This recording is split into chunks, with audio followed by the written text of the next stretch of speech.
Hello and welcome everyone to ZaranTech. Did you know that 73% of customers are more likely to buy from a brand that personalizes their shopping experience?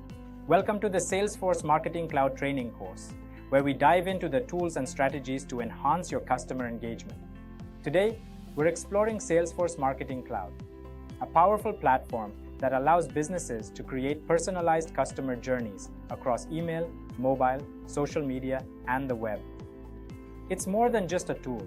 It's a way to connect meaningfully with your audience at scale. Businesses that utilize marketing automation see a 451% increase in qualified leads, highlighting the importance of tools like Salesforce Marketing Cloud. Mastering this platform is essential for transforming customer engagement, driving sales, fostering loyalty, and growing your business. Throughout this course, we'll cover everything from setting up your Marketing Cloud instance to crafting personalized customer journeys and analyzing campaign performance. By the end, you'll have the skills to leverage Marketing Cloud effectively for your business. But before we begin, please subscribe to our YouTube channel and hit the bell icon to receive regular updates from us. Now let us look at the agenda. Agenda 1. Introduction. 2. Data models. 3. AMP script. 4. Email Studio. 5. Email Studio and Mobile Studio. Let's dive in. This is a Marketing Cloud arc, which I am using this for the training purpose. In the Email Studio, maybe already you are aware of all this. Just a briefing about that. Then we can get into much on this also. Mainly in the also this is a subscriber. Let me go to the mainly on email. The Email Studio mainly used for the communication with the user. It can be a transaction email or else it can be a promotion email. So when you're coming to the promotion email are like you assume like there is a one brand. Assume it's Amazon. So they are giving the offer on Republic Day on 26th. So they want to promote that. So these Amazon will comes under the retail. So what they will do, they will store the data who are the previous buyer and the data which already some of them are visiting the websites, some of them looking their product in other Facebook, other platform, kind of Facebook, social media, and link Instagram, and in the website also.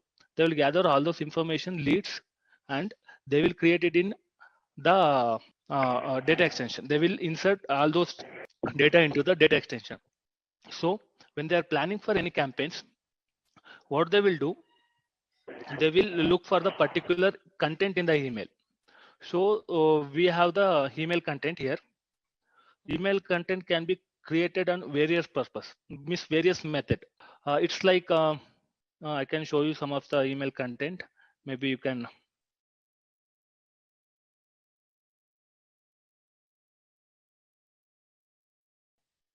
This content can be created on various purpose like HTML, text only, and template based. And even we can customize and we can include the AMP script so that the AMP script can be used in the capturing the backend, capturing the record of the user in the backend, so that won't be displayed in the email. Just we'll go through what are the curriculum, what we are going to discuss, and just a brief about the Marketing Cloud. So as a first session, so the platform is not yet ready, so we'll come up with the next session with the ready and all. Just we'll go with the today, what are the things I am taking care on each studios, so that it will help you. Maybe if you want, maybe I can share some of the source, like support links for you, that you can also go through that as a document. Maybe you can also go through that. So it is also help you in that after class, maybe. Okay. Just like as you mentioned, I want to go through anything, means just I will just brief about all the studios now. As we going through this Email Studio, just we have so many email templates we can able to create. if you go through this, it's a email template, HTML even template also pre-saved, and even the content block. Content block also we have some of the most active content block where we can going to use.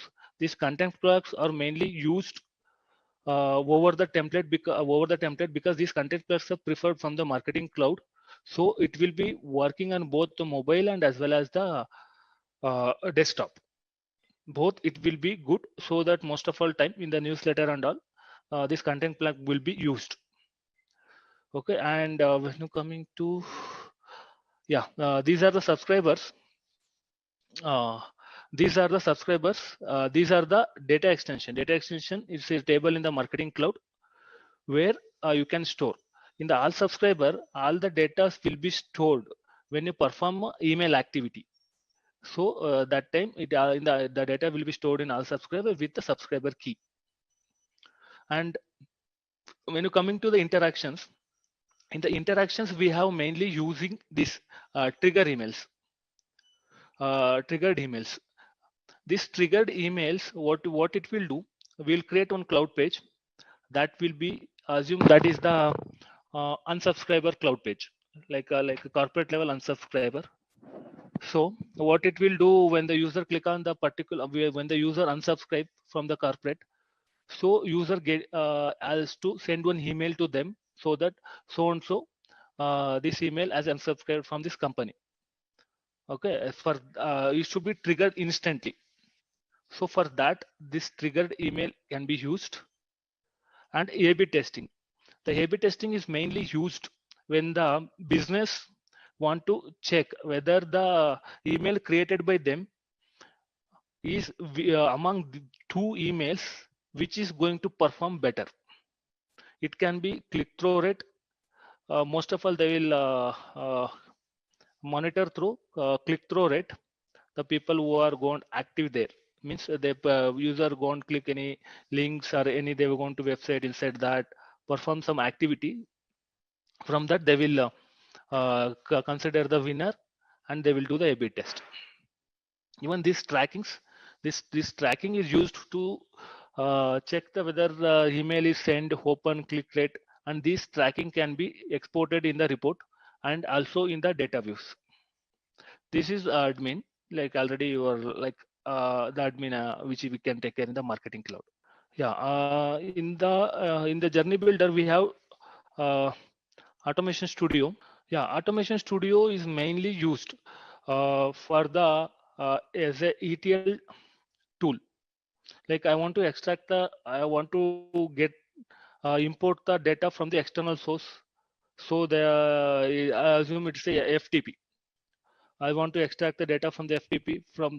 For that I cannot use the journey. So automation come into the in that automation will come into the picture. So I want some of the other, maybe other vendor or else some of the other team will drop a file, maybe the Facebook lead, other social leads, all those things. We collected the data from the other team and they will drop a file into the FTP. So we want to capture that and store it in the data extension. So for to transfer, extract, transfer, load, the automation will be used. In the when you're coming to the automation, we have so many activities inside the automations, which can be used in a many ways. Yeah, these are the various activity which is available in the automation. Yeah, when you're coming to like starting source, we have scheduled and the file drop. File drop, as I mentioned, it will take the file from the FTP. And the schedule, we can schedule the automation on hourly basis. If you want that into 30 minutes or something, we need to create a multiple same automation twice, and we need to make the difference of 30 minutes, and we need to schedule. That will be comes under some consideration. Means it's according to business. If there is any no dependency, if all things, all consideration will come into the picture. So, Vasant, it's my question here. So we are just going through the overview of studios now, and each and every studio will be separate class, right? Yeah. See, actually, the platform is not ready, right? So I don't want to waste or simply close this session. So just going through this, what are the we will, it's not completed in 1 or 2 class. The each session will take some time, and we need to practice inside that also. Yeah, in the automation in the sense I cannot yeah, don't worry, we will go through the each session. It's a kind of hands-on experience we will take inside. As of now, I'm just going through all the things. Okay, yeah, in this we have so many activities. These are the like more activities we have. Mostly we used where is the data extract? Yeah, this is the mostly used activity, SQL and script. Script we used is SSJS, server-side JavaScript, and this is the SQL query. In the SQL query, we only use the select statement. We won't use any other update, insert, delete. Only the select statement will be work on this SQL. So if there some of the things are not working by SQL, those things can be taken care by script. So it's both are required according to the business requirement. If some of the things like I want to delete some record, according to the criteria, I want to delete. There will be millions of records in one data extension. The people who are belongs to Andhra Pradesh and the particular unsubscribed people, I want to delete. So it's difficult to go and delete each. So due to that, we cannot delete in SQL. What we will do, we'll go to the script. We will give the conditions, and we'll give the conditions. We'll take the data extension. We'll perform the delete activity in the script. So these things can be taken care. Can we also do the data manipulation also in here? Because like if we have so many data where we want to change the pointers or we have to cleanse the data, can you also do that in the script? Yeah, see, like if yeah, means you want to update the data. Yeah, update, like there would be some bad data sometimes, right? We want to check the conditions and see and we need to cleanse the data. Like sometimes there would be a pointer data, there would be a decimal data or something, or they would be having different business skills, right? So if we want to clean up or update the data in here in the script, we can do it, right? Okay. Yeah. We can give the condition using the case statement, everything in SQL. For deletion part, we can use the script, and even we can use the script also. What is the drawback of the script is when you run the script at a time, it will take only 2.5K record, not more than that. So due to that drawback, what we will do, SQL is a powerful tool and a powerful language. It can go with the millions of record. See, assume you have some bad data for this month. Okay, what you will do, you transfer, you select all those bad data and transferring into one data extension. Okay, that would be bad record for Jan 2022. Okay, then what you will do using the script, what are the data available in the bad data Jan 22, that record should be deleted in the main data extension. Like that, we'll give the logic using the script, and we will try to delete. Because of that, we'll use the script, and it will be the use cases are n number of use cases. There will be a lot of, maybe while we are going through actual, we can discuss, and if you feel any use case, we can also discuss all those. Yeah, for these kind of things, we will use this SQL and script, and this is these two are main, and even this is the filter activity. This filter activity, what it will do, there would be one data extension. I want to filter this data extension, and it should be refreshed on hourly basis. Okay, so due to that, we use this filter activity. This will be helpful if you use this, the one of the data extension in a journey. That data extension is as an entry source for one of the journey, so that when you all the times when the data is updated into that data extension, it should be refreshed. So you can use the filter activity, and after that you can use the in the journey you can use the automation trigger. When the automation got completed, it should get trigger like that of interlink. Then that journey will took the fresh data. That kind of scenarios maybe you can use. In the file transfer, before that file transfer, I'll go to data extract. Yeah, the data extract, what we will do, assume like you want to send a monthly report to the vendor, people who are all activated to their product. Okay, so that time you will extract the data from the one of the data extension, and you will place it in FTP. You want to place it in FTP. From the FTP is a marketing cloud feature also available. When you place the FTP data from the data name, it will pick and it will send a email.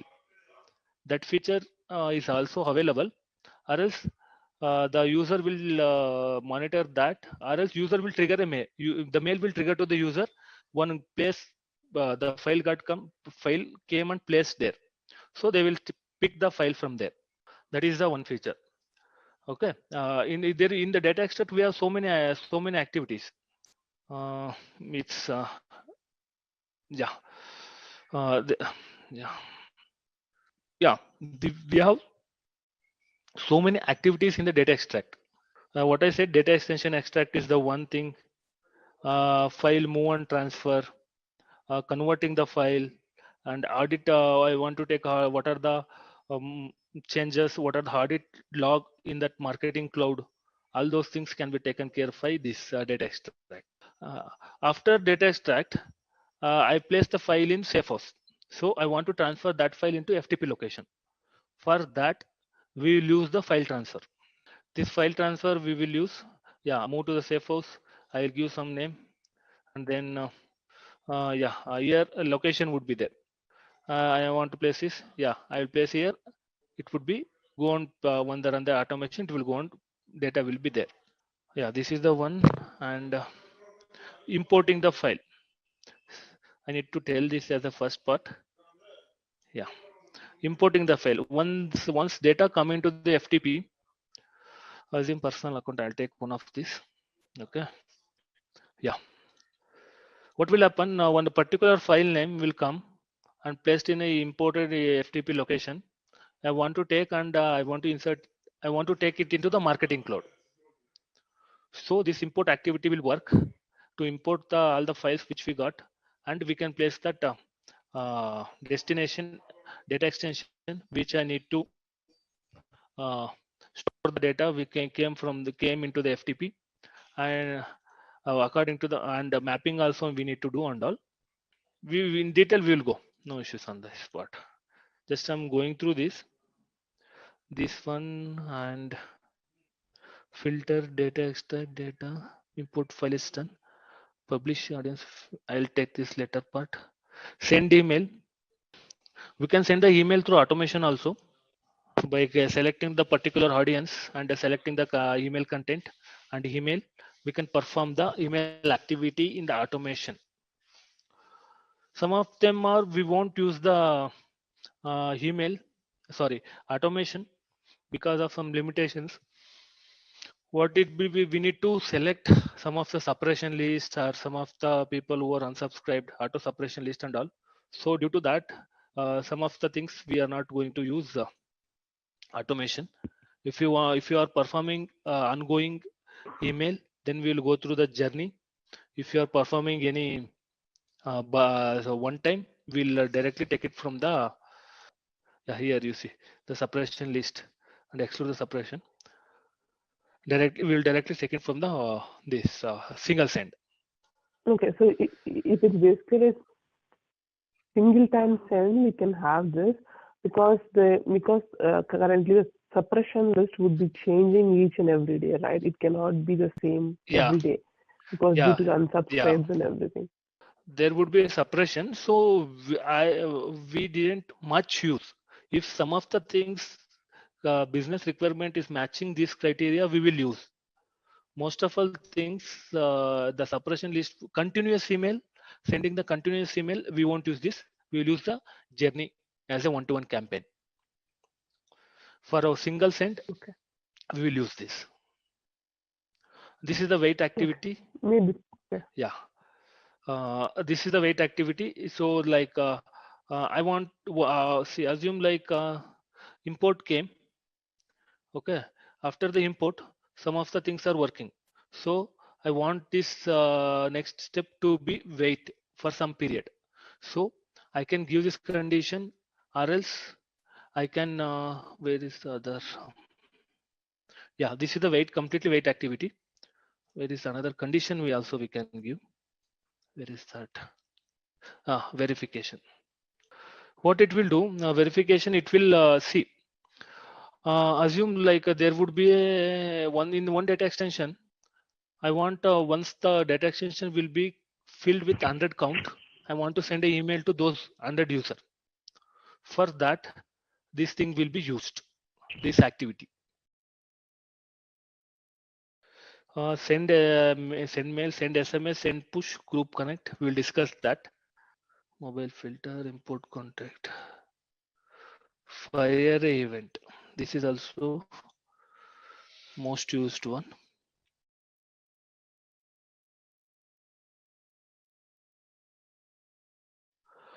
Yeah, what it will do when the particular data will come to there, the event, the automation will be fire. The event will be occurred. Due to that, we will use this data factor utility. These things we will use say in the mobile connect, send push, send SMS, send group connect. Yeah, these four we're using less, but we will discuss that also, no issues. When we are coming to the automation completely, like when we are discussing as a main, then we will discuss these steps and we will try to build the some of the samples, all those things.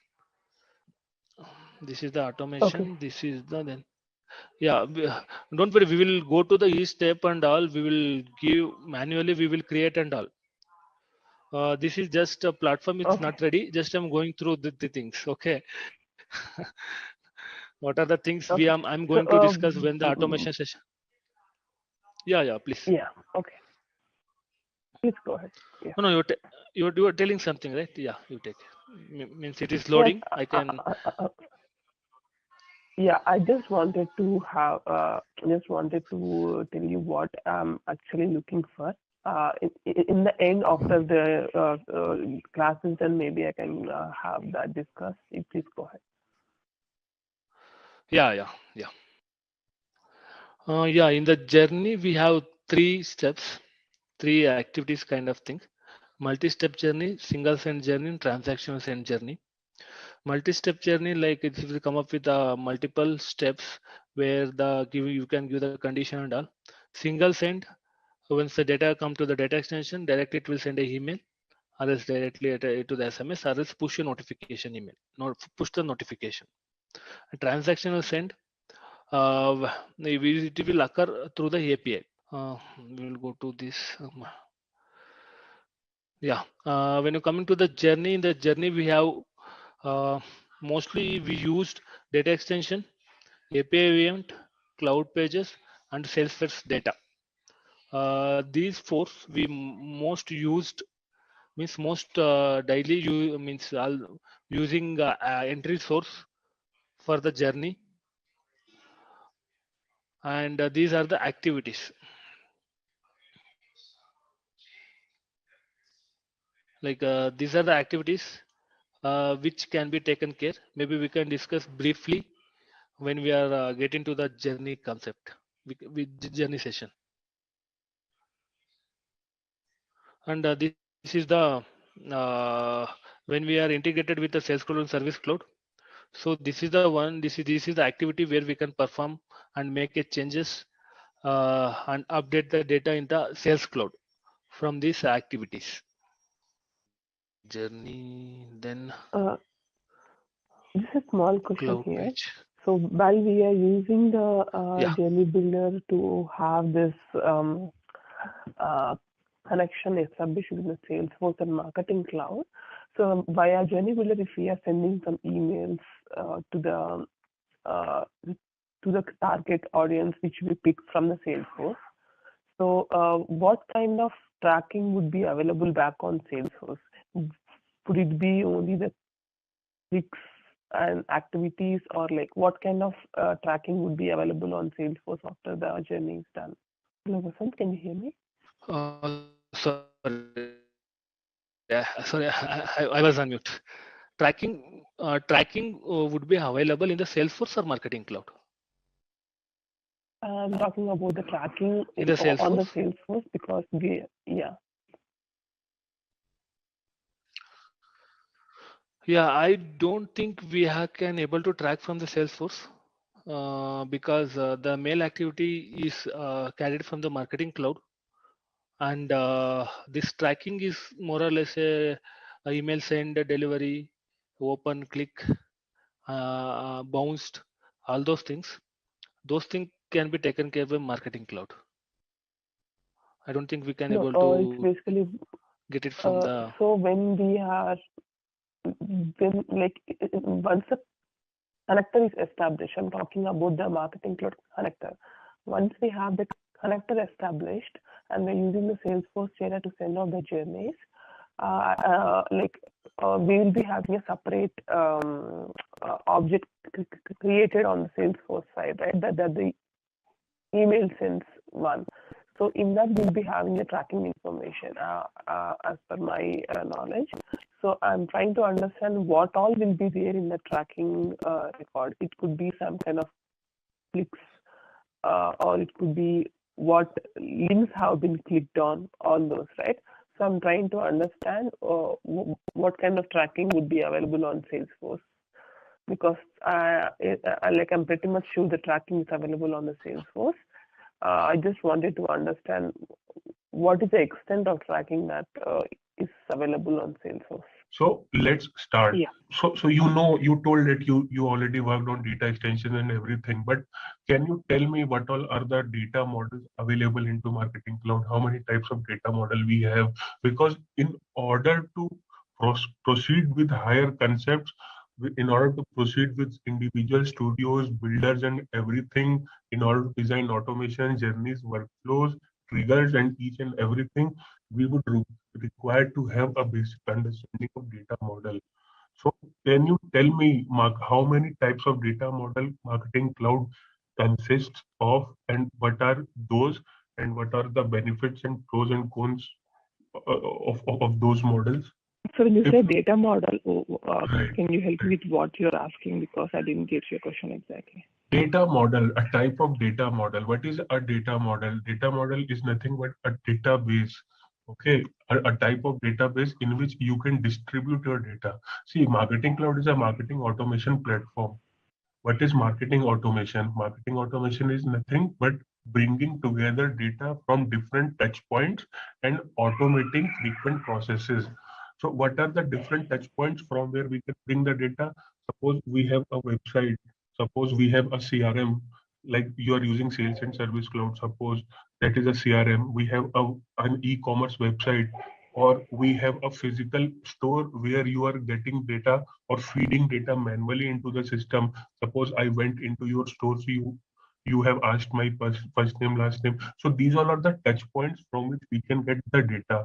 So with all these touch points, we will have so the data coming from all these touch points has to be stored into a certain fashion. Okay, because Yeah. Marketing Yeah. Cloud is not only a email sending or mobile push SMS sending software, but it is more kind of a database management system which facilitates the concept of data-driven marketing. What was traditional way of marketing? We had done newspaper publishes, advertisements over television and all. With the evolution of technology, with technology being more affordable, people are now getting on more and more smart devices. So using those smart devices like laptop, computers, smartphones, smartwatches, they interact with brands. So nowadays, we have a digital shop in the form of e-commerce. We have websites, individual brands websites. So people are interacting using those smart devices with the brands available digitally. So with their interaction, a data is getting generated. So suppose I went and I visited your website. You have my data that I visited your website. Suppose I went and purchased some product from your website, suppose I went to Amazon and purchased any product, that means I have generated some sort of data there. So marketing cloud will have, so you have to first identify the type of data model which you're going to build. Then you can use that particular data model for your marketing communications. So bringing together data from different touch points, you have to store the data locally. So there are two type of data models which Marketing Cloud possess. That is a list-based data model and a data extension or contact-based data model. Not data extension-based data model, but to be more precise, contact-based data model. You must have heard about lists. You must have heard about data extensions, right?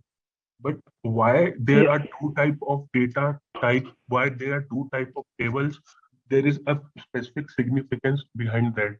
So in general, so coming short, not short, actually coming to the point, Marketing Cloud has two type of data models. The first is list-based data model, and the second one is data extension-based data models. So what is a list-based data model? List-based data model is a non-relational data model. That means you cannot create relationships between two different lists. So we suppose we want to store some sort of data about a customer. Suppose whenever a customer comes, okay, whenever a customer comes to our website, we ask that customer to sign up.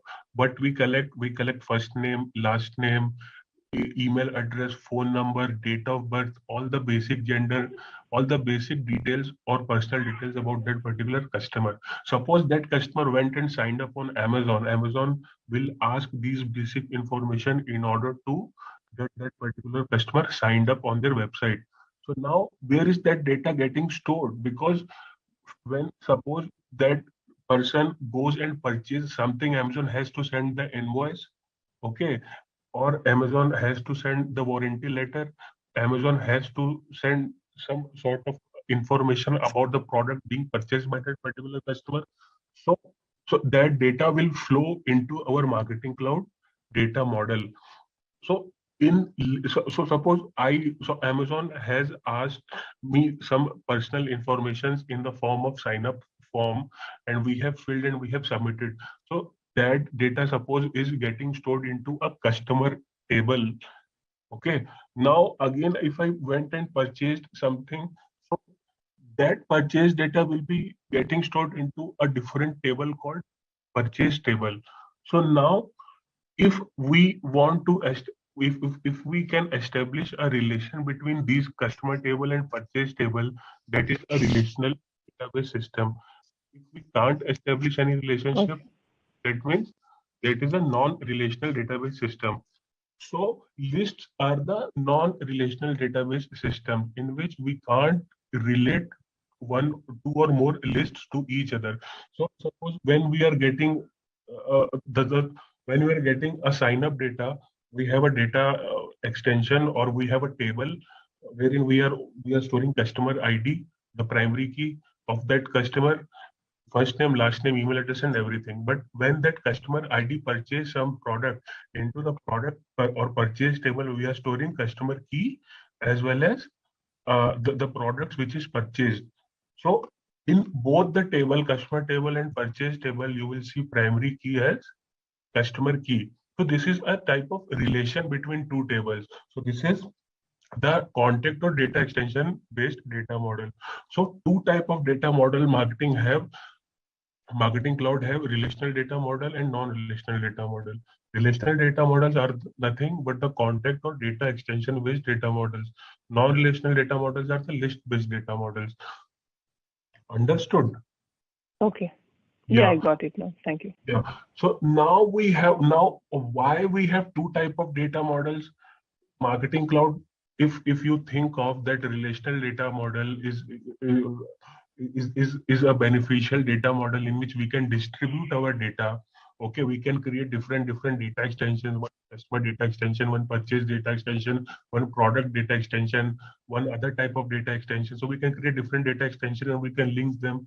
So that was good approach, because we have the ability to distribute our data into our system and can utilize those data. But Salesforce has also introduced one non-relational data model, that is list-based data model. So why they have introduced non-relational database model? Because the records which you are storing into a data extension are not your subscribers. Who is a subscriber? Who has given consent to send him or her marketing communications from their preferred channel. So suppose I am a customer, or I went into Amazon and signed up. Amazon will ask me to check a checkbox. That checkbox, and there is a short message written. By clicking this checkbox, you are giving consent to Amazon to send promotional newsletters, contents, offers over the email and mobile number you have sent. You must have seen this message, right? So when I go and I check that consent, I become your subscriber. Okay, but how Marketing Cloud will identify that the record which is present in your data extension is your subscriber or not? How Marketing Cloud will identify? So the data, when you are storing into a data extension, when you will be utilizing for suppose sending emails, then that record becomes your subscriber and will be placed into a subscriber list. That list is called all subscribers. You have seen all subscribers? Yeah, so basically when we create a data extension, we'll be asking for the relation model if it wants to relate to subscriber key or the other key. So if we are listing it as an relates to subscriber on subscriber all subscribers, then it will be related. So what is the significance of that send relationship? We will study in detail, but yeah. So when you define this send relationship to a data extension, right? When you define this send relationship to a data extension, what does that mean? That so after you define a send relationship, suppose, and you send an email, what happens? That record first gets added to all subscribers. Then email is sent. Why it is added to all subscribers? Because Marketing Cloud wants, if you have a subscriber, it should have a status. Okay, it should be an active status, held status, bound status, or unsubscribed status. In data extension, you cannot have status field. There is no such provision. Though you can create custom field and you have to manually add the status every time. But when that record is stored into a list, then that list maintains subscriber status. Okay. So I got you. So this is the main reason Salesforce has introduced two type of data models. So data extensions are the custom data models and lists are the standard data models. Data extensions, you can create as many custom fields as you want.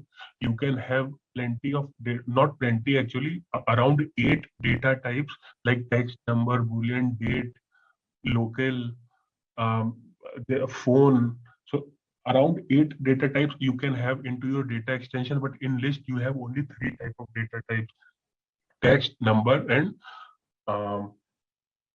I should say date. So let's try to first log in into Marketing Cloud, and then I will be explaining in more details. Okay. So let's try to. So did you find this information helpful? Yeah, it is helpful. Yeah. So I will be starting from what I can think of, what I should tell you first. So I wanted to tell you about data model. Then we will try to build data model, and then we will see how to create emails and everything. So I'll go and log in into mc.exacttarget.com. I'll check my username. I hope you can use the sandbox which is provided to us. Right. I am going to use the same. Okay. So we were talking about data model. We talked about list-based data model and data extension-based data model. But see, I have 5 years of experience in Marketing Cloud. So I will be giving you, or I will be emphasizing on those points like which most of the clients tends to follow while implementing Marketing Cloud. So let's not see about a list-based data model. Let's try to understand more on a data extension-based data model. Okay. First, let's try to build our data model. We will be starting from data extension or contact-based data model. Then we will see how that data will be utilized into our lists and what are the significance of using that data as a list-based model in future. But suppose you are an e-commerce company, okay? You are an e-commerce company. Suppose you are an Amazon. You want to build a data model in which you want to store a customer data and you want to store the purchase data so that that data is stored in your system, and whenever a new purchase is made, an invoice is sent. In that invoice, you will have customer's first name, last name, the product purchased, the bill amount which is purchased, which is generated for that particular customer. So, in order to build such type of data model, we will have to go with an approach of data extension based data model. Why? Because data extension based data model is a custom data model which Marketing Cloud has given us to implement, and we can have relationships between two or more tables.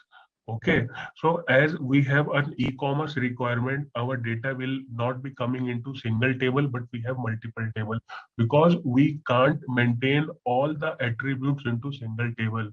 So that will give us a performance issue. You cannot create a table. You can create, but it will deadly affect your system performance if you include everything into a single table. So as per our requirement, we have to design it such a database data model in which we will be using we will be storing customer basic details into a separate table, and we will be storing the purchase data into a separate table. So in order to build our data model, Marketing Cloud has provided a builder called Contact Builder. Sorry, this is Content Builder. Marketing Cloud has provided a builder called Audience Builder. Under Audience Builder, we have Contact Builder. So before utilizing our data to email, mobile, social, journey, and everything, we will have to first create a data model and have to establish relationships. Where you will be doing that, you will be using Audience Builder. Under Audience Builder, you have a Contact Builder option. So you go and click on Contact Builder. So this is a place where you will be creating your data models. Okay. Okay. These data models will be made available into individual studios as well. You must be aware of data extensions are presented to Email Studio, but as a best practice, in order to build our data model, we'll have to go to a specific channel because we don't want to create a data model specific to Email Studio. We have mobile as well. We have other type of studios as well. So we want to build a centralized data model. So that data model we can use in each and every studio. So instead of going to individual studio and building the studio specific data model, instead of going to Email Studio and building data extension and everything there, we will have to get a centralized approach. So we will come to Contact Builder. You can find Contact Builder under Audience Builder. Okay. Yeah, so it takes time to load actually. You have to be patient with Marketing Cloud. It's quite a slow platform. You must be aware of this.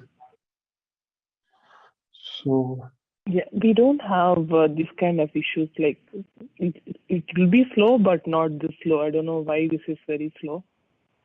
yeah, maybe they haven't given me appropriate permissions or denied something. That can be an issue, but no worries. Let's try. It should be basically an admin user. Otherwise, we cannot do we cannot do much. So if you are able to open, can you check? So I'm just checking. Where did they post the username and password? Do you have any idea? I'll go and check it out. Actually, they pinged me over WhatsApp. I believe the same applies with you, or I don't know. I think they have sent me to my email ID. I'll check it out and then open. Just give me a Sure. moment. I just logged in. I'm able to open it very fastly. If you want to share my screen, I'll share my screen. Yeah, perfect. Yeah, so this is right.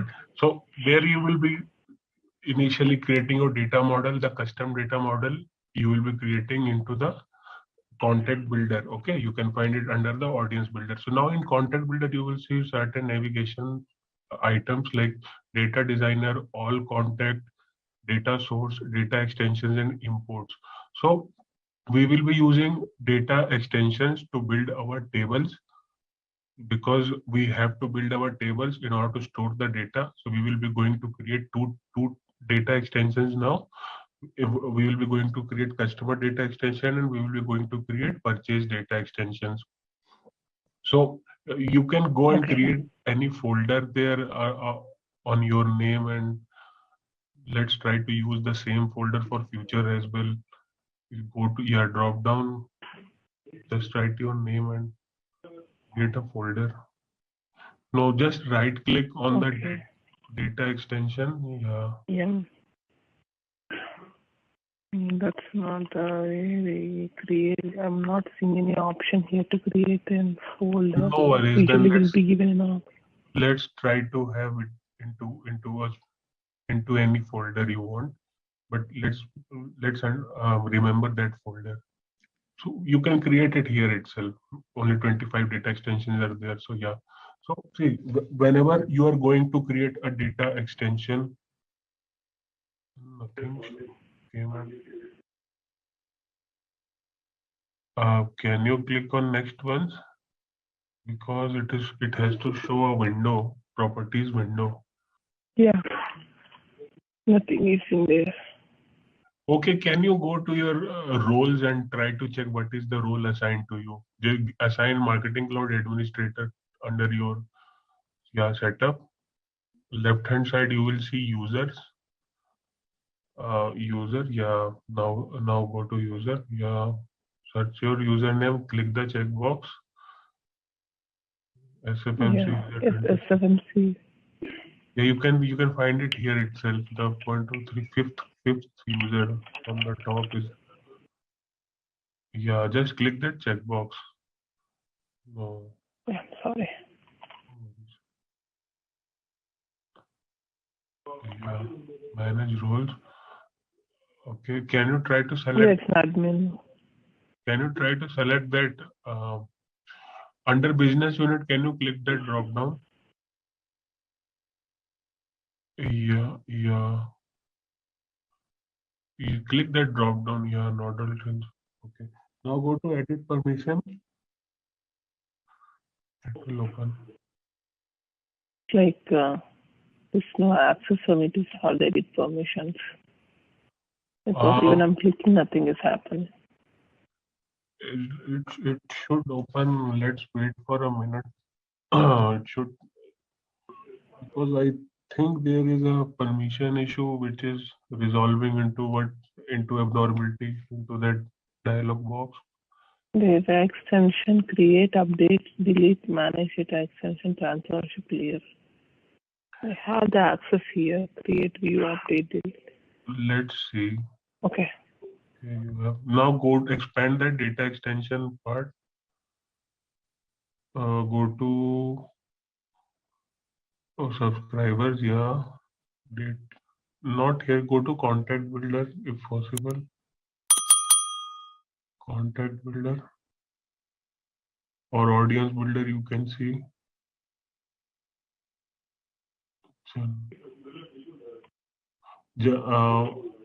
Owned audience and okay. Now try to check for data extensions if you can see. So go to subscriber drop down. Subscriber, yeah. Data extensions. Every permission is allowed. Try to refresh once. Yeah, you can do it this way as well.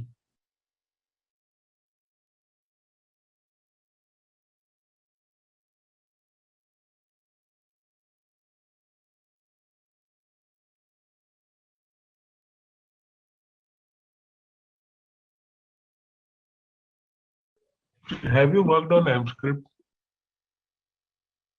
No, I don't have much experience with that. Okay. Yeah, we'll see. We'll see. Try to create now. Check. Okay, perfect. Yeah. So see, whenever you go and create a data extension, the creation, it will ask for a creation method. So in that creation method, you can choose create as new, create from existing, and create from template. So we won't be seeing any of the tools existing and template, but we will be creating from new itself. Now write down the name, like customer data, customer data. Give it the name, customer data, perfect. This field must be unique. Customer data, give it underscore one. So you will have to specify the name of the data extension. External key will be auto-populated. Now at the bottom you can see is sendable option. So what is sendable? If you want to use this data extension to send emails, or if you do not want to send. So in our case, we are going to build two data extensions, right? One we will be storing email first name, last name, customer key, email address, and phone number of that particular customer. But in second table, we are going to store only data that we will be looking up in order to create emails and SMS. So the second table would be purchase data, in which we will only have customer key as well as the product ID and the bill amount. So we can't send emails to that data extension because that purchase data extension is not having email address and everything. There is no specific channel specified. So that data extension can be a non-sendable. That why it is because we are telling system that we don't have to send emails to this data extension. But if you have to create, if you want to send emails to a particular data extension, that must contain an email address field, email address data type field. Or if you want to send SMS messages, that must contain a valid phone number field, and that data extension should be marked as is sendable. So customer data, we will be storing basic information about our customer, and we are going to send this data extension email and SMSs. So we will be marking it as sendable. So now click on is sendable. Similarly, you can, if you want to use it as a test data extension in journeys, you can use it, or in normal testings, you can use it. So you can mark it as testable as well. So basically, we will be using is sendable only. You can keep it as testable, no worries. Click on next option. Yeah. So now what is retention setting? You will see this retention setting on and off. So suppose I have a requirement wherein my company follows a strict policy of, I should say GDPR. You know what is GDPR? General Data Regulation Protection Act. That means companies try to follow GDPR compliance. They keep data about a particular customer about maximum 3 years. See, you cannot have your database piled up with old records. See, the record which was created 25 years ago or suppose 10 years ago in your system, and if he is not an active user of your I should say services, then you should delete that record, right? Because that is unnecessarily increasing burden on our data capacity of the system.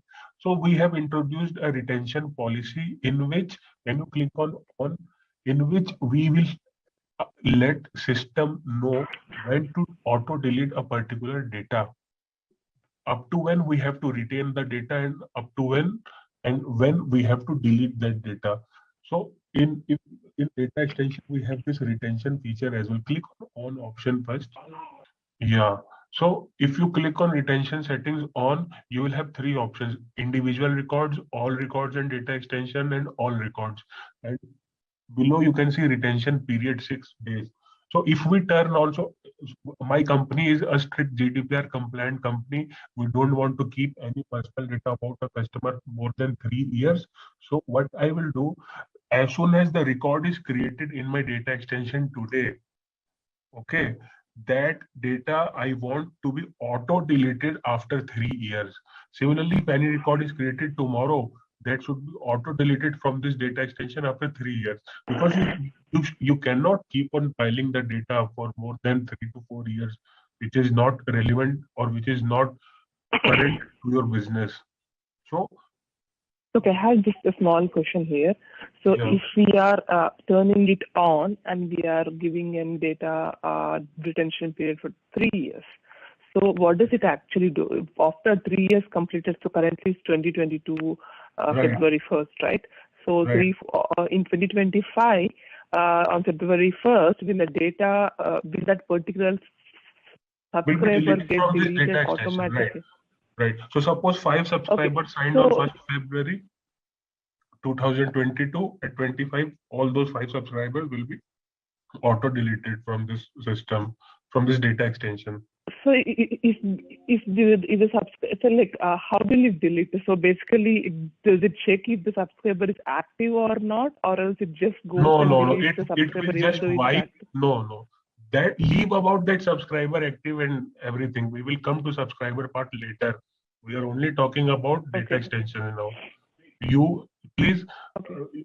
suppose you don't know anything about the subscriber status and everything. Just consider you're just allocated to build a data model first. We will see how to utilize our data further. Okay, so we have a Okay. requirement. So basically, that particular basically that particular data record will be deleted from this data extension table. That's it. Okay. Right. So if you want to, so suppose after 3 years you want to delete individual records, that means those records which were created, suppose today, five individual records created today, 5 will be automatically deleted after 3 years. The second option is all records and data extension. So from the date this data extension is created, after 3 years, all records will be deleted and data extension will also be deleted. So this is not the option which we are going to choose, because we don't want to delete the data extension. Neither we are going to choose the third option, all records, because we want to only delete those records who have passed 3 years of life cycle, right? So we will click on individual records and just increase the retention period to 3 years. You can, yeah. So this you will, whenever you will work with clients, you will do some consulting work. Okay, whenever you get a new platform implementation project from scratch, you will have to do a lot of consulting works. So this is the most important point you have to check with your client. What is the retention policy your company holds? Do you have any retention policy? Because if in case, because it is mandatory for every company nowadays to have a retention policy. Failing to adhere that policy, people may sue that company and it has to pay a legal penalty, huge legal penalty. You can search about GDPR compliance if you have a free time. You can search about that. You will get more details about that. So we'll have to keep this retention setting. But as of now, you can turn it off because we are just doing a demo type of thing, or you can keep it on as well. But once set, you cannot modify it. Like it is not recommended to modify it. Yeah. Now click on next option. So now you is this GDPR specific to country or it's specific to GDPR first complete arrived any into GDPR first arrived into UK, but nowadays it is being practiced in US as well, but not that much strictly as they are being followed into UK. And slowly that has also come up in India as well. So you must have heard that government is restricting companies to share the data of a particular customer. If customer do not wants to receive any communications, government is proposing for a do not disturb service as well. So these all comes under GDPR compliance. Okay. So currently, because like I currently work for a financial company. It's basically a bank. So financial corporation, we do not have any retention policy turned on. So I'm just trying to understand. That's the reason. No. For financial sectors, insurance sectors, you cannot have this retention policy turned on. You will only be using this when you are a retail client. If you are dealing a lot of people on daily basis. Suppose Lakme, L'Oreal, these all are the retail brands. Plenty of people come on daily basis and plenty of people leave. But banking client, insurance client, they are the fixed clients. We cannot delete their data. So depends. That is why I told it is a type of consulting thing. If now you are working with financial client, the client which I am working is a pharmaceutical client. That means they are into consumer. Yeah. So they have this policy there. So now based on our need, we will turn on or off and click on next option. Okay. So now Marketing Cloud, this is the fields you can define here, and we have the data types. Data types are nothing but the type of data you are going to hold into a particular field of a data extension. As we are creating customer table, we want to store some basic customer information because that customer has initially signed up on a website. That data will flow into this data extension. We'll have to define the fields to hold that data. So try to write first field as customer ID because we have to give a unique ID to our customer, followed by first name, last name, and everything. Customer ID, yeah, text, and this customer ID should be a primary key because it has to be a unique. Just The second will be the first name. Yeah, data type will be text only because customer ID should be alphanumeric. Yeah, you will. Okay. Yeah. So now the second thing which we are going to store is the first name of that person. First name of that person, that is also a text. Okay. Last name of a person. Yeah, this is also a text.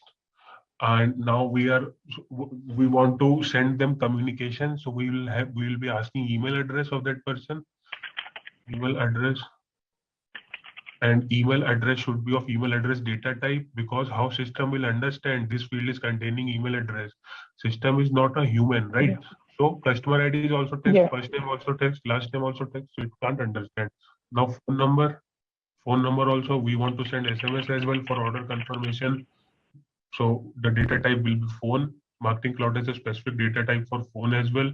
Choose phone number. So we want to, no. Phone number should not be text. Yeah. And we also want to store which country this customer lies. So we'll have a country field as well. For country, we have a local field. The last one. What is local? You know? UK, US, US. Okay. Abbreviations of country is known as local. Okay. Right. So now we have created the fields in which we will be capturing basic sign up details of a particular customer. Whenever this customer goes and sign up, customer ID, first name, last name, email address, phone number, country will be stored. So now as we discussed that we are going to send emails to this particular data extension, because this data extension is the only data extension which is containing email address field, as well as we are going to send SMS also for product confirmation. So we'll have to define a send relationship. Now, what is this send relationship? Okay, so in send relationship, Yeah. now understand what is a list. Okay, you have a brief idea about a list. In a list, what all are the things you see? In every list, you will see email address and subscriber key. Okay, rest anything can vary, but these two information into a list will remain constant in every list. Why? Because when now when a new record comes into this data extension, suppose, okay, when I go and create a new record, my system, Marketing Cloud, doesn't understand if this is a subscriber or not, because my system is only will only treat a record as a subscriber if it has a status. Okay, the status are active, bounced, held, or unsubscribed. Four type of statuses are there. So if Yes. if there is no status field, my Marketing Cloud cannot identify this record as our subscriber and will not send email, because we only send emails to our subscribers. Do not go and randomly send email to anybody. We cannot purchase a list from a third party vendor, like give me a list of 10 lakh or 20 lakh email addresses and I blindly go and send them emails. That is a wrong practice. We have to generate the data first. We have to get the leads. We have to get the email addresses from the websites and everything. So when that email address comes and when that record comes here, Marketing Cloud do not by default treat that record as a subscriber. So we have to define a send relationship. Why we have to define a send relationship? When we are going to send any email to this record into this data extension, Marketing Cloud will pick the the field which you have defined into send relationship. So suppose you have defined customer ID into a send relationship. So Marketing Cloud will pick this customer ID, will create a record into all subscriber with the customer ID as subscriber key. Marketing Cloud, all subscriber do not have customer ID field, they have subscriber key field. So Marketing Cloud will try to register this record as a subscriber, then it will send email, because you cannot send to an email to any person who is not a subscriber. So this the record entered, the new record was is created into this data extension. You have defined a relationship that this customer ID should be treated as a subscriber key. Okay, so with the help of send Okay. relationship, Marketing Cloud will pick this customer ID, will register your subscriber with a subscriber key, which is nothing but the customer ID into this data extension. Now, the second most required part is that okay, we got the customer ID, which email address? Where is the email address? Because you're going to send emails, so you must require a channel address, email address. So Marketing Cloud will search for a email address data type field. That in order to register that record as a subscriber, Marketing Cloud has picked customer ID as a subscriber key from send relationship and will pick email address from the email address data type field and will register that record as your subscriber with active status, and then it will send email. Understood? Okay. Yeah. So a catch here is, what if you define two fields as email address data type? Marketing Cloud will get confused which email address data type they should consider to send email, and it won't register any record to all subscribers. So when you are going to build a sendable data model, sendable data extension, make sure you only have one email address data type field. You have only one phone number data type field. You have one customer ID field, which should be primary key. And that primary key field should be part of your send relationship, so that that primary key field is considered as your subscriber key, and the data or value present into the email address data type field be considered as email address, and these information will be utilized to register that record as a subscriber in all subscribers and with the active status, and then Marketing Cloud will send emails to that particular record. We will try to see it now. understood this. What all are the having to data extensions? We saw what is sendable. We saw what is retention. We saw what is send relationship. We saw what are the type of data extension. Now click on complete option. So this will create a data extension. Similarly, we are going to create a second data extension to store our purchase data. Okay. Now suppose a customer has purchased some product of X amount. Try to create a data extension now.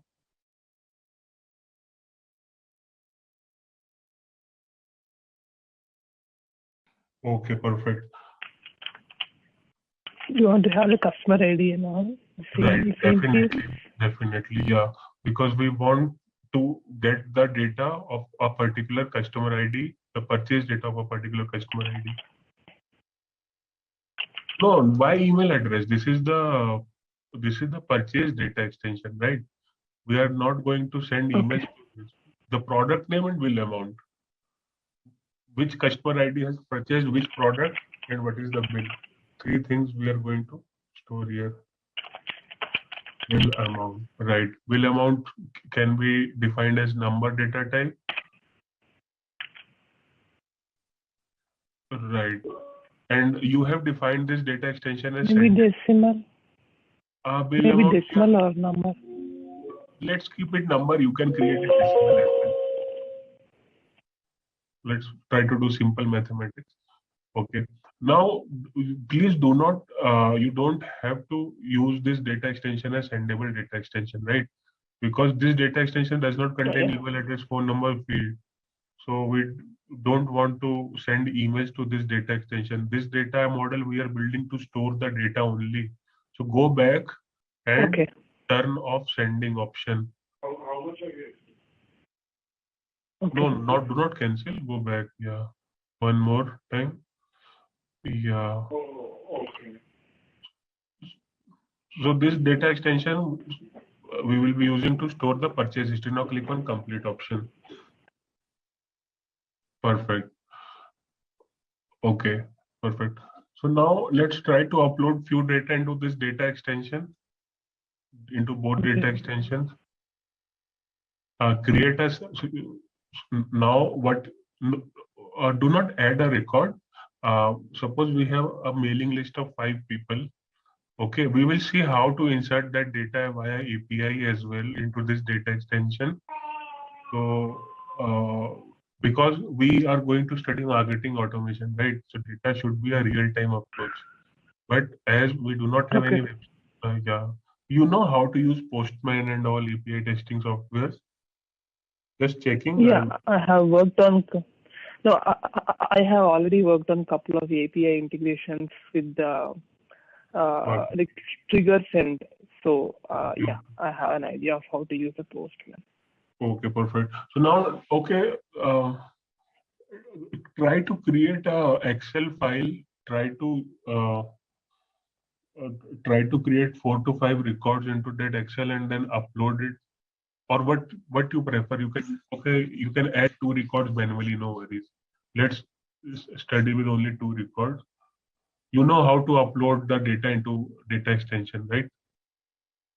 Yeah, I can upload using the import and I can do that. Yeah, using CSV file. Okay, no problem. Define that data manually. Customer ID, give it customer 1, your CUS1, yeah, the first name. Yeah. You want first one, okay. First one, yeah. First name, first one, or name 1. F1, you can use it F1, last name L1, last name L1.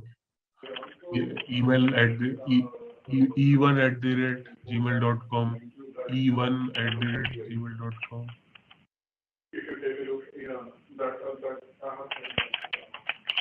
e1@gmail.com. Phone number, you can do it anything. Write down any number. Yeah. There is another one I sent in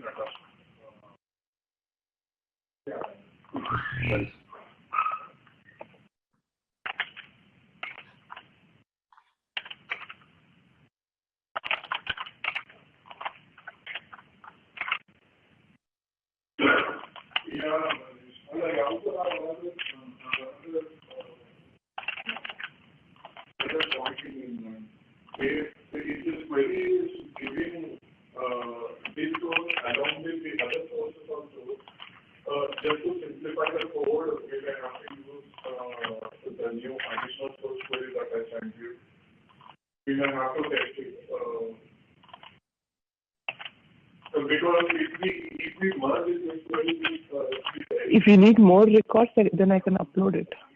No, only these are fine. It was a pop-up. I did not read that. Okay. Again, click on save. You will get that. So I think CT Review is a not data a model. valid. CT is not a valid country code, I guess. Write down IN or something. Now click on save. Okay, phone number. Can you try to? How many digits of phone number have to be? It depends. It supports up to 18 digits. So save option. Minimum 4, I think. Yeah. Okay, perfect. So we have created our customer record. Now try to add some more records. But before that, I just want to show you. So now as we have created 3 records, can you check into all subscriber if this record exists or not into Email Studio? Suppose if we are going to send emails, can you check if this record is added or not? But it should be added or it should not be added. What's the probability here? The subscribers will have the whenever we send the email, it will be added to the all contacts. But when we are not sending, it will be just added to all subscribers. It will be? No. It will be added. Then we are sending. Yeah, it will be added to all subscribers, but only when we are sending out the emails. No, when we are sending out the emails, it will be added to all subscribers. Right. But when we are,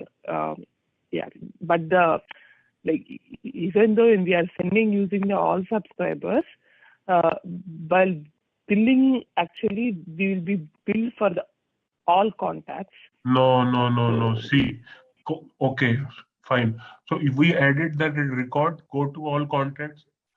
How a contact? I need to search here first. Yeah, you can.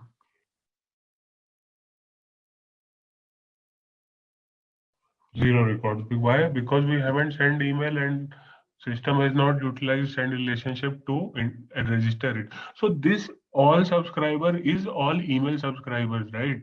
Because this all subscriber is only for email. You cannot see any phone number added to this table, all subscriber. You will only be so for every record which we are going to create into contact builder, that will be a centralized record. That record may or may not be a subscriber into individual studios. For example, if we create that record and if we send emails, then that record will be added into our all subscribers email studio. Okay, that record will be treated as all it will be treated as your email subscriber, but that record will not be added to all subscribers of mobile. Every individual studio has their personal subscriber set. Okay, until and unless you send any communication from that specific channel, that record can't be treated as your subscriber. So if we haven't sent any email, it can't be treated as our email subscriber. We haven't sent any SMS, it can't be treated as our SMS subscriber. And if it can't be treated as our subscriber, that means that can't be treated as our billable contact. Go to all contacts and try to search for that contact key. You won't find that. Will not find because we did not send an email yet. Right? Once we send the email, it will be reflected. Because Marketing Cloud generates bill on subscribers, not contacts, or not single records. So if that record becomes your subscriber, that means that record is added to all contacts into Contact Builder. You know what is all contacts and all subscribers? Difference between.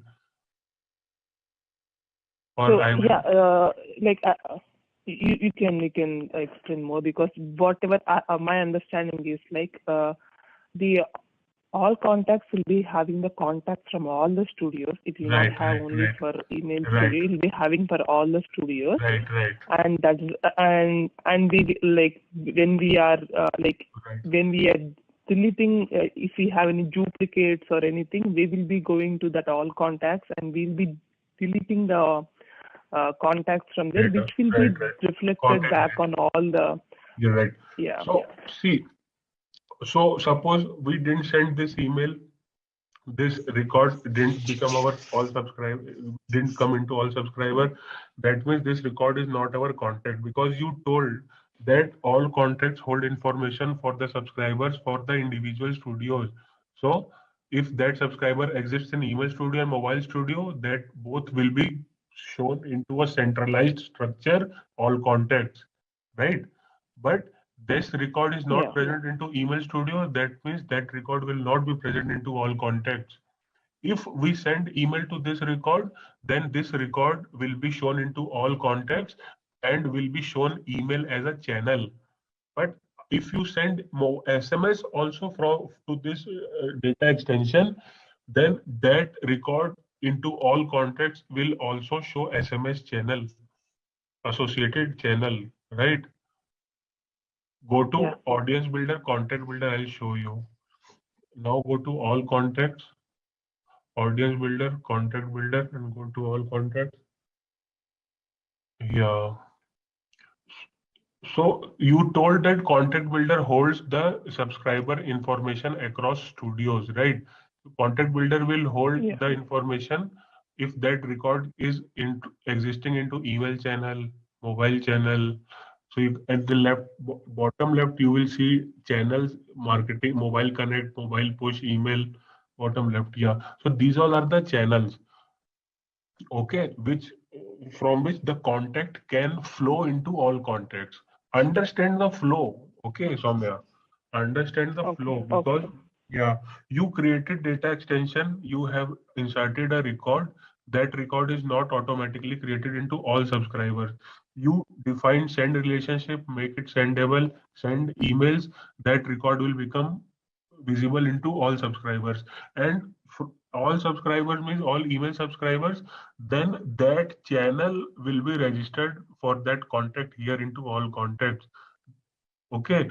Similarly, you will send SMS, then it will become your SMS subscriber into a mobile studio, and that record will be shown as a as a new channel into this mobile connect. So the record will flow from data extension to all subscribers, data extension to all mobile subscribers, and then it will flow to all contacts, and it will be shown as a specific record. It will be shown as a centralized record which is existing in both studios. Okay. Gotcha. So this is the flow. So let's wrap up now and let's try to see tomorrow how we can create an invoice, because we have our customer data, we have our product data. Okay, we haven't created the product data. Let's try to create it now, and then tomorrow we will try to use this data to populate to create an invoice. From audience builder, content builder, try to simply create that.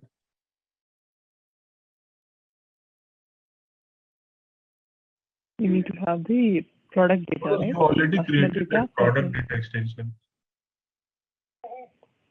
Okay, so what do you want me to create? Just populate 2 records there.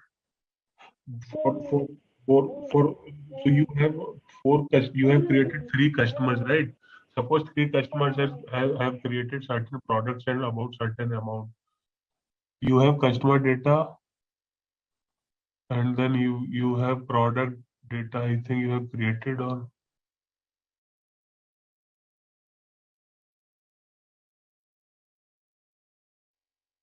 if we are allowed to create a folder, that would be easy for us to. Yeah, I don't know. Maybe you can try to check from email studio if you are able to create the folder. That will be visible. I'll try, and then I'll be pushing it. For now, Okay. Yeah, purchase data somewhere. Yeah. Yeah. So just include those customer IDs and include some products and bill amount. Click on add option. Yeah. So use the same customer ID which you used into customer data, because those customer IDs have purchased some products from us. So we will be storing those customer IDs. Cus1, Cus2, Cus3 were there. So do we have this in like case sensitive, or they are not case sensitive? No, it should be the same structure, because customer ID is the unique, right? I'll have to explain you how to use AMScript and all in order to create emails, dynamic emails. That is why I'm because we have a scenario So wherein we have product. to create invoice. Yeah. Okay. That So product have like we'll choose. AirPods, shoes, bag, handbag, anything. And write down any bill amount, 2,000, 3,000.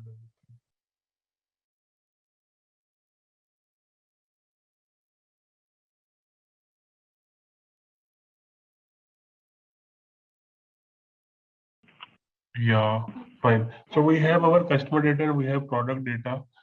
What we will do, we will try to create an invoice, try to send emails to this data to the data extension, and let's see about how the data will flow from subscriber to our to all subscriber, and then it will flow to all contacts.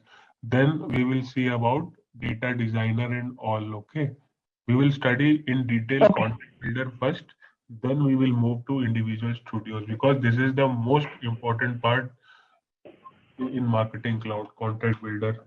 It will also have data sources. We will also integrate Salesforce and Salesforce object and everything. First, we will be building our strong data model, and then we will be studying about individual studios. And then we will be automating everything and creating journeys. Okay. I have a step. Yeah, I have entire flow in my mind. So we'll see tomorrow. So are you finding this approach helpful? Because I haven't started from this is. And do I have to prepare? Yeah, this is helpful. Yeah. So see, what we can do is you can share your screen and you can try to perform those activities which I will be telling. So it will boost your confidence rather than me reading the content and showing performing from myself. If you want to do it from yourself, I will be dictating it, and will that be helpful for you? Yeah, this is a better approach, so that I will be getting like if I'm doing, I'll be getting a couple of more doubts, right? So this is a better approach that you can follow. Right. So let's meet the same time. We'll follow the same approach then. What we saw yesterday, we tried to build two data extensions. We saw basically what are the data models available. We saw how the data flows from data extension to subscriber list and all subscribers, and then to all contacts as well. We didn't saw that practically, but we just learned that concept. We will see it today, and then we tried to create two data extensions: one product data extension and one purchase data extension, one customer data extension. So now we will try to build an invoice. We have a scenario wherein we want to dynamically populate the content. So whenever we get a new order purchased, the data will come into purchase data extension as well as customer data extension. So using that data, we have to build an invoice. So let's go to Email Studio and try to work on this particular scenario. Okay, so I'll be going to this contact builder again. Contact builder. Yeah, please tell me. Contact builder, we have already built the data extensions. Now let's utilize what we have built to create emails now. Okay, we have to populate the data from both the data extensions. So go to content builder. All right, let's test your knowledge. Here's a question for you. Which of the following is not a core component of Salesforce Marketing Cloud? Option A, Email Studio. Option B, Journey Builder. Option C, Social Studio. Option D, Sales Cloud. Take a moment to think, and when you're ready, choose the correct option. Remember, each choice holds a key to unlocking the answer. Good luck. Type the correct answer in the comment section. Hey there! Want to get good at marketing automation? Our Salesforce Marketing Cloud course is here to help. You can take it at your own pace on our platform. In this course, you'll learn all about Salesforce Marketing Cloud. It's like a toolbox for managing marketing campaigns, from creating emails to analyzing data. Our course covers everything you need to know, from the basics to more advanced tricks. It's made by experts who know what they're talking about. Your teachers are pros who've been doing this for ages. They're here to help you learn and answer any questions you have. And don't just take our word for it. Our students love the course too. People just like you have found our course super helpful. Best part, it won't break the bank. This awesome opportunity to learn is affordable. Ready to become a Salesforce Marketing Cloud Pro? Sign up on our page now. For more info, check out ZaranTech's website. So in Content Builder, try to create a new email if possible, or new folder. Okay. Okay. So now go to create option. Yeah, so you will see plenty of things which you can create in the Content Builder. We will click on email message. We don't want to create any other thing. We just want to create email. So click on email. Yeah, now create email, you will have that drop down. So what type of email which we want to create? We do not want to create text only email. We want to create HTML based emails. So better you can select a template there. Yeah, and from these all are the available templates. If you have any predefined structure which resembles to the template which is shown here, you can select that particular template. So if not, you know how to create email, right? Yeah, basically, for my role, we don't much concentrate on the email content because the email content comes from some other teams. So I have to get, and I have to understand, once we get the emails, we need to preview, we need to test, we need to understand what are the content blocks kind of thing. But we usually do not create the emails in general. But yeah, I should understand how the email is designed. It's basically what kind of blocks are there, how they are being used, kind of high-level details I would need them. But technically, I'll not be creating the emails. Okay. No, my main motto is not to make you understand about emails, creating of emails. My main motto is to understand how to work with MScript and for dynamic contents. Okay. Yeah, that part I would definitely need. Yeah. So see, these are the predefined templates. You can try to select anyone and see what all are there into any template. Suppose you selected this template. Now go back. Go to next option. So select any template. Define the name. Any name. Yeah. Yeah. And now click on next option. This is how typically you go and create email. No. Okay. Okay, now go to next option. Yeah. So now you can see that this email template is available with you. But so the first block you can see is the image block. Can you go there and click that block, the first block? Yeah. So you can just go and upload any image. If you have that image, you can click on that replace option on the top left. On the top left, you can see a replace option. Yeah. Select any image from there. This is how you will be including images into this particular template. Similarly, the next option you have is to include some text. This is a layout. So Okay, so this is a button. If you want to perform something with that button, if you want to open another page, so you can go and click that button option from there. Yeah, click. So this is a template in which you will have everything available. Okay. Yeah. Okay. So this is the type of template based email you can create. So you told that you already are getting the email templates. So just these all are the building blocks which you can have into an email, and then you will be able to create. So if you want to upload image, you have image block. If you want to create a button into that email, you have a button block. Okay, if you want to include some text, you have that text block. So these all are the things which you can use to create email, but we will not be creating any template based email. My main motto is to make you understand about how dynamic content works. So let's go back Yeah. and change our template. On the left, extreme left, you can see change template option. No, not from there. Just scroll that. Uh, yeah, and now select empty from that menu. Empty from that on the top. Yeah. Now select the last one, blank page. Right. Now select this. Click on next option. So we want to build an invoice. Okay. Mm-hmm. So in order to, okay, can you click on next option and click on, yeah, save.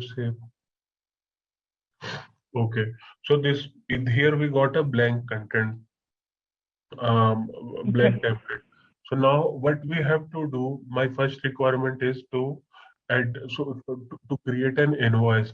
So in that invoice, suppose I want to, I want to include first name and last name of the person who has purchased a product from our website.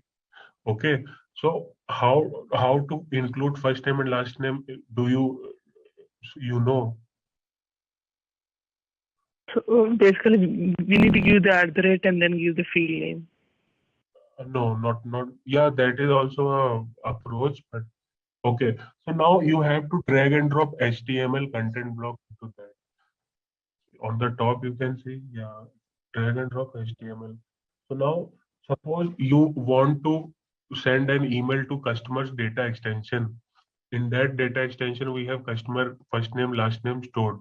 So in order to build, so in order to populate that over our email template, we will have to use personalization strings, so that whenever that email is sent to that person, it is addressed with first name and last name. So write hi, hi space percent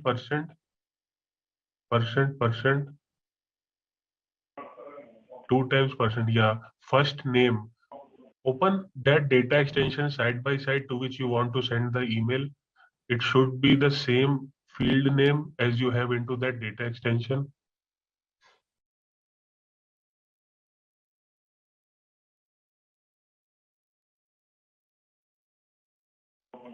Yeah,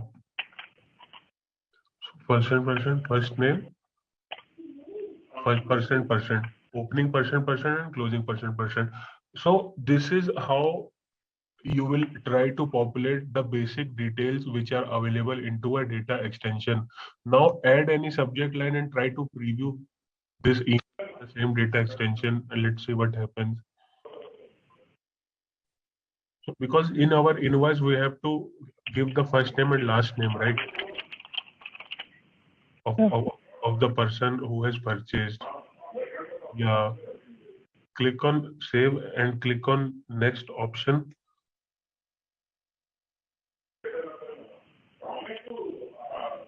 Right.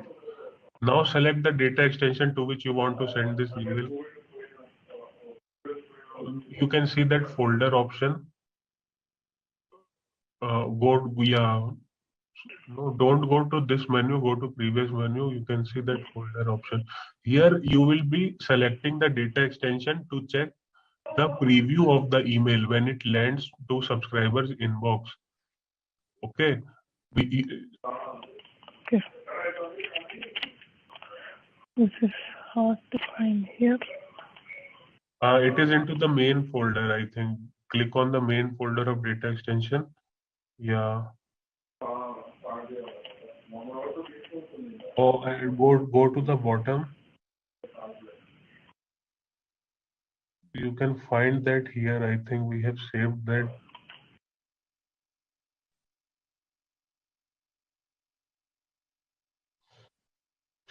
Okay, now try to preview. Click on any record to check how this email will look when it will land to. No, you haven't selected any record. Go again to that folder. Yeah, select the record from the data extension. Yeah. Now at the bottom right, you can see select option. Yeah, click on. So you can see that the record which you have selected, his first name is already populated here. Can you click on next button there where you have selected the data extension? Left. Yeah, the next button. Yeah. Yeah, that is the next button. Yeah. So you can see that the name changed to F3. Go to previous, it changed to F2. Again previous, F1. So this is how you will preview an email with the dynamic content. You will see when it lands to a subscriber's inbox, which is present in your data extension, how the email will look. So we just try to use simple personalization string to populate the field values of the data extension. Okay, so in our invoice, we have to address our customer with his first name and last name. So try to include first name. We have already included, try to include last name as well. Hi, like, no, not from there. Yeah,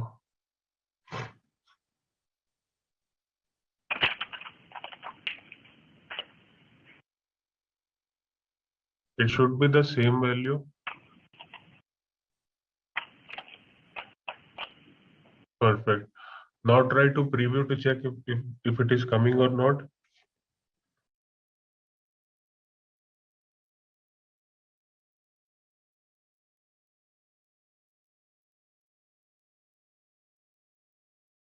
So you are getting the first name and last name dynamically. So this is how you will check your dynamic content. You will have to preview the dynamic strings which you have created using the data extension. This preview is same when when you send this email to that data extension. This is the same type of content that the user will be able to see. So if it is sent to customer 3, then hi F3 L3 will be written. If it is sent to customer 2, then hi F2 L2 will be written. So this is how. So we have completed our basic requirement wherein we have populated his first name and last name. So now we will have to populate what all product he has purchased as well as what is the bill amount of that particular product. But that data is not residing into our sendable data extension, right? That is another type of data extension. That is another type of data extension in which our product is residing. So now we will have to write some code in which we will be able to look up the values of the customer key, which is present into the sendable data extension. We will be able to look up the value into the product data extension that okay, this customer key has purchased this product and this is the amount, and we will populate as a part of invoice. So how to do that? So this is a simple personalization string example which I gave you. Okay, this is nothing but will be used to populate the data from sendable data extension. But if you are not storing more data into sendable data extension and your data is distributed, then you have to create a mscript function. So now let's see how to declare an mscript function. Now double click on that block. Let's go. Yeah, enter. Click on enter. 2-3 times. Click on enter. Yeah. So now in order to write some logic to our email to populate dynamic content, we will be using mscript. Mscript has a certain format. So how you will declare an mscript block? You will write %%, opening square bracket, closing square bracket, %%. Can you try %%, opening square bracket? No, this is curly bracket. Closing square bracket,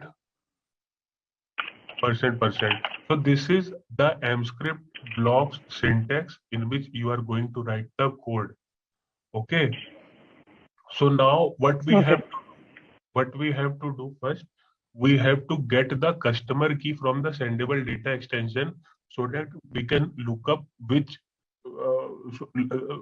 look up the product for that particular customer key from product data extension, right? So can you open that product Yes. data extension side by side? Side by side, open that, create duplicate tabs. Okay. 1 minute. Yeah. No, you will find into the same. You can see here.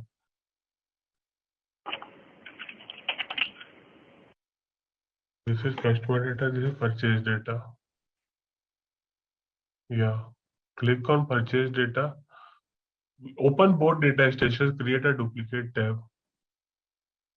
Yeah, doing it.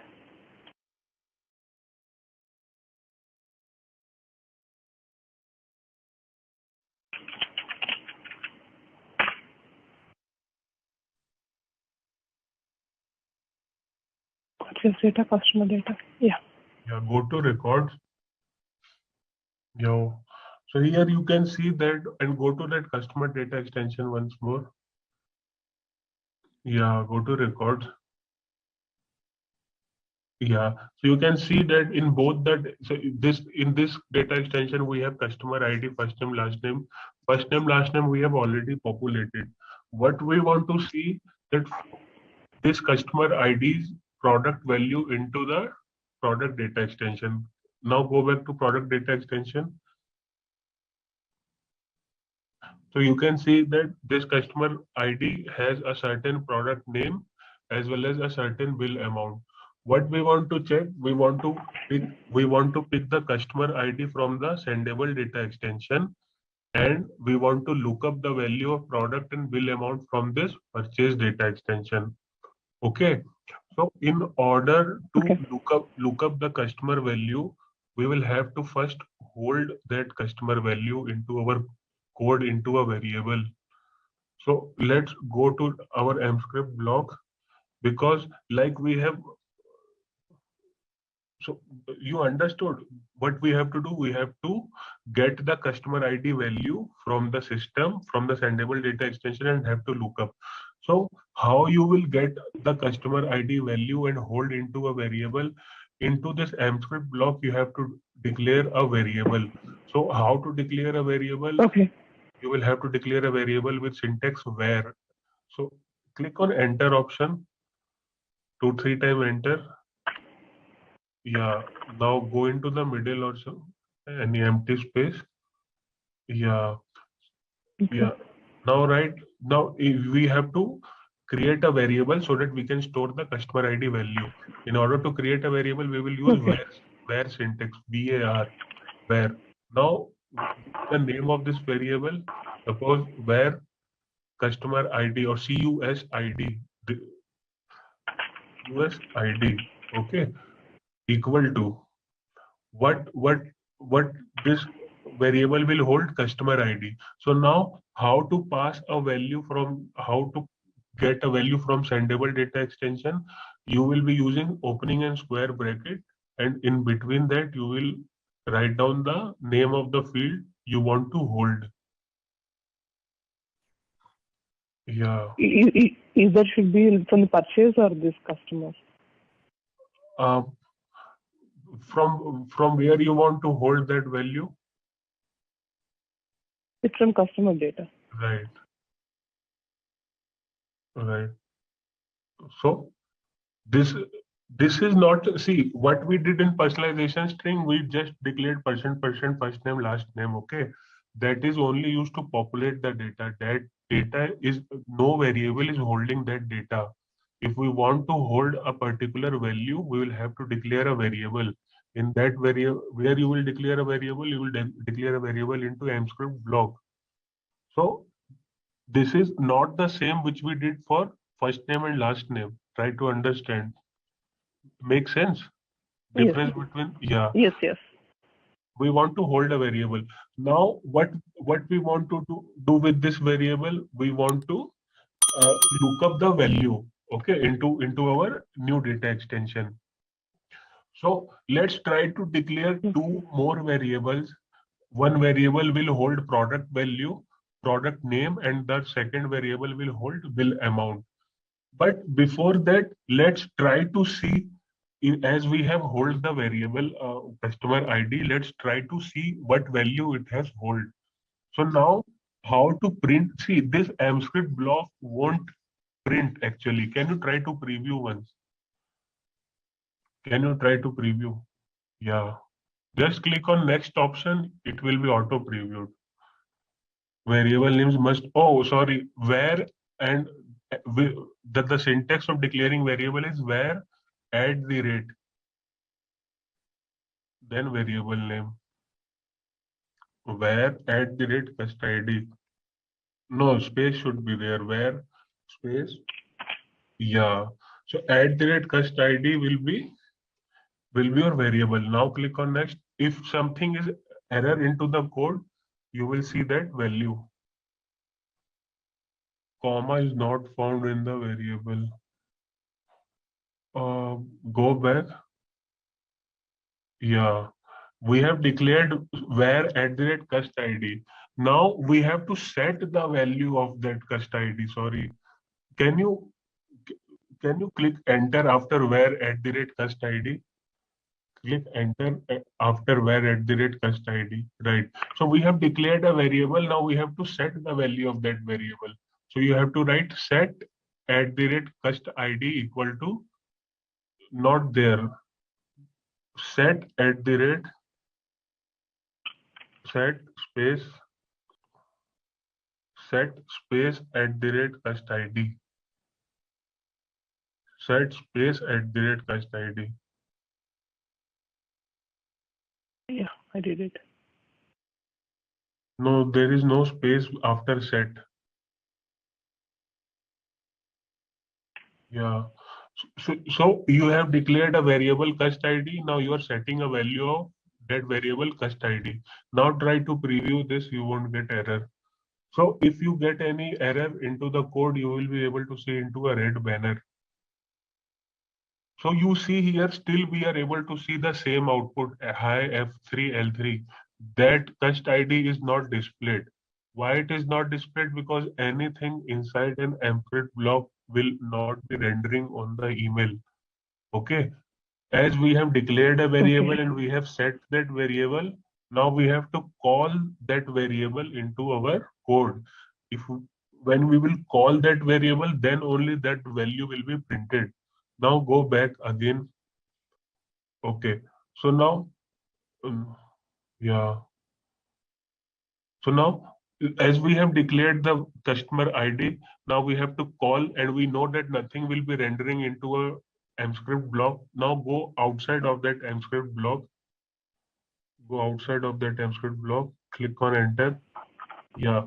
Now we have to call that variable. In order to call that variable into our code, we have to go outside the AMScript block and use v function.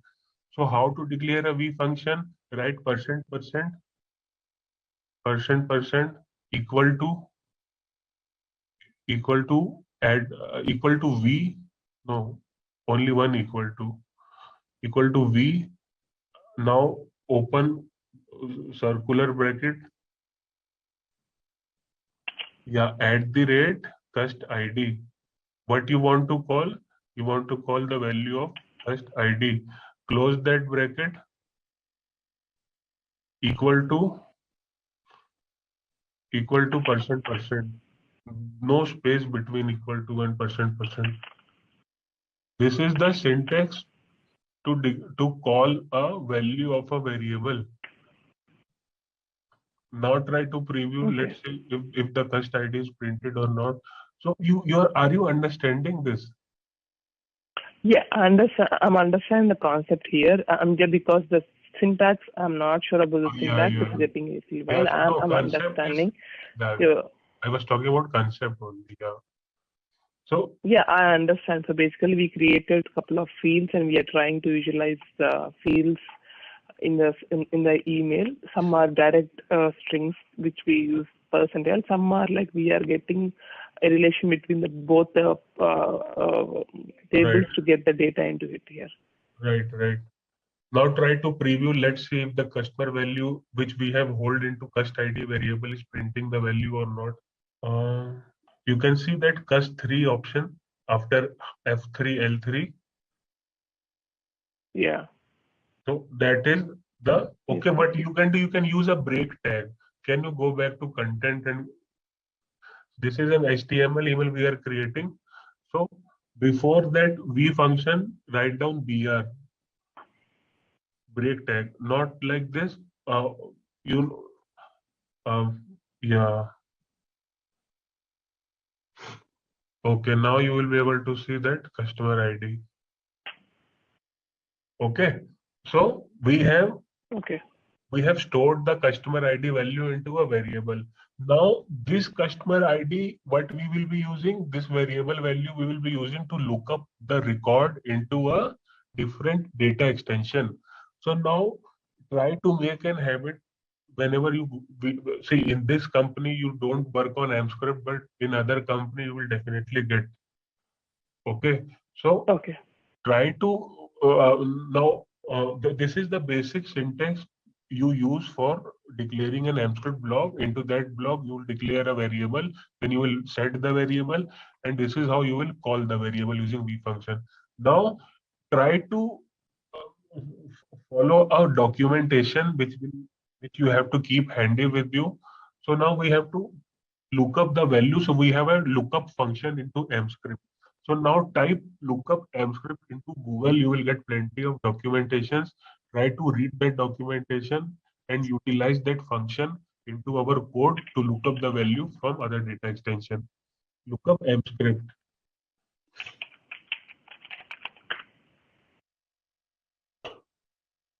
Yeah.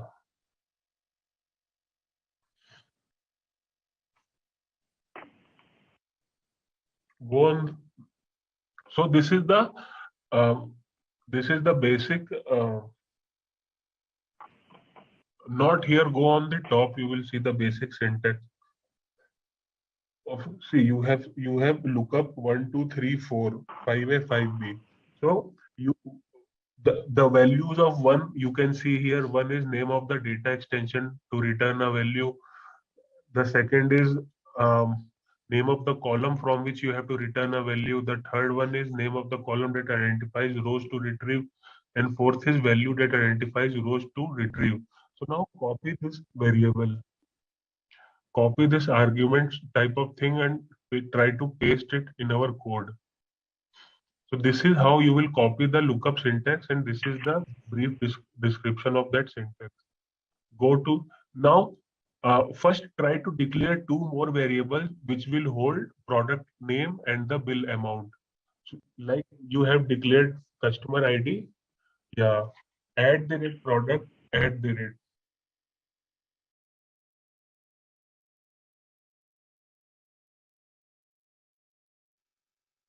Okay, so now set the value of product.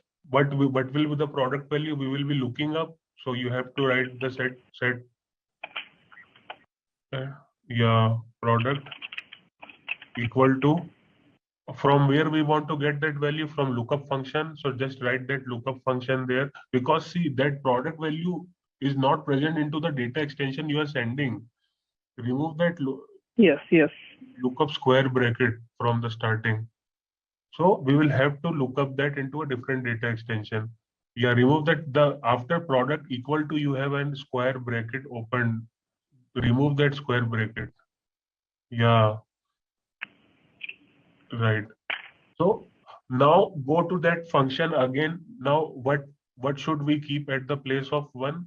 We should keep the name of, yeah. So what should be that at place of one? Name of the data extension from which you have to return the value.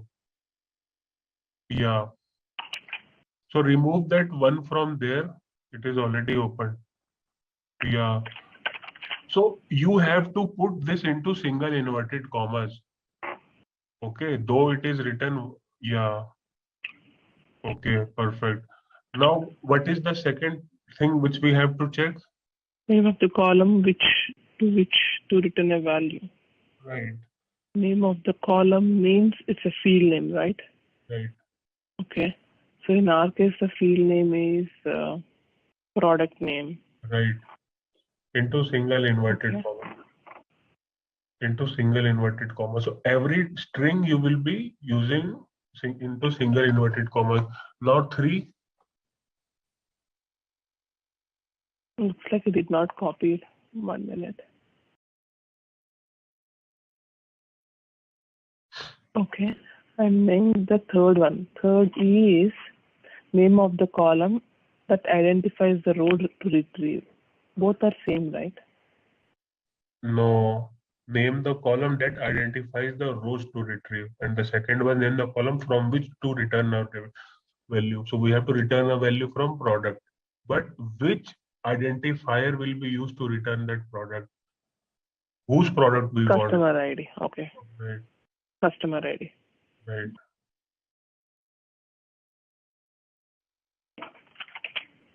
Right. Okay. And then 4 is the value that identifies the row to retrieve. Yeah. Value that identifies the row to retrieve is See, we have saved the customer ID that we have to look up. So what value which will be used to identify, we will have to provide the customer ID for which we have to get the product name and bill amount. we already provided the customer ID here, right? That is the name of the field. Go and read 3 and 4 one more time. You will get the difference. Name of the column, okay. Value that identifies the row to retrieve. So we gave the name of the column here. When you say value that identifies the row to retrieve, I do not understand this part. Value means, see, from where we had to look up from a data extension. We have specified name. What we have to look up? We have to look up the product name, the second part. Okay. So what? Yes. Okay. So what you have to look up? You have the customer ID to look up, because you are getting that customer ID from the sendable data extension. So that customer ID is present into which column? Into the product data extension that is present into the customer ID column. That means third. Okay, and fourth is what is the value of customer ID? Which customer ID you want to look up? Didn't understand? But it has to be dynamic, right? It has to be dynamic. The values have to be dynamic, right? If I'm choosing for one record. Yeah, it would be dynamic. We have stored customer ID into a variable, right? Pass that variable for which you want to. In fourth, write @cust ID, comma, remove fourth @cust ID, and remove every other thing from there. We don't have to give any fifth condition. So now, remove everything. Yeah. Now, can you try to explain me what we did in the lookup? Okay. So first of all, we got customer ID, product name, amount. These are 3 variables which we got, and we selected the data extension. So it's picking the data from that. It goes the record and picks 3 values, and we have set the customer ID to be the customer ID from the table which we picked up, which is like customer data. And we have set the product. Now we are basically trying to set the product because the product is not in the customer table. Yeah. So how to pick the product is we are asking it to go to the purchase data extension, and we pick the product name field. While picking the product name field, what is the link for the customer data extension is the customer ID. It's common to both of them. and Right. we want that to be dropped into this part. I did not understand how is this useful and what we are doing it here. This advocate of custody. So basically, we are using the customer ID, which is having the customer ID like that. See, we have ID. we have already printed customer ID. Can you try to preview it again? Can you try to preview it again? We have already printed the customer ID. What is the customer ID? Okay. +3. So +3. this ID's product you have to look. We have. I got you. Yeah. Okay. So you have to pass that ID dynamically, right? Whose product the system will be looking. System went to purchase Soumya data extension. System understood that you have to populate the product name. Okay, system understood that you have customer ID field in common. So which customer ID's product it should populate? You will have to pass that variable in which you are storing customer ID. You are storing I got customer. you. Okay. Understood?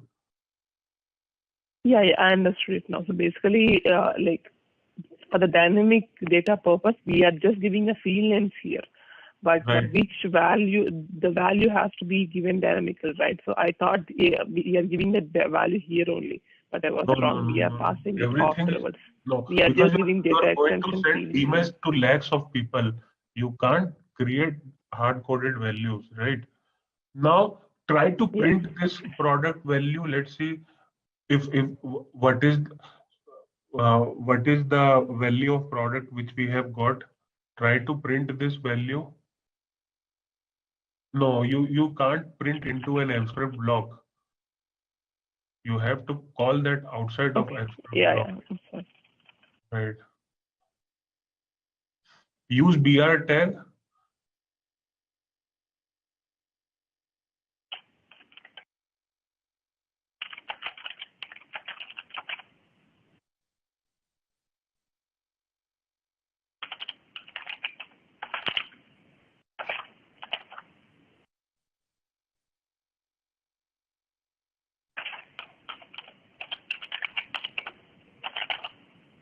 No, you have to use v function.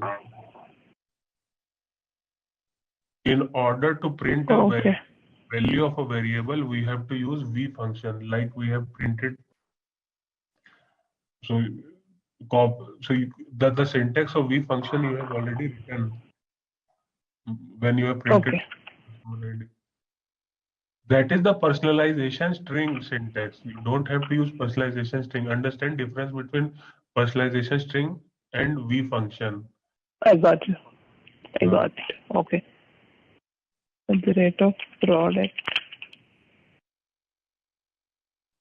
Yeah, close that. Yeah, equal to %. Right. So there is a direct field, it's like this, and we are using something with respect to lookup, then Right. it has to be like this, which is a variable. Right. Okay, the product name is okay. Now try to print the bill amount as well. Okay. So we did not get the bill amount in here, so we need to get the bill amount also. Right. We will have to look up the bill amount as well. So you have created an amount variable. So to which variable you are assigning this lookup value? At the rate of amount. Yeah. So set @amount equal to lookup.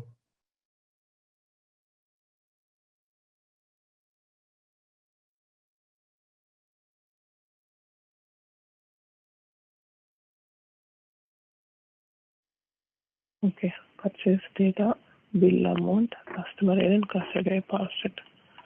Okay. Hopefully this should be.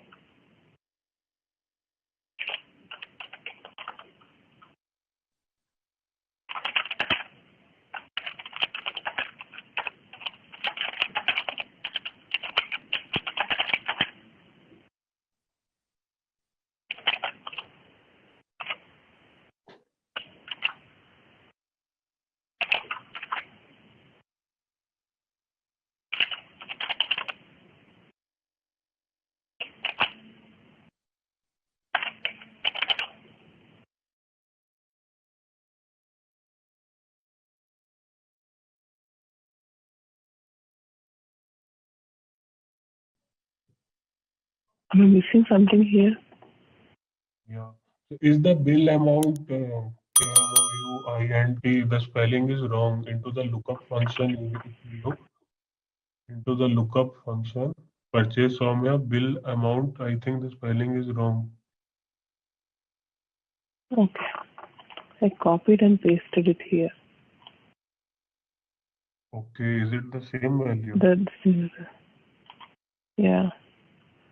Maybe I gave it wrong here. That's why I used the same field name. Okay. Bill amount, customer ID. Can you check if this user has any bill amount? Open that data extension, purchase data extension, and go to record. It has, right? Okay, we will try to see. Go to that code again. Set space @ amount. Set space @ amount. It's not showing any error. Okay. It's hard to find, right? Now try to switch the values. Try to switch the values. Not from there. Into the preview, you can switch the value. Go to next. Okay, okay, I got you. So we have 2,000. And, okay, for customer 2, we have 3,000. Now again, switch that value. We are getting correct values, right? Yes. Okay. So now this is how we work with we work with AMP script. So now for every requirement, you have to read the documentation. You will get specific functions. Okay. So one last example, I would like you to try one last example. Now create a product data extension in which you will be storing two values, product name and image URL. We will try to dynamically populate the image of the product as well. Okay. Just one more thing I have to show you here, how to write some logical conditions now. We have just declared variable populated lookup, but there is no logical conditions we have written.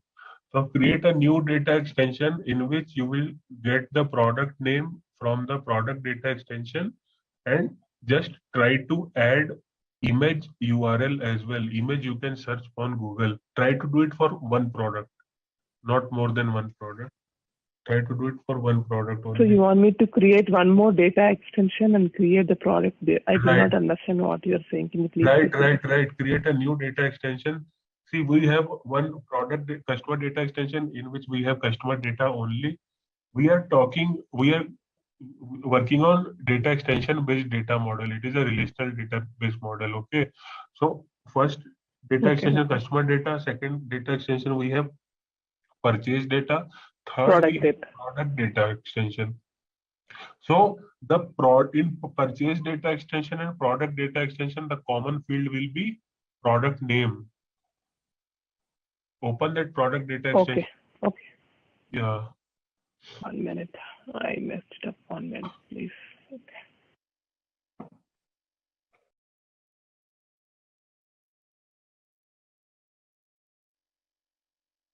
Okay, so basically the customer data is related with the product purchase data here. We have product and bill amount here. So you want me to create a product data extension again. And in the product data extension, we are trying to populate the URL. Yeah. So in that you have product name and the product image URL. Now I will help you to link this. How you link, I will show you. You must have seen this type of linkage into a contact builder data designer. If you are aware how data extensions are linked to create a view, I will show, but just try to create this product image data extension.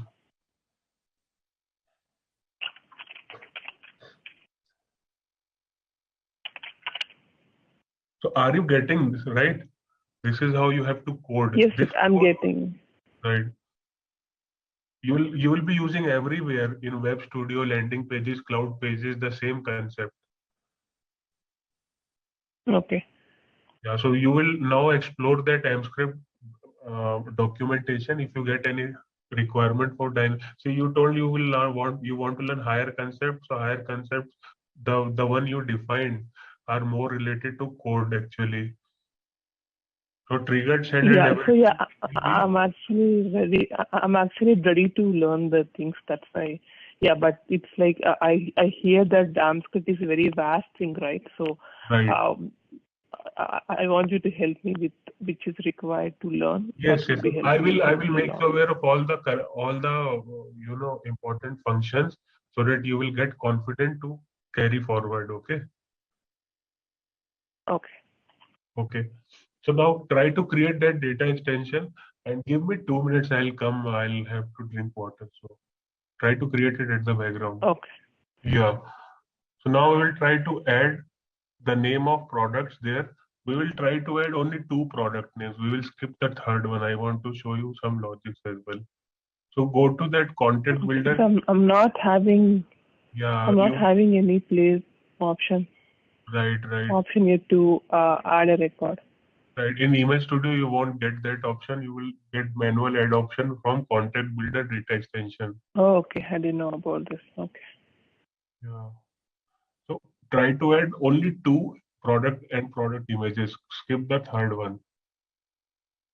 Okay. We will see if some data is not available, then what to do to print a default value in that case.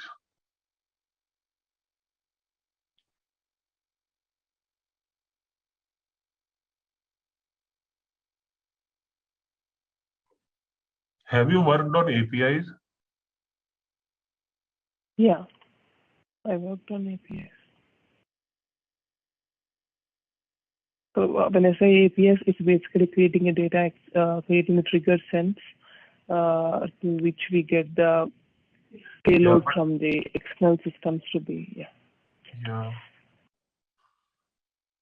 But how to create an API package, you know? How to No, get I the do not know that. client ID, client secret, what is the authentication base Yeah, client type. Yeah. So yeah, that part I did, but yeah, we can go through on a high level for that too. Okay, we'll do it later. Let's try to finish this task first. So in email This data, I think I need to. sorry.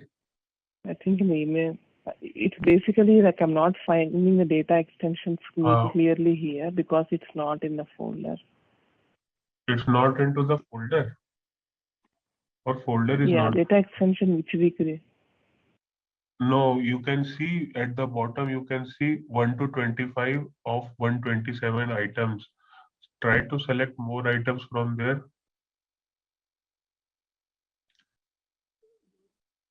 Click on 200. You can see if you go left hand side, yeah, that drop down where you can see 25 written.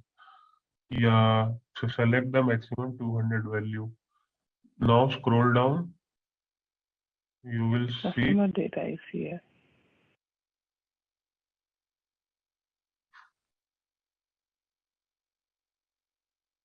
Purchase data, product image. Okay. right. Go to records. Yeah, now you will get that option. So enter the same product name in the same format because yeah, shoes. Yeah, I'm going.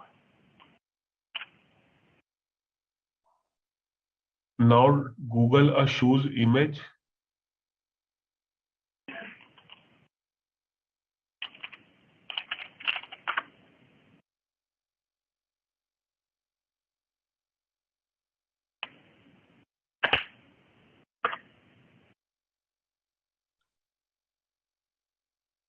No, that will open a website. Click, those are ads. Yeah, click on any image there. Yeah, click that. Now you right click and you will see copy image URL.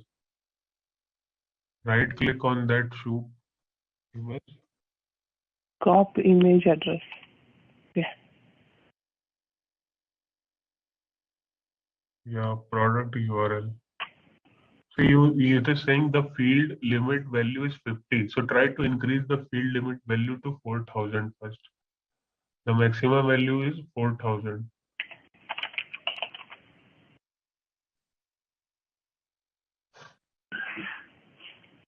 Side by side, try to find the image of any other product. Oh, it load. Okay.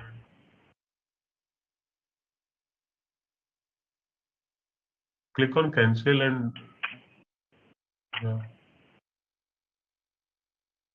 Okay. Now try to add another image. We will skip camera. Okay.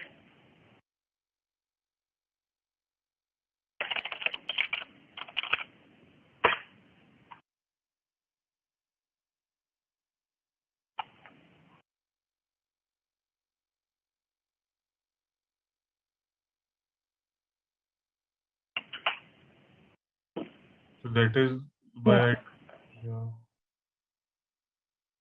So it should be again to 4000. understand. Okay. Product 4.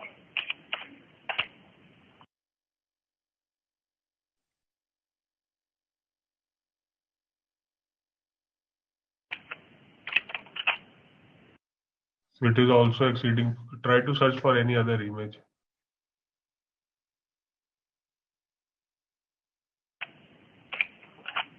No, try to click on that image, then copy the URL because it contains some reference strings as well into the URL.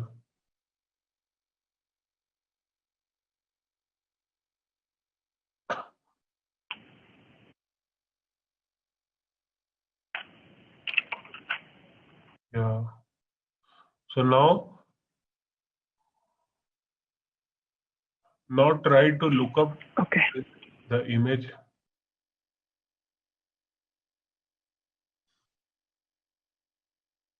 Okay.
You just set the product variable also, right?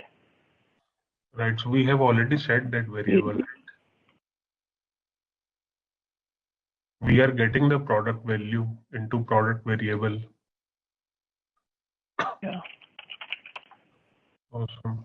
Okay. This is the field name. This is the field name. This is the okay. Yeah. Okay. Nice. Now try to print this image value.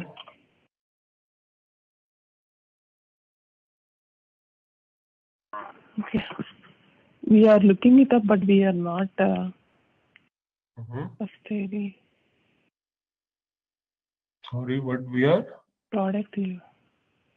I'm just trying, like for us to get this image URL, product URL, are we getting this into any other, which variable should I use here at the rate of amount, at the rate of image? Yeah. Right.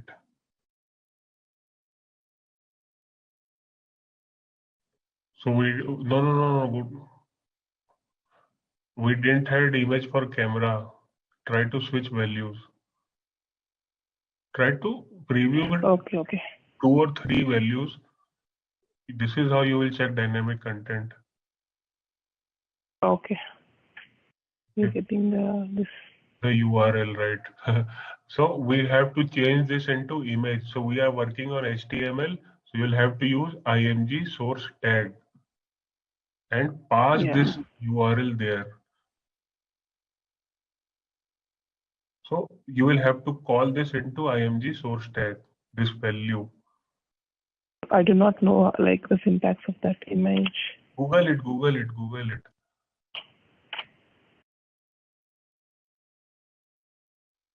No, this is AMScript guide. Image syntax is HTML.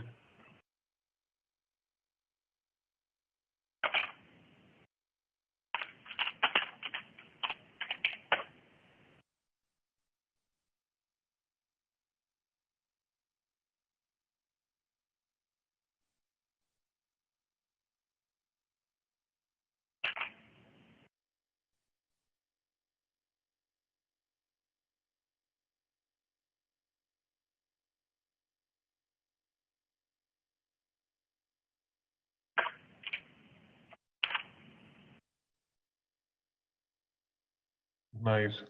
So now you see img src. Src means source. So here you will give the image URL. So we have already stored URL into v function. So we will call it there. Remove that particular src value.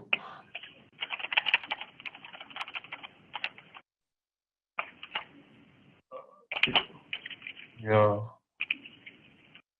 Right. Now try to preview.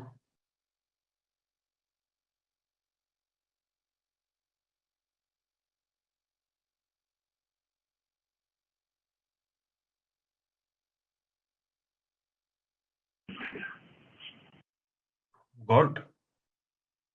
Try to change the value. Check for shoes. Okay. Check for camera. We don't have. Okay. And alternative text is coming as we do not have that in the system. Right. Okay. Right. So now what if we don't have that image value? We will try to pass. This one is having. We will try to pass a generic image URL. Okay.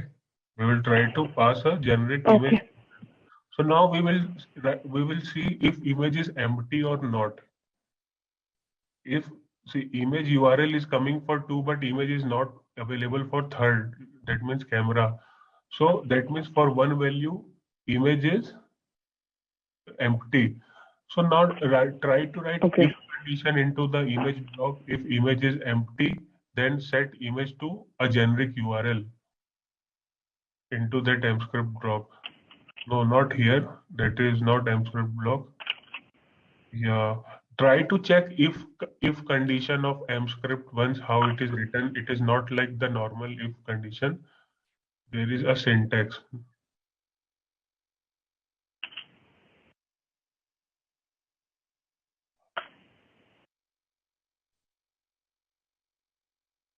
Yeah, the first one.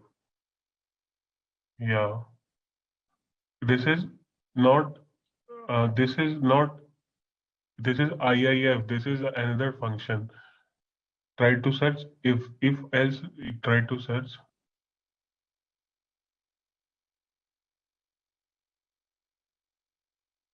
Or take simple Google it. It's AMScript, right?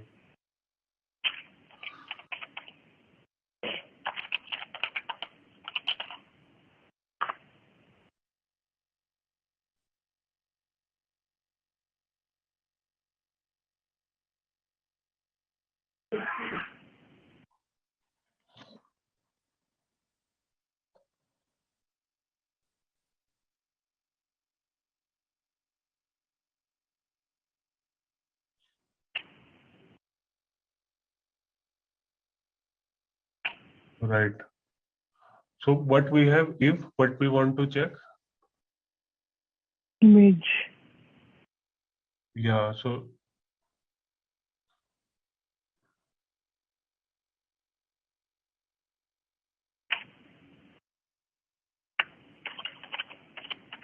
Okay. So if image is empty, we don't have to look up for a particular value. We have to look up for an empty. So there is another function in AMScript which is specific for empty values. try to search for that variable, that function as well. Empty function M script. If certain value is empty, then we have a specific function.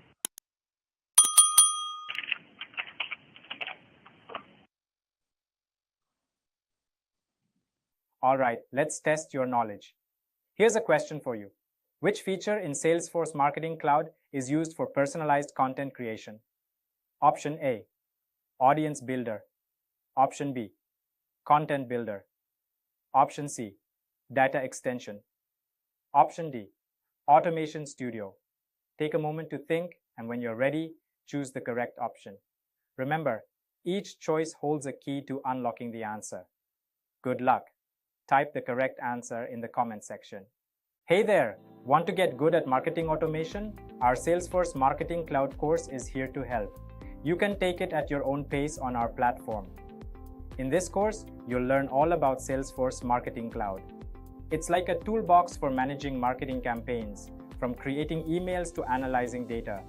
Our course covers everything you need to know, from the basics to more advanced tricks. It's made by experts who know what they're talking about. Your teachers are pros who've been doing this for ages. They're here to help you learn and answer any questions you have. And don't just take our word for it. Our students love the course too. People just like you have found our course super helpful. Best part, it won't break the bank. This awesome opportunity to learn is affordable. Ready to become a Salesforce Marketing Cloud Pro? Sign up on our page now. For more info, check out ZaranTech's website. Right. Okay. Empty one. What is the value? Then attribute variable or nested function to evaluate.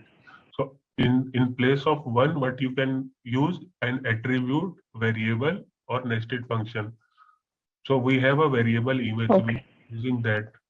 So remove that @ image and use, yeah, right, right.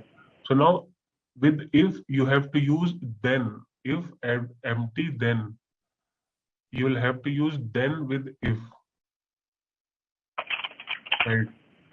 Then what we have to do, if image is empty, then what we have to do? Some generic message. Not generic message, we will pass a generic image, because that,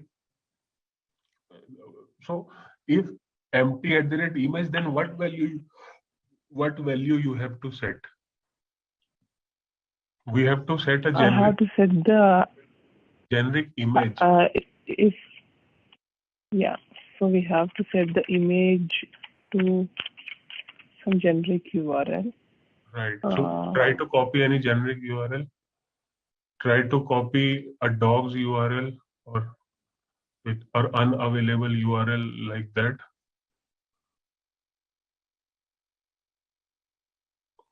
Unavailable image.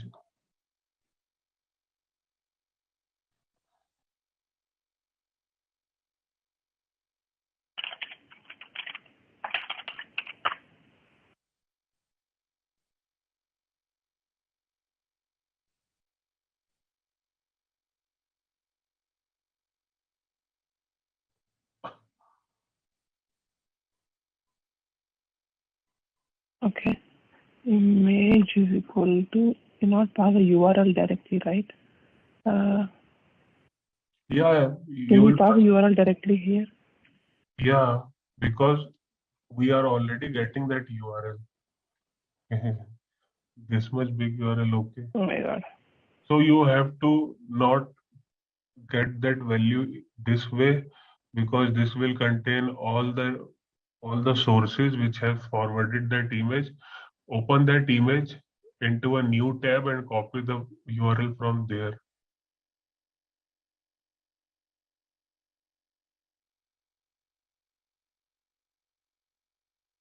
This is how I was copying image. Try to copy any other image. Only.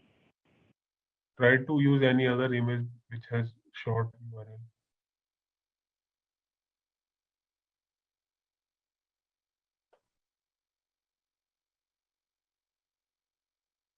Everything is like that only. I'll just make google.com. Okay, but we need an image, right? Okay.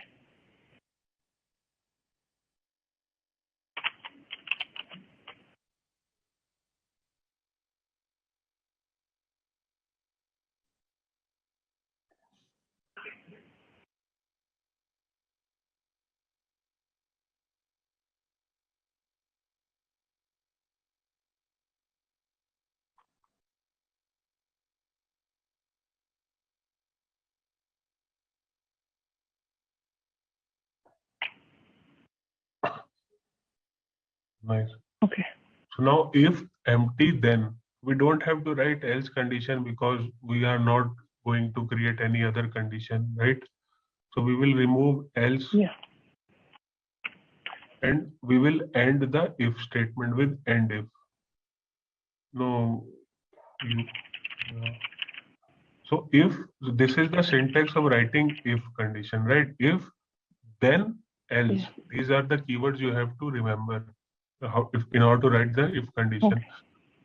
Now try to preview.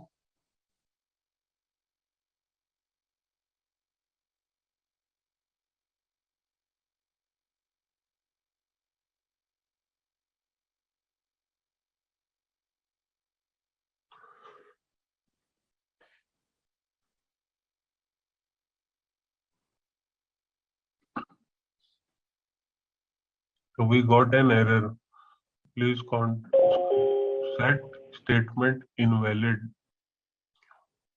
Which set statement? Senior exception.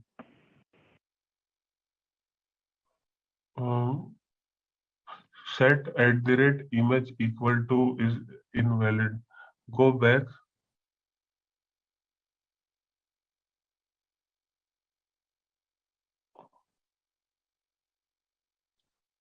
Yeah.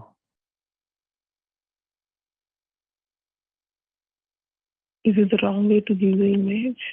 No, this is the correct way, but set image.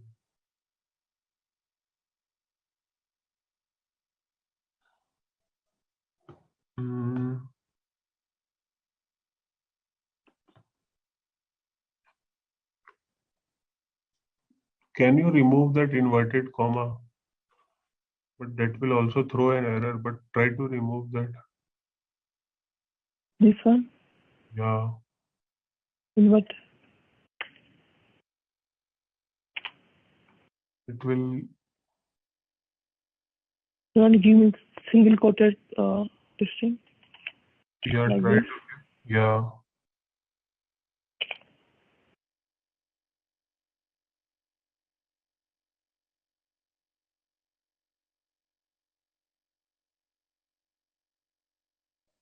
Yeah. So got. Yes. So this is how you create mscript blog, you populate dynamic content, you play with data extension data, and you write if-else logic. We have plenty of other functions which we will see later. But this was the concept which I wanted to tell you. So did you find this helpful?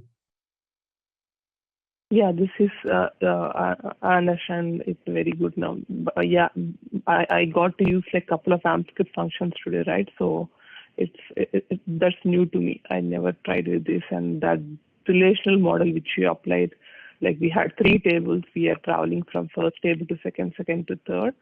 That was good. Yeah.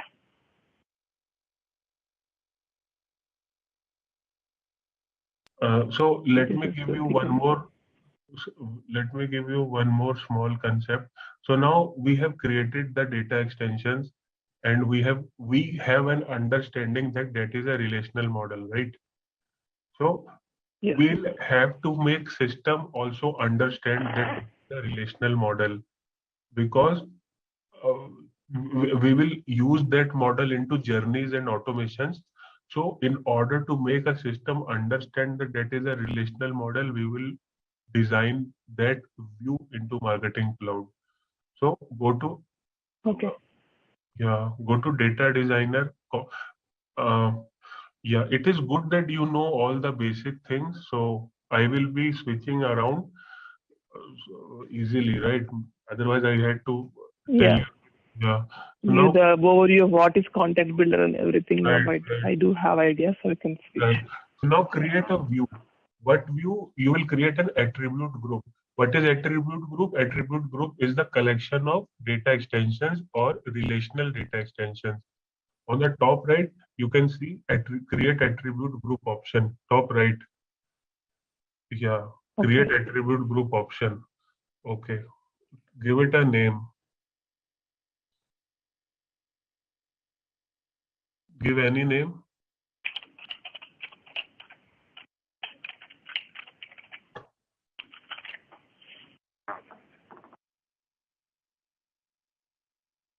Yeah. So now, so one small concept here. So we have created a data extension based data model. So there is a super object to which every data extension is linked. That super object is All called subscribers. contacts. We are working with contact Okay. based. So there is all subscriber is not Okay. an object. We will see subscriber part Okay. later.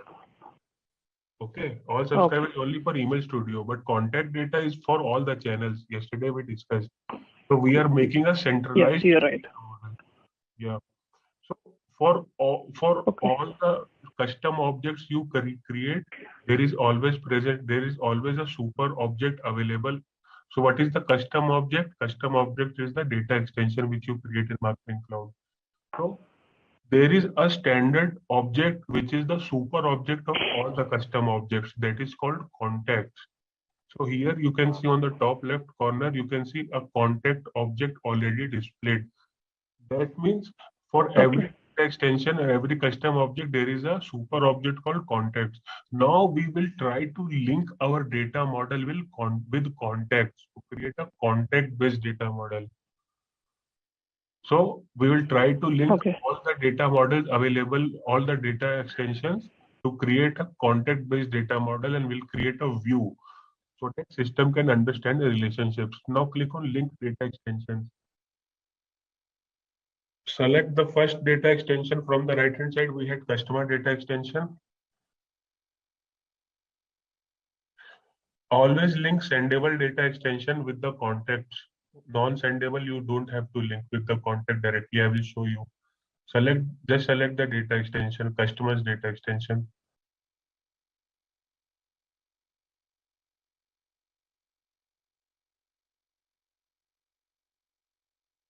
Yeah, no. For now you have to create a mapping. So I told you that for every custom object there is a standard contact super object available.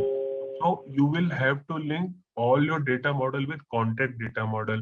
So the contact data model, which is a standard data model, has certain attributes already defined, like contact key, email address, mobile number.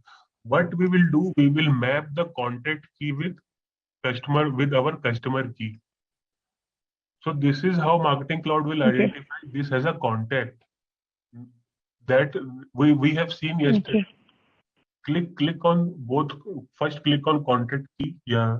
Now click on yeah. This we have defined a relationship. What we have done, we have linked our customer sendable data with the contact data model. Now system will understand this. Yes, whenever this customer key is present, suppose it is present in email studio, it is present in mobile studio, it will be linked as a it will be linked to a centralized contact key. Okay, the contact key is Okay. Okay. the contact key is the key of contact based data model. Now click on save option. What we have done, we have linked our custom data model with contact super object contact. Click on done, and we have created a contact based data model.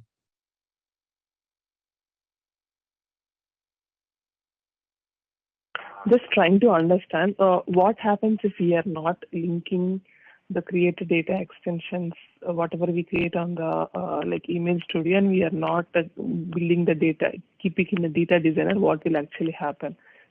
Just trying to understand out of curiosity. Yeah. So see, if you don't link it, no worries. But when you work on Journey Builder, there are two type of data available: contact data and journey data. So so any real-time update, to your data extension, if you want to take decisions on that. Suppose you are a banking company, okay, you send payment reminders. You have created a journey. You have seen journey, right? Yes. So you have seen journey. So you are a banking company and you want to send payment reminders. So suppose today is the date when I will send the first payment reminder of the credit card. So I will wait for 2 days, 3 days, then I will again send a reminder and I will keep on sending till the payment is complete. So when the subscriber completes the payment, we have to attribute that, we have to update anywhere, okay, that yes, the payment is complete. So that update will be the real-time update into our data model. So in order to listen the real-time updates, we will have to define this contact model, and we will have to use this contact model to take real-time decisions in journey. We will see in detail, but let's try to create our view first. Okay. Now So link, now link the other data extension with this data extension. Only link sendable with contact. Now you try, click there. Yeah, now link the other data extension. We will have to create this view so that in future it will be kept with us for future reference. This is the data model we are creating. okay. Product. So what two fields are? No, not directly product. First, this product is not directly linked to this data extension, right? The purchase data extension is linked, in which we have both customer IDs as common field. Oh, okay. Yeah. I forgot. I thought. Okay.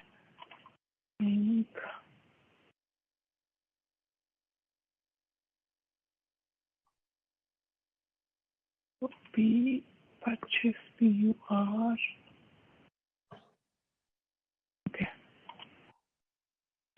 Yeah.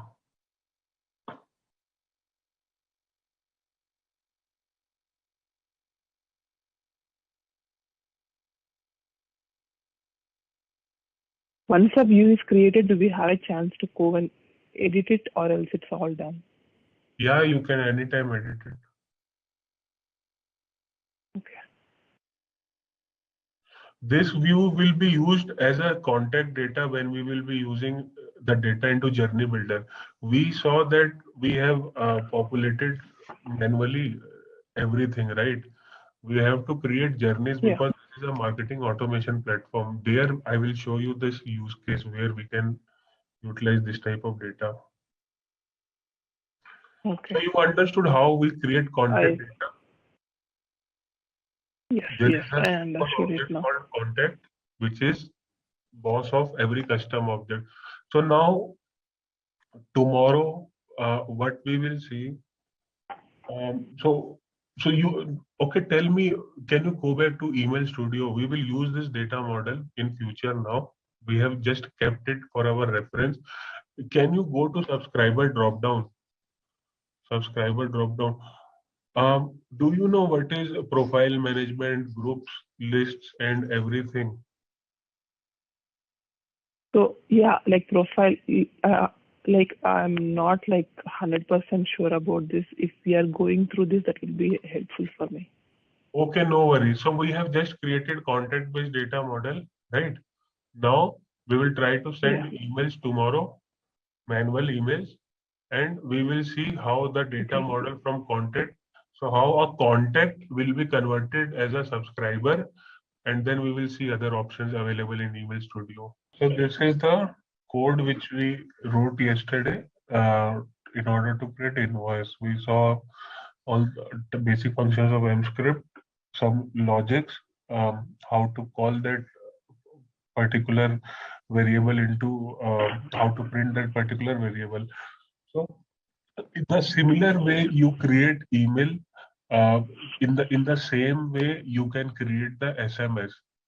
Okay, so let's try to work parallelly so that we don't have to jump again back to the content builder, because content builder is a tool which will which will be used to create the content. So just copy the code which you have written the same way. As soon as we get the order, the same time we want to send the email, the same time we also want to send that SMS. Okay. So just copy this code and try to paste it somewhere else. Suppose into a notepad. Okay.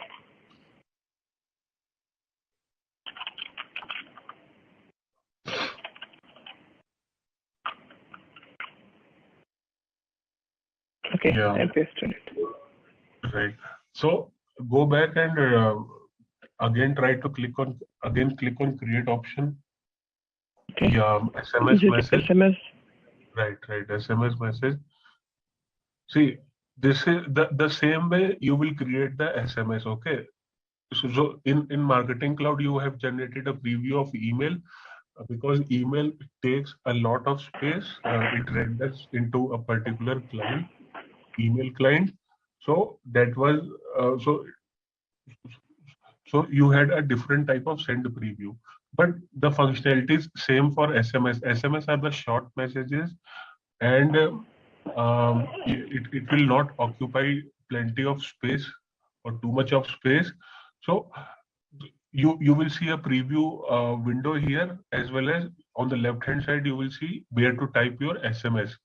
So SMS can also be a static SMS or a dynamic SMS. Just try to write hi, write anything in that message box. So yeah, so similarly, this is how you go and you design the message. Okay. Similarly. So now but this message will not support HTML. Okay, so you cannot keep images and graphic GIFs and all stuff of CSS HTML coding into this message. This is a simple message, but we have a requirement to send the invoice. That means this will support the M script. The HTML and CSS part won't be supported. Only the M script part will be supported. So now let's try to implement the same code into the SMS. But in that code, we have to remove all the HTML part, because SMS are non. So we won't display our image here. You, I think, haven't copied the entire code. It used to address with first name and last name and everything. Yeah. I have not. Okay. I did not copy this part because this is having HTML, right? Right. So remove welcome to Walmart and just paste that message. Yeah. Okay. Try to remove the image you are okay. We remove. So and if also you can remove, because there is no if condition. Now try to call both the variables after this this AMScript block to print. Yeah, and remove all the HTML, CSS part, right?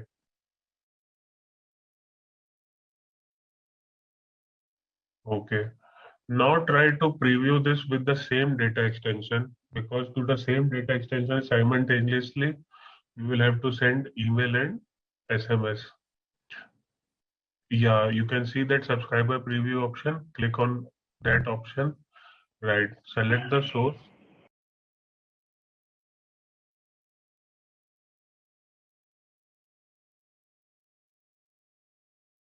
No, I think it didn't get selected. So is that data extension empty? Customer data? No. So this is the customer data. It is having 3 records. Phone number is there or not? Can you check? Go to Yeah, we do record. have phone number here. No, value. Okay, now again try to preview it because it should show the records like we see in email. 3 subscribers selected in the source. 3 subscribers selected. I think there is an option wherein we have to select the subscriber. Or you can see the display preview option. Yeah, here I can see the display preview from name, and apart from that, I selected a source here. Yeah, but you didn't. No, it should return a preview. Is there any step that I have to do? Right. Actually, I have to check why it is not giving us the option to select a particular subscriber. Just go there and expand the data extension. Yeah. Click that data extension. I'm double clicking it. If nothing is happening. You are not getting any option to display preview. No, you can see it. Yeah. So, can you try to select the other one which you can see at the bottom? Yeah. 0 subscribers. 2 subscribers selected from the source.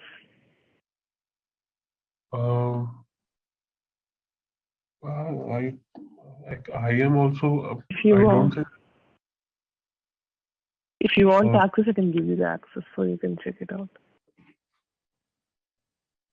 Can you check if you have local field as well in your phone, in your data extension? There is no local field. We have country field, that's it. Okay, country has a data type local or what? Okay, let me check. It should give us that option to select preview. I'm trying some other data extensions also, which is having subscribers in it, but still it's the same with any other subscriber too. Yeah, well, let me see that. Actually, it is not loading on my desktop. If you want, I can share the access over here so that you can check it out. No, I use the same access you have. So, but the content builder actually is not loading. So, as we have created email yesterday, so you know how to send that email manually, right, to a data extension. Yeah. Yes. You know how to send it, right? Okay. Yes. So basically, we need to go to the email message and we need to set the data extension. Yeah, let's try to send because there are some concepts which I want to tell you. Okay. So you want me to go to data content builder? No, from Email Studio you will be sending because content builder won't have send option. Only preview you can do with content builder, not send. So, but we can just send from the content builder, right? We can have the just send. Yeah, I'm talking about that. Okay. Yeah. So yes, please tell me what to do. Okay. Now go to content and find the content you built yesterday. There is a send button. Try to click on that send button. Okay, so this is the send flow window, right? Click on next option. Yeah. Here go back just one time, please. So on the left hand side, you select sender profile and delivery profile. So you know how to create sender profile and delivery profile. What is a sender profile and a delivery profile? Yeah, like you can just go through. I know it, but I know it on a higher because by the time I came in, the sender profile was already created. Yeah. Okay. So you can create. See, if in order to send email, you will require a sender profile. That sender profile contains from name and from email. From name means your brand's name and from email means your brand's email address. Okay, so any email which you receive in your inbox should contain from name and from email. That means, suppose I sent you an email, the from name will be Harshit Suri and email will be my personal email ID at gmail.com. So you can create sender profiles. You have to go to apps option on platform tools. You have to select Email Studio. Email Studio. You have to go first into setup, which you were already there. Setup. You can see on the top right corner. You can see SFMC user. Yeah, I already went there. It's loading. Just give me a moment. Okay. Yeah. Now you can see platform tools option. Under platform tools, you can see apps. Yes. Yeah, and under that you can see feature settings, expanded feature setting. Now expand Email Studio. You will see different setting options into the Email Studio. Okay. So the second option you can see is sender profile. Now click on any sender profile or try to create a new one. So it will be asking from name and from email. Okay, go to use specified information. Use specified information. Where is that? You have to use specified. Now define any from name, and any from name would be the brand's name. So suppose Soumya is a brand's name, and from email, suppose Soumya or you can give your email address.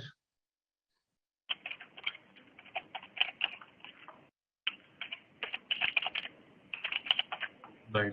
Now click on verify option. You will get a verification code on this email address. You verify that, and this sender profile will be created. So this is the basic setting we have to do in a sender profile. So we will choose this sender profile. You can name it to instead of Soumya. Yeah, it's fine. So did you receive any email to confirm the identity on your inbox? As of now, I'm just checking. I could not receive anything for now. Okay. So if you click click that link which will be sent to your email, then this sender profile will become verified. As of now, it will remain into pending status, and you can't send emails to this. You can't send emails with this particular sender profile. So for now, we can click on save button. This is how we create a sender profile. A sender profile is nothing but the from name and from email for a particular type of send you are going to perform from Marketing Cloud. Similarly, below sender profiles, left hand side, you will have delivery profile.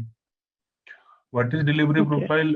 Delivery profile is nothing but it will tell you what are the header, footers, and IP you can use. So suppose you are a multi-brand company and you have different footers for different brands, different headers for different brands.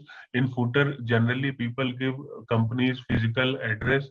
Companies, suppose if it is a Tata Motor, then the address will be Tata Motor. If it is any other company like TCS or Tata Steel, so that footer will contain specific header and footer according to the brand you want to use to send emails, as well as the IP address. If you have any custom IP address, if you have purchased any particular IP address, then in delivery profile you can include. So now click on create delivery profile. Sender profile was from name and from email. Delivery profile will contain your header, footer, and IP. Okay. So you can create header and footer into content builder. Like you created email. If you have another option to create content blocks. Instead of creating an entire email, you create a content block. So you can create header and footer of because from a single brand you will have a single template. You will have to send multiple emails, but you have to use the same header and footer for all the communications. So you will create content for header, content for footer, and from here you can choose. Okay, I get you. Okay, so as of now, it is set to account default. Where you will see account default, now on the left hand side, you will see account setting. Go to account setting. Just, yeah, no, scroll down. Account setting, yeah. So the account default header and footer, click on edit option from the top left. Yeah, go down. So you will see the header and footer. So you can click on preview option. Preview option. You just had, yeah. Yeah, it is grayed out actually. Yeah, you can't preview that. Yeah. Okay, click on custom option. Click on custom option or and click on insert recommended header. So, yeah, and now click on preview. So in header, what you will see a view as a web page URL. So suppose if you receive an email and if you want to view it as a web page, so that link will be enabled when you send emails. Similarly, try to preview footer. So here you can create or custom footers, right? You don't have to use Salesforce footer. Try to preview one time that footer as well.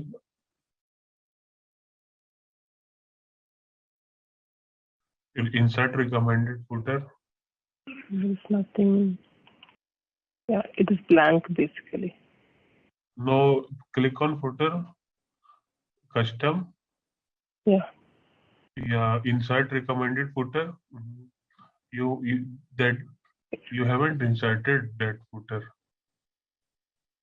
Well, it's as soon as I click on custom, it automatically is going. So now I'm clicking on custom here. Quickly click on insert recommended footer. Okay. There can be a bug actually. Click on custom and then quickly click on insert recommended footer. You will get an option. Yeah. Now preview. So this is the type of footer which you will see.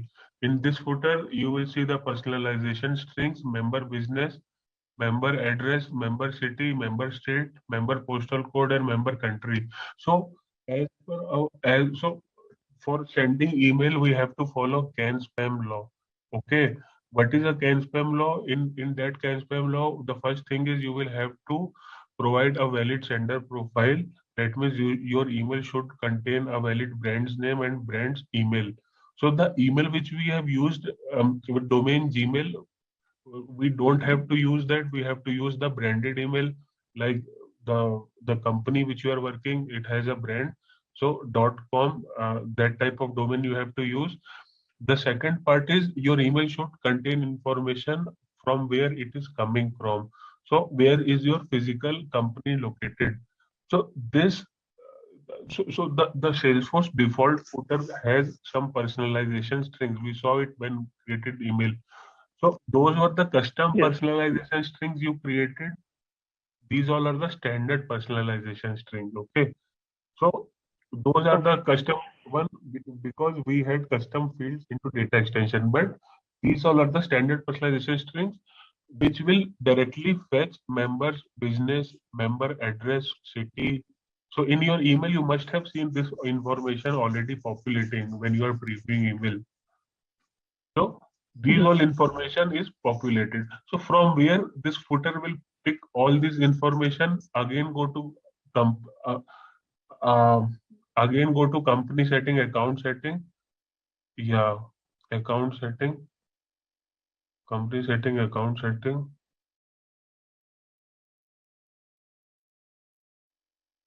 We have company information. Yeah. Okay. So from here it will fetch the info.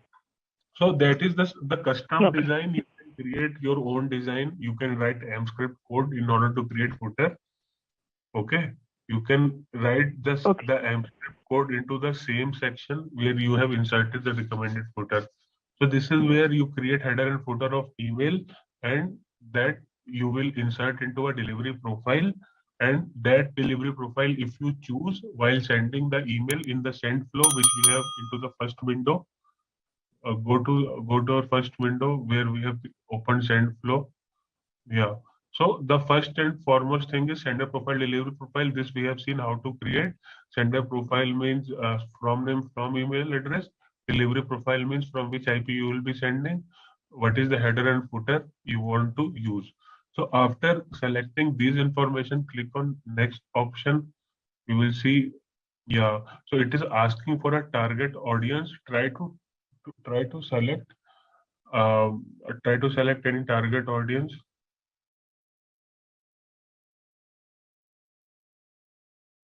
Yeah, just drag and drop there. Okay. So now you will see this option, all subscriber publication shared list. So why you are getting this option?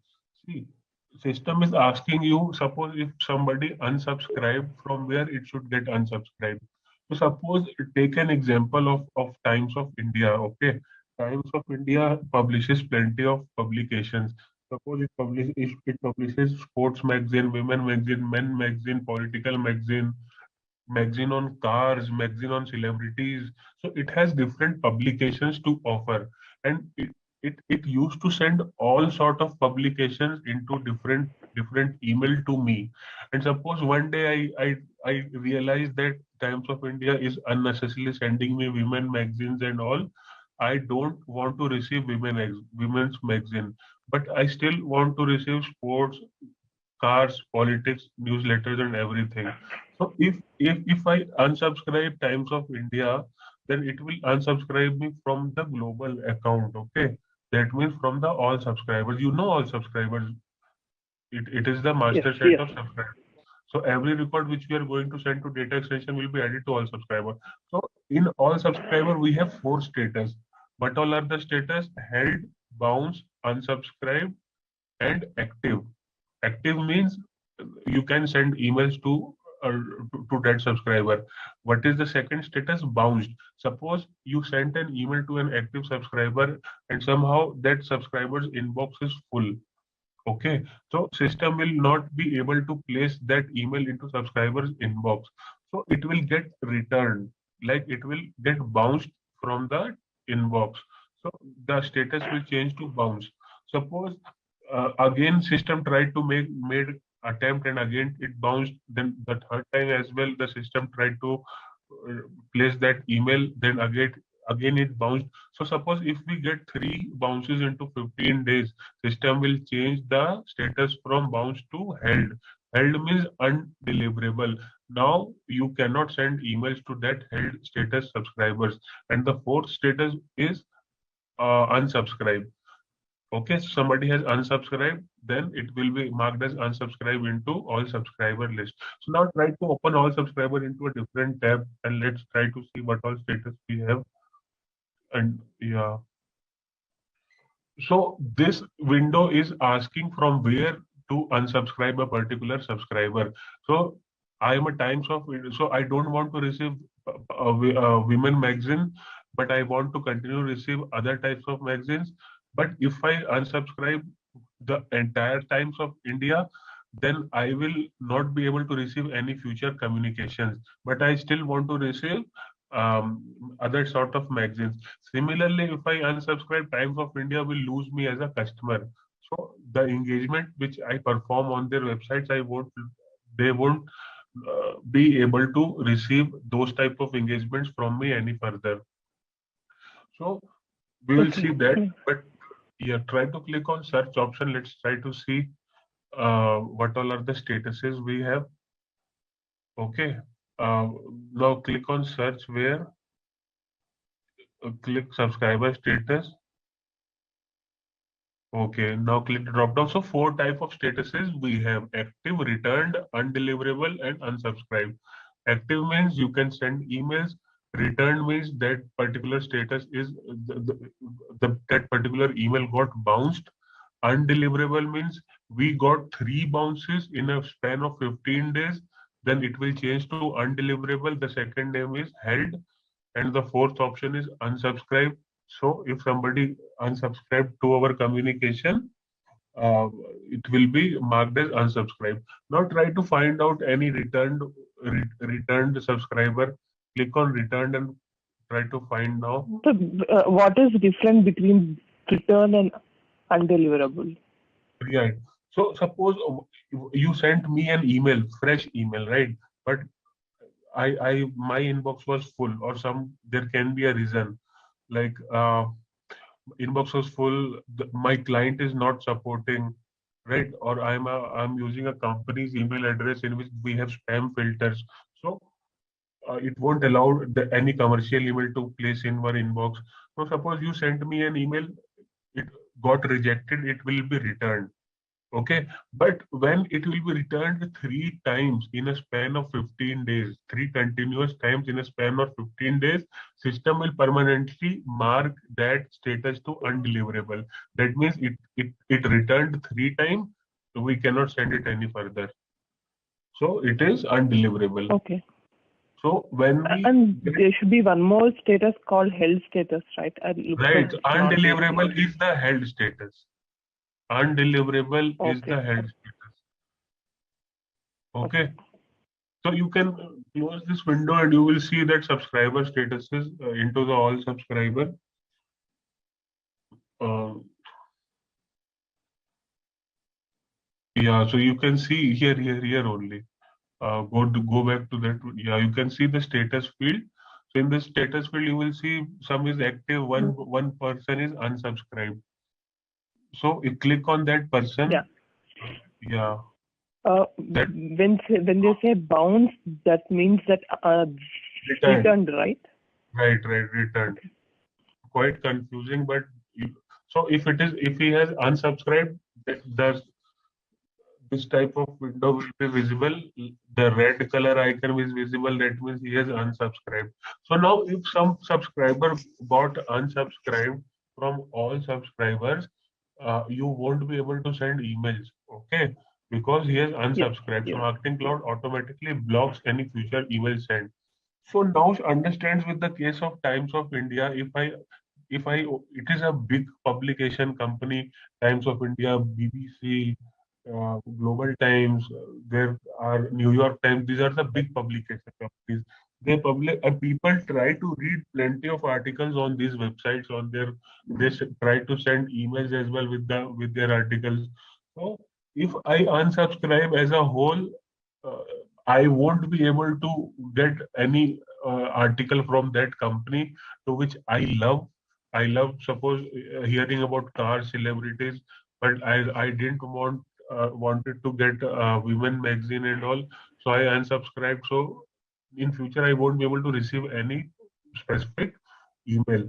Similarly, they will also lose me as a customer because I go and I check their websites, contents. They have ads running on their websites, so it drives engagement and revenue from me. So we both have to, yeah, so in order to avoid this, we have a concept of publication lists in which you can have a facility to get an unsubscribe from a particular publication list rather than all subscribers. Okay, so suppose if I am creating a publication list and if I am deploying that publication list along with my send, and if particular customer unsubscribes, it will be unsubscribed from our publication list. Okay, now go to Email Studio again, close this window. No, not here, not here. So we will have to create a publication list. Click on subscriber drop down. We don't want to unsubscribe our subscribers from subscriber drop down. On the top, you can see subscriber menu. On the I didn't top. get it. What do you want me to? You want me to create? No, not here. On the top, you can see subscribers drop down. Yeah. Go to publication list. Yeah, scroll down, you will see publication list. So you understood why we are creating publication list? Yeah, so basically, if we have one or two products and we don't want to get unsubscribed from all the products, we need to give Right. like a option for them to unsubscribe from one particular list. If we Right. don't have publication list, they'll get unsubscribed from the whole list. So we want to create Right. a publication list to have it. Right. That's So you all. can try to create a publication list and try to select that publication list into the send flow.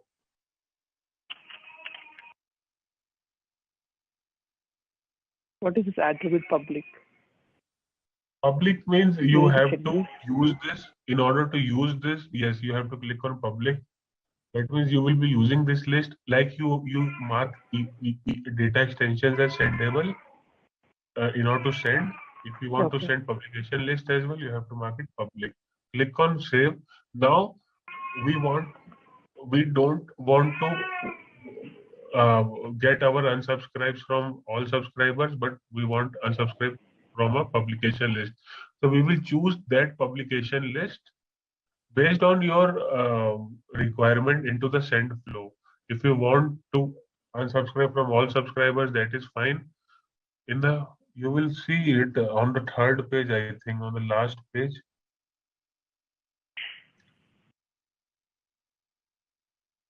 It's here. But we Yeah, don't have any subscribers in here. it will be automatically added. Those who will unsubscribe will get automatically added. Okay. Okay. So now you can select your own publication list. Yeah. So why we have selected, you understood, right? Yes. I Okay. understand. So yeah, we like my one question which I have here is like once we have this in a publication list, how does the marketing cloud knows that it has to be unsubscribed from only this list and not the all subscribers? Because like once they have unsubscribed from publication list, how does the product how does the marketing cloud understand that this particular email cannot be sent for this particular customer because he has unsubscribed from this list only? So do we need to give this list while we are sending out the emails? Right, right. So you Okay. have to use the same list while sending out the emails. So similarly, you have to select the publication list. Suppose our publication list has 0 records. Okay. And now you selected publication list. You try to drag and drop that data extension again. You closed from here. What it is asking to select from where you have to unsubscribe. Go on the top, you will see, yeah. So you will select your publication list here. So now 0 records are present. Okay. 0 records are present into that Okay. publication list. So if somebody unsubscribes, that will be auto added to that publication list. Now in future, if you deploy any other send, then if those 2 subscribers won't receive email if you are using that publication list.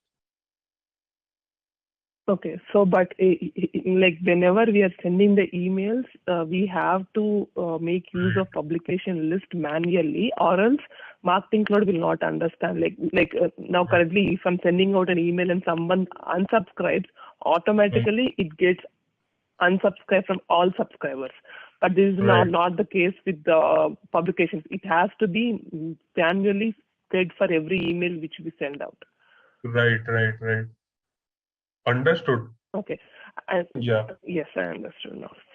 One question here, like how can we use, like while sending kind of manual emails like this, like the one which we are trying now, we say manual send of emails, right? For this, we can give the publication list and everything.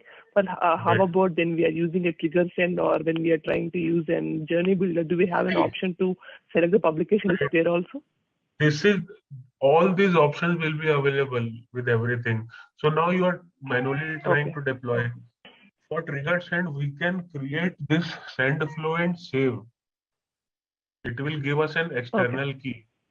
Okay, we can. Now you are currently choosing it, you will immediately deploy. But we can also save this as a send definition.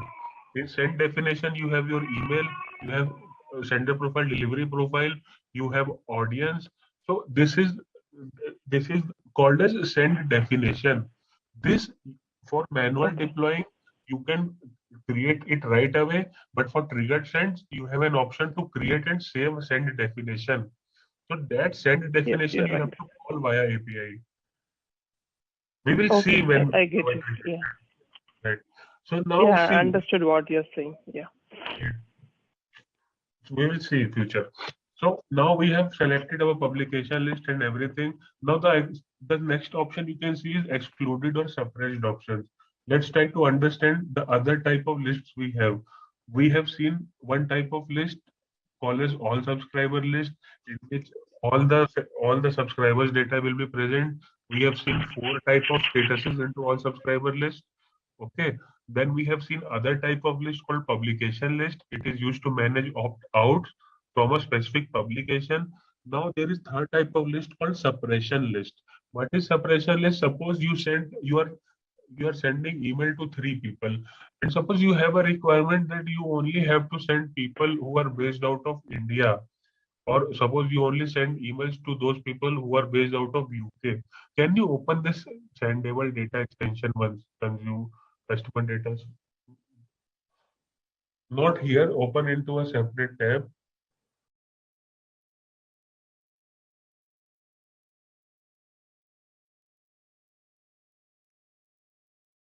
Yeah. So suppose we have three countries here, and I have a requirement to only send email to Indian uh, to Indian people, or suppose I only want to send uh, to those people who are not Indian, right?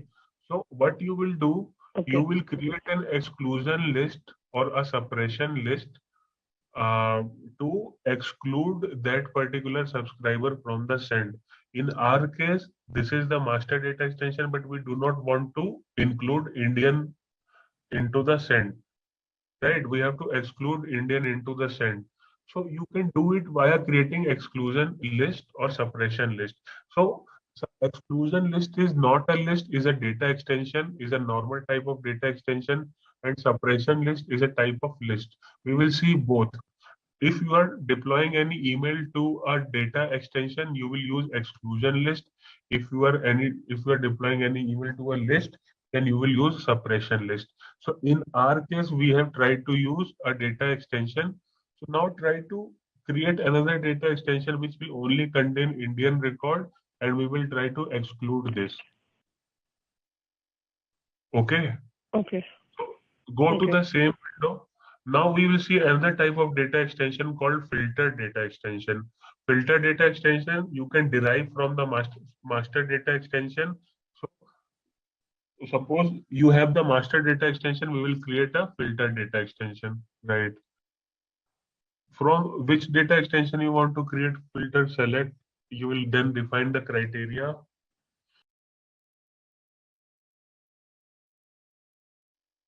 Write down the criteria for which record you want to create a filter. We want to get the Indian records. So currently, I think we had okay IN. Okay. Right. No, not save as filter, save and build. Go to save and build. Right. Select that folder as well where you want to save.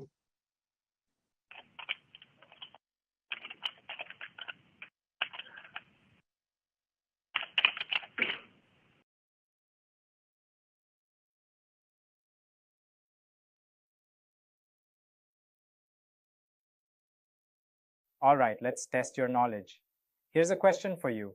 Which of the following is not a standard data view in Salesforce Marketing Cloud? Option A, Send Data View. Option B, Open Data View. Option C, Click Data View.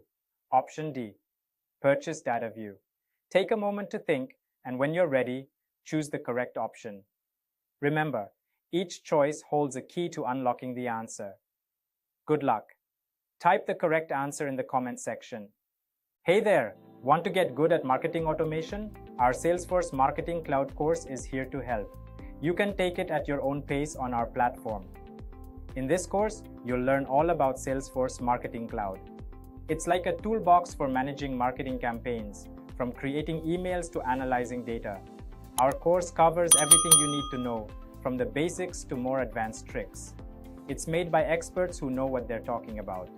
Your teachers are pros who've been doing this for ages. They're here to help you learn and answer any questions you have. And don't just take our word for it. Our students love the course too. People just like you have found our course super helpful. Best part, it won't break the bank. This awesome opportunity to learn is affordable. Ready to become a Salesforce Marketing Cloud Pro? Sign up on our page now. For more info, check out ZaranTech's website. Yeah. So now we will try to exclude this so this we can call it as an exclusion list. So similarly, in order to exclude, try to search from the data extensions available. From the left hand side, try to select Soumya folder, and you will get the data extension. Yeah. Now drag and drop. So yeah. So you will see that one count is excluded. You will see yeah. So this is how you create exclusion list. Now suppression list. So when you are sending email to a data extension, you will use exclusion list. When you are sending any email to a list, okay, you can send email to a list as well. So you have to create suppression list. So now go to the next window and click on subscriber drop down. Subscriber drop down, you will see suppression list at the bottom. Suppression list.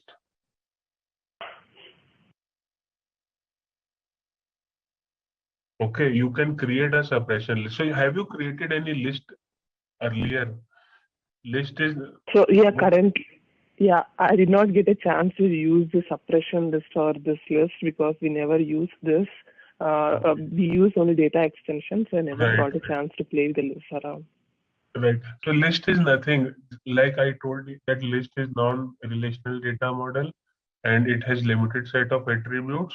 So you can create a list as well if you want to have, if you only want to keep first name, last name, email address.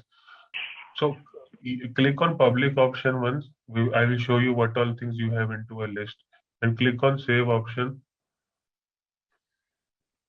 Okay, open that list, so suppression list. So what you have into a list? Only email address, subscriber key. Unsubscribe date and unsubscribe reason is optional. So email address and subscriber key, this is a simple type of suppression list you can create. In normal list also you have the same option, email address, subscriber key. In data extension, you can define your own fields and field names, data types. But in a list, we have by default email address and subscriber key. Okay, you can add. So basically, when we are using for the data extension, we need to use exclusion list. But when we are trying to send emails to a list rather than data extension, then suppression list comes to picture. Right. So list is simple. Like you created data extension, you can create a list, but in list you can't define any primary key which we have defined. So you can click on list option, my list option, and try to see how a list is created as well. Yeah, click on list. In data extension, click on create option. We won't be using list, but let's try to create it. Every data extension you create sendable, every list you create public. Okay. Click on next option. You won't see your, okay. Now, yeah, save option. And the list is created. Like data extension you had, they didn't ask you what all are the fields you want to have, or what are the data types you want to have. So click on Soumya. So because this is a standard type of table which you cannot extend, it has already predefined attribute sets, right? Email address, status, subscriber key. This is not a custom table which you can create. only you have email address and subscriber key. Status, created date, edit by, add method will automatically get added. And subscriber key here is by default primary key. And you cannot create relations between two or more lists and like that. So okay. So this is a type of simple subscriber list. You can create records and you can send to a list as well. While now go back to first option, the first window. Right. So like you selected data extension as a target audience, you can select lists also as a target audience. Try to select the list which you have created as well as a target audience. Yeah, my list.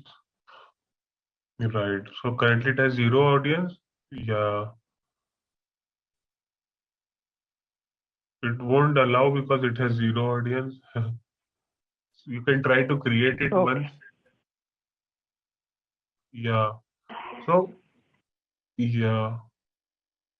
So one thing here is you create a record into a data extension. It does not get automatically added to all subscribers. Okay. It will be only adding the record to all subscribers when you will going to send email. But when you add a record into a list, it will be auto added to all subscribers. This is the concept. Can you please repeat it? I did not get. Can you please repeat it again? The last one which you were saying, I missed it. For data extension, you have to send emails to that data extension. Then that record will be added to all subscribers. But when you create a record into a list, it will be auto added to all subscribers. Okay, so basically, when we send any particular record, only it gets added to all subscribers using sendable data extensions. But for these this thing, even though we do not send using the list, just adding the record, it would be added to all subscribers.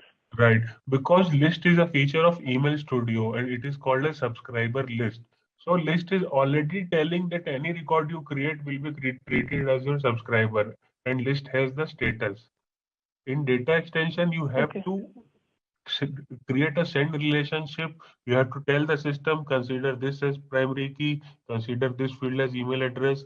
So, and when you have to send the emails, then that record will be added to all subscribers. But when you are creating a subscriber list, that means system is itself justifying that particular record as a subscriber, because that originally was created into a subscriber list. So it will by default have a status and everything. Now click on finish option. You don't have to check that checkbox. It is asking to create another subscriber. You don't click on finish option. So just go back or try to refresh. Now try to check uh, both the records, both of subscriber list as well as the data extension, which one is present in all subscriber. Before going to send flow, try to check in all subscribers if data extension record is present or if list record is present. You will see that list record is already added to all subscriber, but data extension we haven't sent email, so it is not already added. Yeah, search. Right. Write down the email address you have created, and it will automatically create a no find now option. All click on find now option. Right.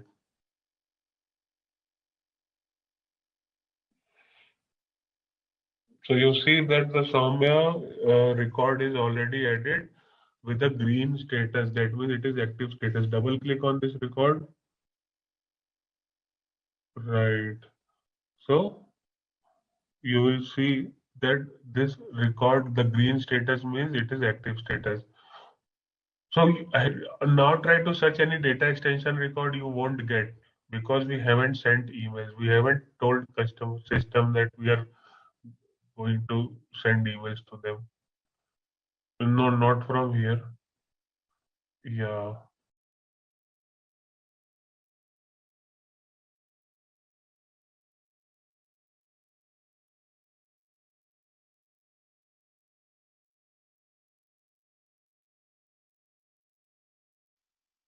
No, not from here. Yeah.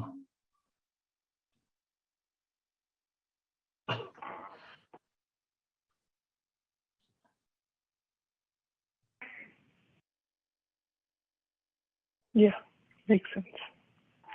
Okay. So adding a record into a list by default is treated as your subscriber. So now we have tried to create a target data extension. Can you try to drag and drop that list now? Can you see if it is working?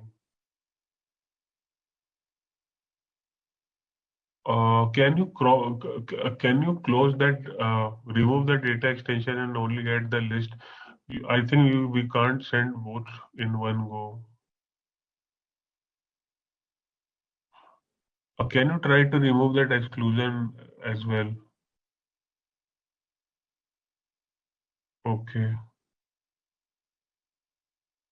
yeah. So you can add a single time send to a list or a data extension. Here also it is asking to select a publication list. Okay. So you can either send to a list or a data extension at a single time. You will be able to select the single list or a data extension. If you're using a list, you will have to use suppression list. If you are using a data extension, you have to use exclusion list. Exclusion list is not a type of list, but a concept in which we create a data extension and we contain certain values which we want to exclude from our live send. Okay. So now we have seen Okay. sender profile, delivery profile. We have seen suppression list, publication list. Now click on next option. So just a small question here. Since we like for this particular send definition which we have created now, we have added a publication list. So Right. once we send out the emails, and if that particular person goes and try to unsubscribe, he will get unsubscribed from the publication list, not Right, from the all right, subscribers. right, right. So And we you will have to check. Yes. Yeah, and once we get the publication list with us, we need to run it manually, check it out, and we have to, like if needed, we have to unsubscribe from all subscribers, or Right. else we can use this for future when we are sending the emails for Right, that particular product. Okay. right. So those who have unsubscribed from that publication list won't receive emails. Okay. Understood? So one question. So that particular subscribers, like now in all subscribers, there is a status saying that this subscribed or unsubscribed or bounce or held. We do have the status. Depending on that status, Marketing Cloud understands that we should not send an email to this person, and it will not send, even though we have in the list, they will not send those emails.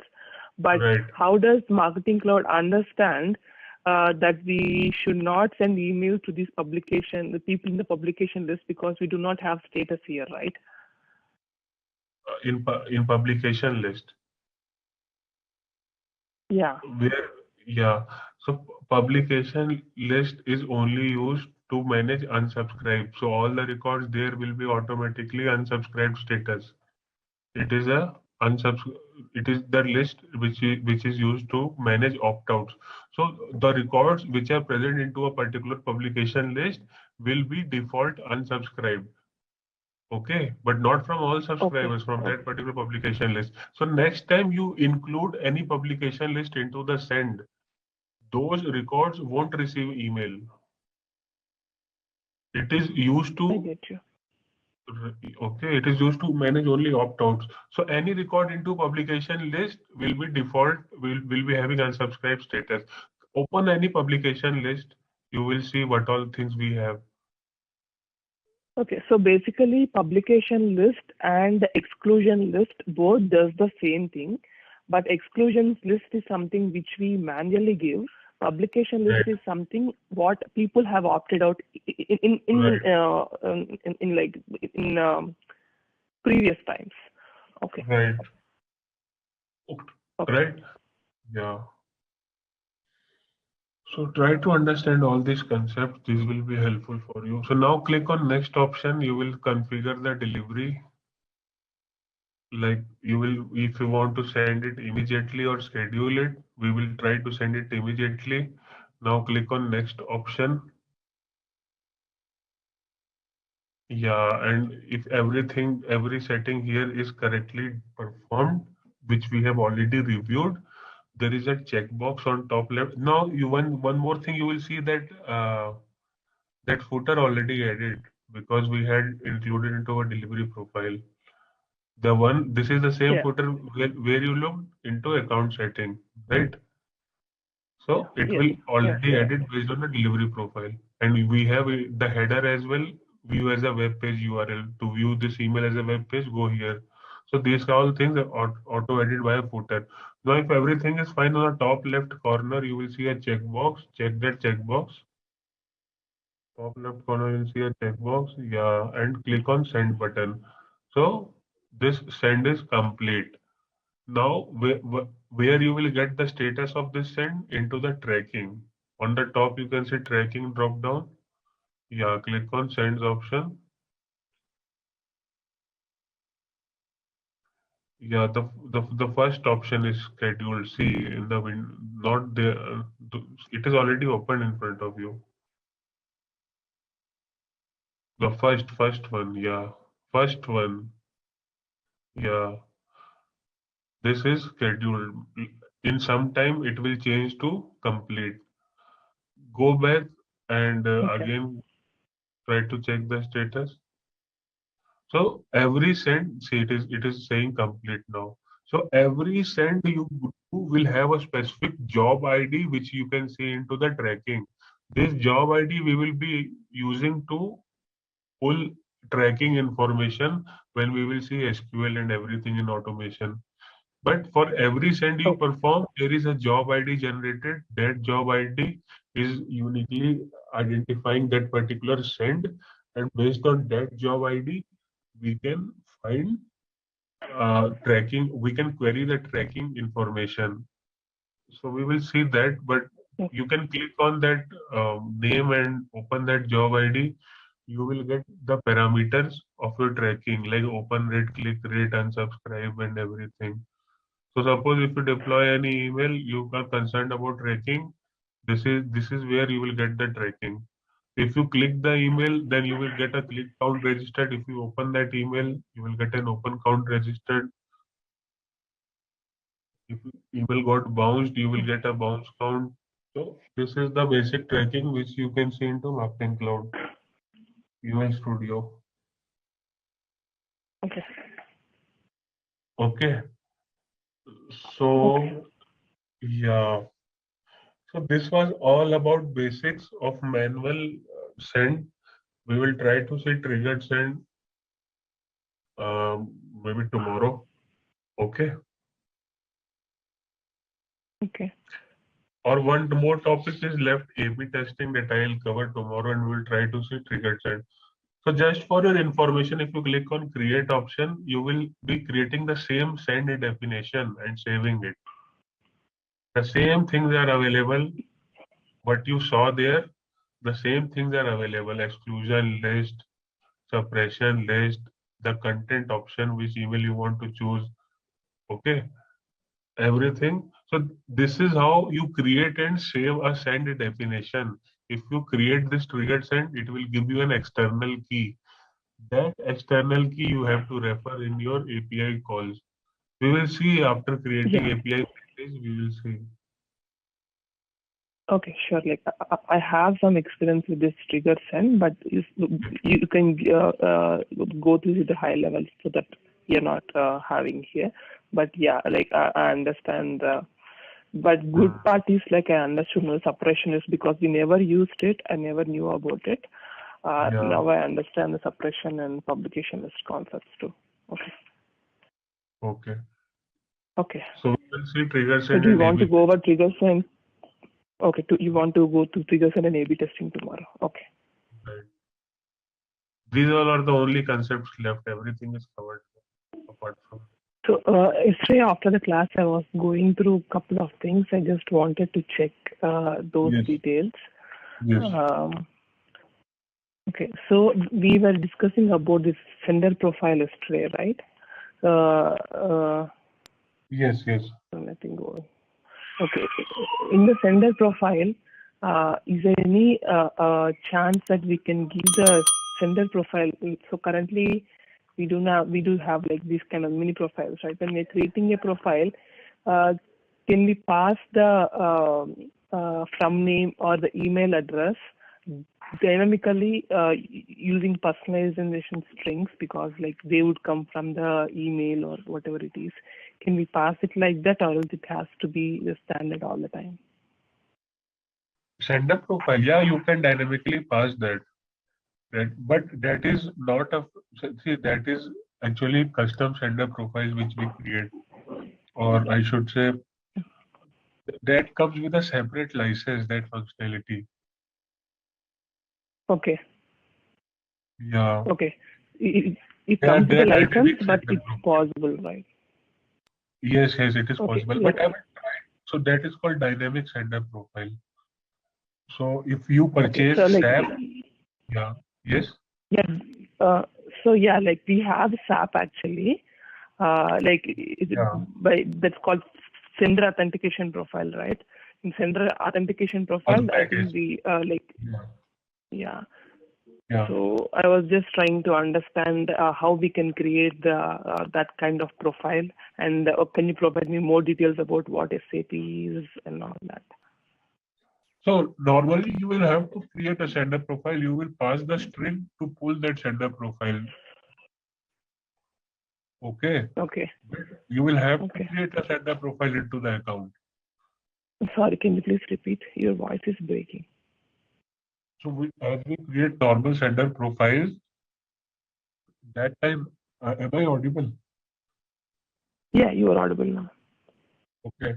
So as we create normal sender profile, in that case also we have to create the same sender profile, but we can call it via some strings, like you said, dynamically. Okay. But the configuration Just like has to be present, adding, like is percent it the percent. way that, okay. I will give you an example, not today, but maybe in the next class, because I have to also check that if it works into our demo account or not. But I think it works with SAP, and I have actually worked on that once or twice. But I will try to see if I can provide you a good example of that. But in next class, okay? Okay, thank you very much. And Yeah. one more small thing I wanted. This in this email studio, we discussed about sender profiles, delivery profiles, send classification. I do have an idea. Yeah. So I was having this different thresholds subject to header validation. Are these important that I need to know, or else these are just optional features? About A/B testing. No, Oh, like I'm sharing my screen. I'm sharing my screen if you can see. no, I cannot see. Can you reshare one time more? Uh, I can't see that. Yeah. Okay. Yeah, I can see my name and your phone number written. I'm sharing it now. I can see your phone number, my name written. I think you must have Okay. shared another screen, or you have to minimize.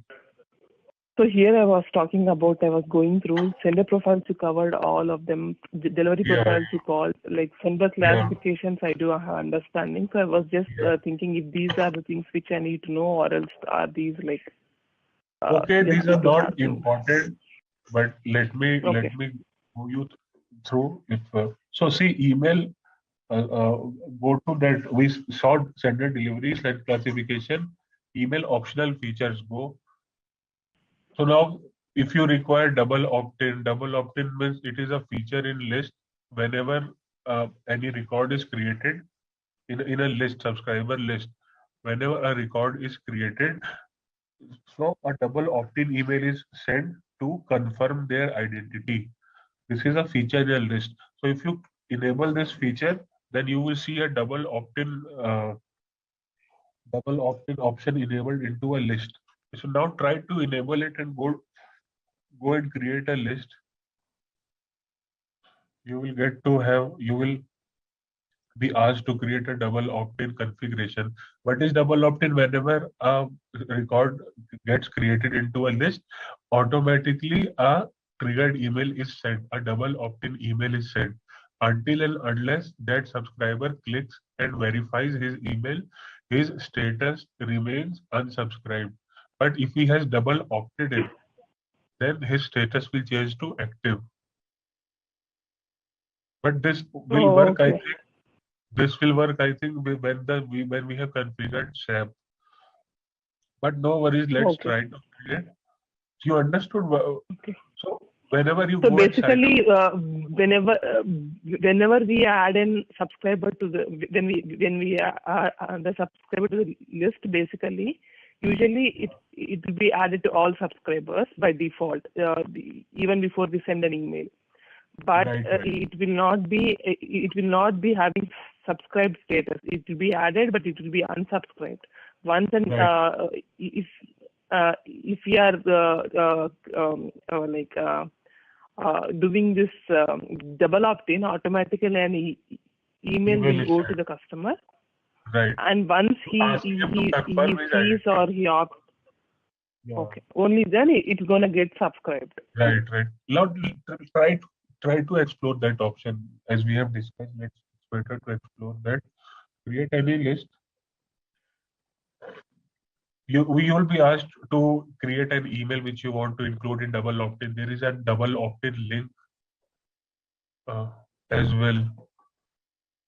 So this feature is used when you are actually taking signups because you want your customers to confirm their sign-up, right? But we build custom double opt-in features in data extension because list is not scalable. In a list, you cannot have more than 5 lakh records. In a normal list, not all subscriber list, in a normal list, you cannot have a more than 5 lakh subscriber. So this feature is hardly used. We create the same sort of feature using data extensions, but we have to write some code, M script and all. Okay, I got you. Okay, then I understand what you're saying. It's okay. Yeah. Then HTML paste, like you want to support HTML paste email templates or not. Yeah. These all are the settings which are text only. Okay. What is send throttling? Send throttling is an important feature when for IP warm up. So we saw in delivery profile we had IPs, right? So whenever you get a new IP, it is not pre-warmed up. Like what is IP warm up? IP warm up is a concept in which when you get a new IP, the email clients like Gmail, Yahoo, Outlook do not already know about your IP. Okay, because your IP is not reputed, it is not into the market since 2 years, 3 years. You got a new IP, so that IP is not a reputed IP. So most likely, all the email clients like Gmail, Yahoo, all these domains will treat your IPs as spam. Okay, whenever you try to send bulk emails with a new IP, they will treat your IP as spam. Why? Because you got a new IP, they do not have this new IP's information in their system. That means they will try to be suspicious with your IP. And when you get a new IP and you send lakhs of emails in a day, that will confirm their suspicion on your IP that you are a spam. So send throttling is a feature in which we divide sends into certain throttles. Suppose you want to send 1 lakh email today. So not at all. So you have a data extension of 1 lakh and you want to send it today with a new IP. But you know that sending a large amount of emails in using a new IP is going to create more suspicion on our IP. The email clients would mark us as spam. So they use then you will use send throttle in which your 1 lakh population will be divided. Suppose you give how much population how much percentage you want to divide. Suppose you want to divide in 1 lakh, you want to divide 10%, and those 10% will be sent each hour or each day or every 6 hours, 8 hours, the time you specify. So the send throttle will divide your data extension, the time of delivery of contracts from your data extension. So for the 10%, first 10% record will receive, suppose, sends now, the next 10% will receive sends after 2 hours, the next 10% will receive after 4 hours. So this throttle has divided the total population and changed the delivery time. But you can see, you can go and try to Google IP, sorry, uh, I, uh, I forgot what I was telling. IP reputation IP warm up. SFM, yeah, IP warm up SFMC. If you write, you will get an article that you can bookmark whenever, because that is important question which will be asked in any interview or whenever you are doing a consulting work for a company. So before implementing the email, sending the email, you have to implement an account. This is an important question which is being asked every time. So there is an IP warm-up Okay. strategy. Salesforce has provided how much email you have to send each hour and how to make your IP reputed, SFMC. Okay. So there are a series of steps which Salesforce has provided of some guidelines to make your IP reputed. Okay. So they have provided domains. In day 1 to 3, you have to provide this much email. Day 4 to 5, you have to send this much email. For Yahoo, for different vendors, they have provided different throttles. Okay. Okay. So So in order, it's basically like very first time when we have the marketing cloud account set up, when we need to build a reputation, then we have to do this. Once we have the reputation, we can do it as in general, right? must send, Or right? else Must we, send, yeah. Or else so, the new IPs. Sorry. Yeah. Go ahead. oh, so basically, when we have a new delivery profile, we'll be having a new IP address set up for that. So when we have a new delivery profile, in order to have this warm up or reputation, we have to send in small these things. Once we have that email sent for a couple of times with that IP address, it will already have the reputation. So then we need not follow the basic rules like 20,000 in a day or 30,000 in a day. Then we can have it in general. Okay. Right. Whenever you get a new IP, then you have to do this. So if you are implementing multiple business units, then for each business units you are maintaining different IPs, because for every country companies try to get a personal IP. So for US they will get US IP, EMEA they will get EMEA IP, India, APAC, for every region they have a dedicated IP. So they will warm up first. Otherwise their emails will be reported as spam and it will be the loss of investment and everything, because nobody is going to read your emails. I get you. Okay, this makes sense. Thank you. Yeah. Okay. So this filter, this if you enable the send throttle, and then when you are trying to, when you go and try to create a send definition to send an email, then you will get this send throttle option. There you can specify how much emails and in how much time interval you want to send emails. So if you want to enable it and go and try to create a send flow again, try to send an email. At the last page, you will get the send throttling option. Okay, I will explore this option. Thank you. Okay. So BCC emails means every email Marketing Cloud is going to send. It will also send a copy to your own email address. So if you are going to send, if you have a data extension of 10 lakh, so 10 lakh copy will be sent to your email address as a BCC email. Okay. From name drop down means the every user you create into Marketing Cloud. Every user you create into Marketing Cloud, you can include them as a sender profile. Suppose you are a user, Okay. so you can use your credentials as from name. So it is saying you want so whenever you create a sender profile, you get two options: from name drop down, as well as it is asking to create your custom from name and from address. If you have noticed, you can go and open that sender profile, try to create it, and try to create a new sender profile. You will get a from name drop down. Every user available.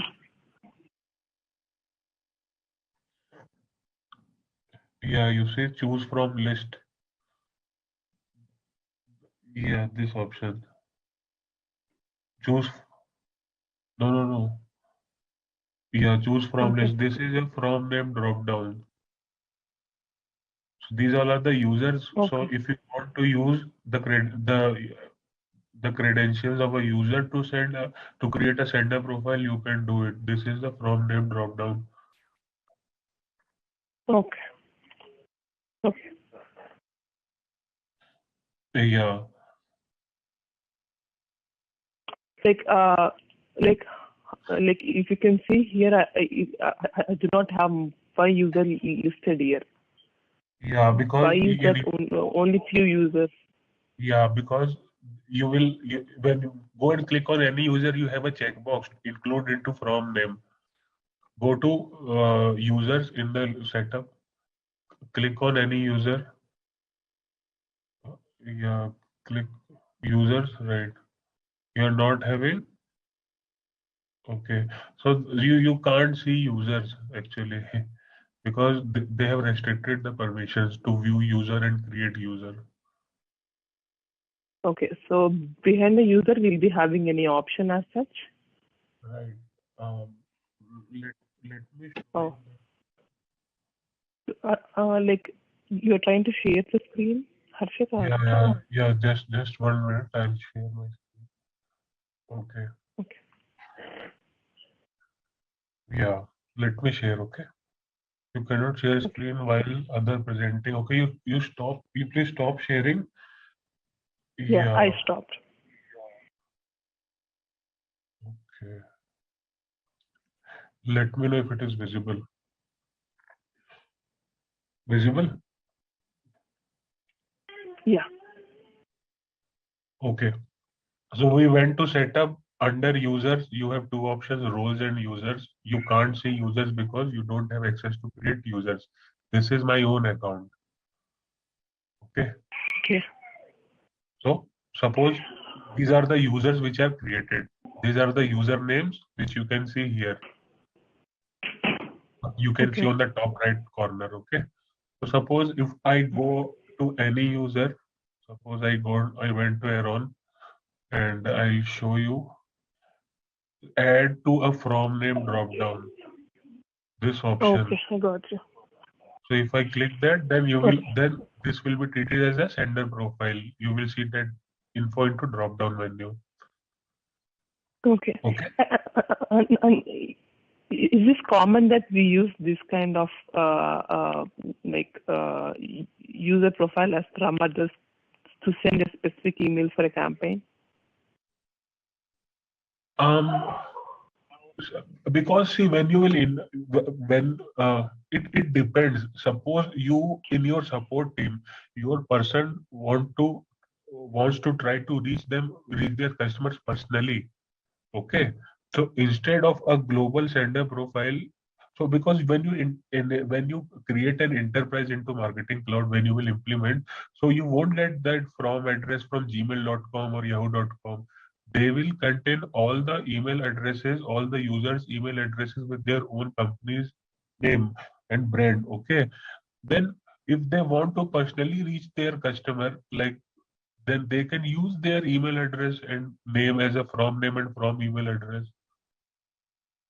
It is if they want to send mass emails for promotions, they have different type of sender profiles. But if they want to personally address somebody's query, they can use their from name, their credentials as from name and from address. Okay, makes sense. Thank you. Yeah, Then now we can go to okay. We and can just start one with our more. actual flow. Okay, okay. So okay, we'll try to explore more options there, right? Yeah, I'll be checking those. We'll go with your flow of the class. I felt like I'm disturbing your flow. We can go with the flow, and if I have any questions in between, I will check those options. And if I have any questions in between, I'll get back to you. I don't want to disturb your flow. So there are small options. You can try exploring the help documentation, help.salesforce.com. So if suppose you do Yeah. not get anything, try a habit to uh, read that documentation, because I also read. Sure. I also don't know plenty of options here. Some of the options, sorry. So now what we saw, we tried to solve everything about Sendlo. So have you integrated the account? Like this weekend, I'll try to do, because it's like very I was very tight with my No schedule. worries. Okay. No worries. So now we will see. Now we will try to see A/B testing. Then we will try to create a triggered send. Okay. For triggered send, we will have to make some API package and configuration. But before that, let's see what is A/B testing. So what is A/B testing? A/B testing is nothing but to check two versions of emails or two versions of subject lines. Okay. Suppose you have a list of, or a data extension of 1,000 people, or suppose you have a data extension of 10 lakh people. It's a big data extension, and your company wants to drive open rate, like they want to drive more and more engagement. So what companies do, companies try to create two versions of email. Okay. Suppose in version A, they will have the same type of message, but the presentation is different. Into email B, they will also have the same message, but the presentation is different. The color scheme, branding, coding is slight different. Images they have used different. What they want to do, instead, before sending to 10 lakh people, they want to test on first 20,000 people. Okay. That if which email is driving more engagement. So suppose out of 10 lakh, they will choose first, they will choose 20,000 people. And for 10,000, they will send version A, and second 10,000 people, they will send version B. So now they will set a criteria that whosoever drives more open rate or click rate, you have to choose between open and click. So whoso drives more open, that email will be automatically picked up and will be sent to greater audience. That means 19 lakh 80,000 audience. 20,000 have already sent. Out of 20,000, 10 received email A, 10 received email B. Email B won because it got more engagement rate. Then email will be sent to rest of the 19 lakh 80,000 people. This is called A/B test. You can test two versions of emails, a single email with two different subject lines. Now go to A/B test. You will be able to understand everything simply by looking there. You understood what I was trying to explain you about A/B test? Yeah, I understand what you're telling. Yeah. Yeah, now go to A/B test. Yeah. Okay. Yes. Create A/B test. Yeah, give the name of A/B test.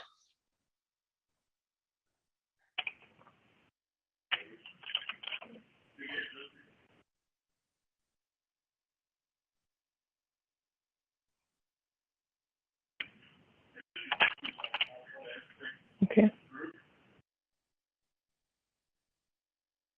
What is like? Now, what you want to test as a part of A/B test? Do you want to test subject lines? You have a single email. You want to test two subject lines. Then you can see at the bottom subject line A, subject line B. Okay. So if you want to test two version of subject line, or if you click on email, if you want to two version of emails, yeah, click on email. Okay, so we will be given an option on what to test. It could Right. be subject lines, content area also. Okay. Right. So choose two emails. Yeah, we have only one email. Let me pick someone's. Okay. Right.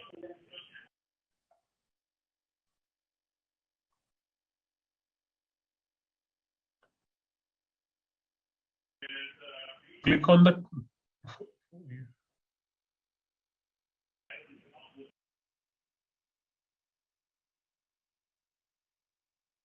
Yeah. Okay. Right. So now you will choose a subject line. What subject line you want to choose? You can choose for a single email. You can have two different subject line tests.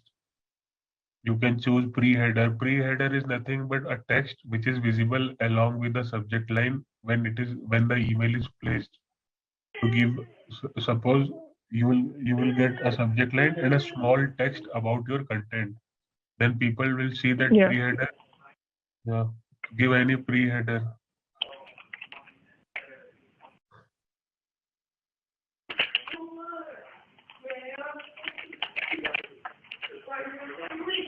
Yeah. Now click on next option. You will get the same send flow to choose the recipients and all. Recipient suppression list, exclusion list. Okay. Yeah. So choose the data extension we created.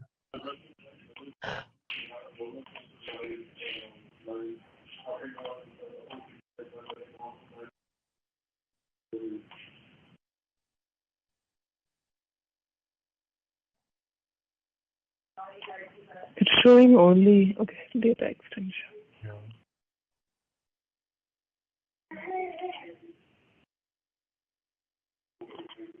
Yeah.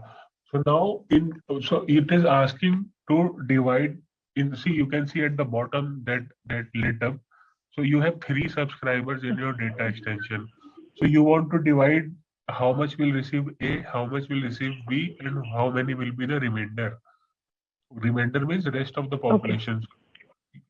Okay, so Okay. try to And what do you have any best practice to have this 20%. divided for type A?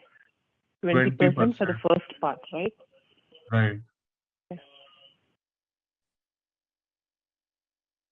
Okay, 20% email A, 20% email B. No, right? It should be Yeah. 20% between email A and email B. Right, right. But it depends how your marketing team wants to go. If you have a large list, 20% is enough. But if you have small list like 1 lakh, 2 lakh, then 20% would be a large number. Okay. So it depends how big is your list. But for list in millions, 20% is the best industry standard. Okay. So this is how you Okay. define your test. Publication list, suppression list, exclusion list, we already know. Now click on next. You will be deciding winner criteria, how your winners will be declared. What is the criteria you want to keep in order to declare a winner among A or B? Search body center, profile center missing. Okay, so this is a footer check. In footer, we have to include physical mailing address, profile center, and all that is missing. That can you go to setup the same page which you were showing? Yeah, here you can see profile link check. Profile link check the button. Not there, not there. Yeah, profile link check. Just disable this. It is checking if the profile link is present or not. Yeah, click on cross. Oh.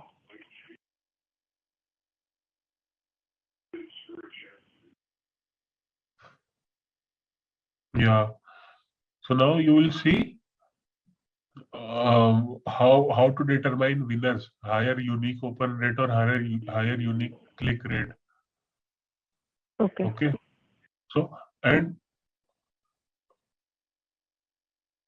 the last option, evaluation period, how much time you want to wait to evaluate between A and B, then to send remainder of email. So suppose you send email now, half will 20% will receive A, 20% will receive B. We will have to wait for some days, right? Nobody will be going to Yeah. open immediately. So you will give evaluation period. The system will wait for 2 days to declare a winner and then to send to remainders. Okay. Yeah. Okay. Yeah. and the remainder type you will have to select first option, because we want to send to the winner only. We do not want to have a predictive feature. What does it mean? Remaining cents will be sent whichever message message met your criteria set on. set on display. Second, Yeah. remaining cents will be sent to whichever message is best for the subscriber depending upon the previous activity for system. Okay, we'll go for the standard because we don't know what is predictive. Okay, so like while explaining these kind of options, I would request you to tell what is the market standard also, so that I can get more, because I never worked on A/B testing. I'll get to understand the market standard too. So just try to give the market standard, but I'll get some idea which is being used in general or not.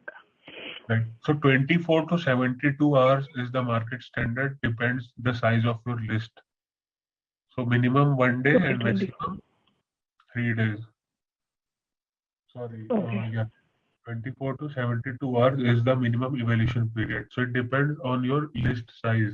If it is above million, then go for 72 hours. If it is short, then you should give at least 1 day to evaluate. To be 2 days would be fine for medium size of list, like 5 lakh subscribers. Yeah, because you will have to wait. Right. Okay. Yeah. Now click on next option. You will get the final window to confirm everything. When you want to send immediately or schedule it later, and the sender profile you want to choose. Same thing you do it to send notification. Send definition. Yeah, we're setting up send definition here. Okay. Yeah. Alright. So okay. So like once we finish it, it will. Yeah. Can you expand that send option? You can see the send option below. Scroll down. Yeah. This is. So here are also some options. Send multi-part MME. So what this option is, it will send one more email as a text version with your email. Okay, this option is also important. What is multi-part MIME? So some companies do not have restrictions, like they block images and everything. They only display the text. So if you click on this send multi-part MME, then if that company does not support multimedia emails like graphics, huge lot of images, most of the companies don't display images by default into Outlook, right? So when this option is enabled, a text version will also be sent. Okay. So I didn't get it. So basically, so there will be some companies where they will not allow to display the images automatically, and we need to go right click and send and click on display images to display the images. So I understand that concept. By checking this particular checkbox, what are we setting up or what are we enabling, and how does it help? Yeah, so it sends a text version as well. Text version of your email. So it will be sending two versions of emails of the same email. One would be rich text with the images, and one will be text email. So checking this up will send two versions of email.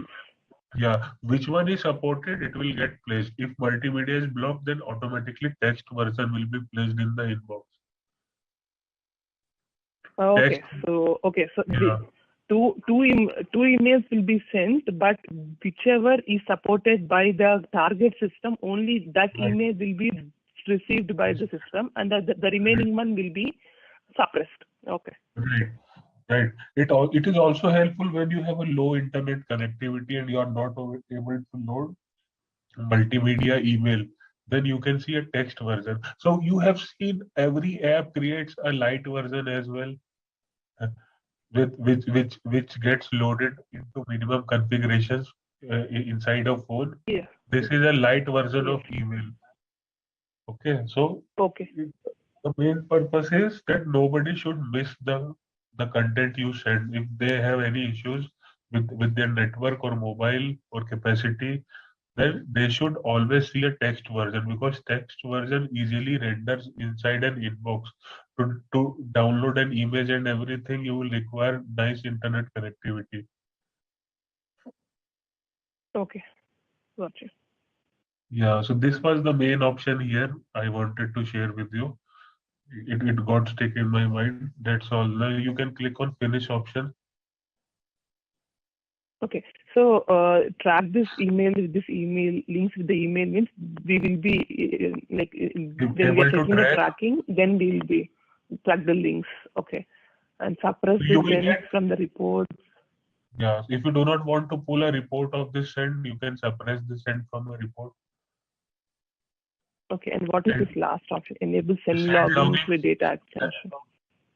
Send logging means it will log this send as a uh, it will log this send, like the job ID of this send, into a data extension. So suppose you have created a data We would extension. need that, right? Yes, yes. So we have a different type of data extension called send log data extension Yes. that you Yes. create. Yeah. So if you want to, then you have to create a send log data extension. So go to data extension. I was about to tell you, but when we create triggered send, this and that has the same concept. Go and create any data extension. So It is not a normal okay. data extension. It is created from template. There is a send log template. Yeah, I Yes. understand that. But my question was like, my understanding was this Zenlog data extension will be there by default for every business unit. But you Right. say that it will not be there. We need to create it, right? See, sendlog data extension is you will have to create only one sendlog data extension for every business unit. Okay, and how you Okay. create, I will show you. It has to be created. It Okay. does not. The feature is present by default, but data extension is not present. Okay. I thought it would be there by default, but now I No, understand that it's not there by default. We need to default. create it for Right, every business unit very initially when the system is right, being right, configured. right. So click on create standard data extension. Click on OK. Now you will see first option. Yeah, template. Template. You will see sendlog. Okay. Right. So we do have different type of. Different. I know trigger Not send one. triggered send, right. I know trigger send. I know send log. Yeah. And I know some tracking thing. It's not there here, and one These are the tracking custom. type will be there. Right. We can create our own custom template and save as a template. So that in order, Okay. if we But in standard, we'll be having trigger send, send log, and one more tracking type of data extension, right? Yeah, smart capture also you will have cloud page data extension that is not available here. I don't know. But the main is send log and triggered send. Okay. Yeah. So, suppose you created two send logs, then the send log feature won't work in your system. You have to check for every business unit. You have to create only one send log. Otherwise, it won't log any send. This is a nice feature because you want to keep track of every send which is happening from your account. But we have a other way. That is a man. Yeah. You're saying something? We have another way of tracking. What is that? Yeah. We have other way of creating logs that we will see when we will study automation SQL. In SQL, we have data views. So I will let you know what all, but in when we'll cover automation, then we will cover that. But you understood about A/B testing? Yes, I understood about the A/B testing. So, like we'll be given, so we'll be picking, like we will be allowing the system to pick whichever is the winner from the given criteria, and then it will send out the emails accordingly. So, but these kind of A/B testing is possible only if we are doing a manual send, not with Journey Builder or all these things. No. When we are doing a manual send to check the. In Journey Builder, we have a feature we call Path Optimizer. So when you are doing path manual, optimization. yeah, did you hear about this earlier or? No, path optimizer, I heard it, but I never used it. Yeah, so Path Optimizer is the A/B test feature in Journey Builder, but it does not have all the capabilities. It has only one capability. It can differentiate between two emails only. If you want to check between two different subject lines, content areas, from names, or A/B test has more options, but there you can only check with emails. All right, let's test your knowledge. Here's a question for you. Which feature in Salesforce Marketing Cloud is used for segmenting audiences? Option A, Content Builder. Option B, Journey Builder. Option C, Audience Builder. Option D, Social Studio. Take a moment to think, and when you're ready, choose the correct option. Remember, each choice holds a key to unlocking the answer. Good luck. Type the correct answer in the comment section. Hey there! Want to get good at marketing automation? Our Salesforce Marketing Cloud course is here to help. You can take it at your own pace on our platform. In this course, you'll learn all about Salesforce Marketing Cloud. It's like a toolbox for managing marketing campaigns, from creating emails to analyzing data. Our course covers everything you need to know, from the basics to more advanced tricks. It's made by experts who know what they're talking about. Your teachers are pros who've been doing this for ages. They're here to help you learn and answer any questions you have. And don't just take our word for it. Our students love the course too. People just like you have found our course super helpful. Best part, it won't break the bank. This awesome opportunity to learn is affordable. Ready to become a Salesforce Marketing Cloud Pro? Sign up on our page now. For more info, check out ZaranTech's website. Which email is best performing? Okay. Yeah, I'll show you when we cover Journey Builder everything. Okay. Yeah. Okay. So Okay. Yeah. I'm. Yeah. yeah. So now, so A/B testing is over, right? So now we will try to see triggered send. So we have, for now, you already have an idea about triggered send, like it is triggered by API. So we have seen all type of normal sends which we trigger, which we go manually. But Marketing Cloud is a marketing automation platform.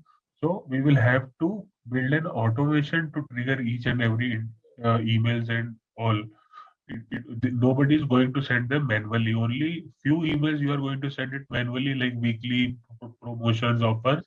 But most of the activity will be performed automatically. So suppose you received a sign up on your website, that should trigger a thank you message. Okay, that should trigger a thank you message. So you get that sign up response. Thank you for signing up into 1 or 2 minutes. Okay, so that is called as triggered send. When an event occurred, the next best action took place. In our case, the event occurred is sign up event has occurred. The next best action is we have sent the thank you email. So we will try to create triggered sends, but before creating triggered sends, we will have to configure our API package. We will have to see how we interact with Marketing Cloud via APIs. Like you interact with Marketing Cloud using credentials, your username and password. We will try to see how to interact programmatically. So now let's try to create an API package first. Let's go to setup, go to feature settings, or I don't remember that exactly. But yeah, feature setting. No, not feature setting. Sorry, apps. Sorry, apps. And you can see installed package. Yeah, click on install package. You must have heard about client ID, client secret. Let's try to create it now, and then we will see. Click on new option, give details of the API package.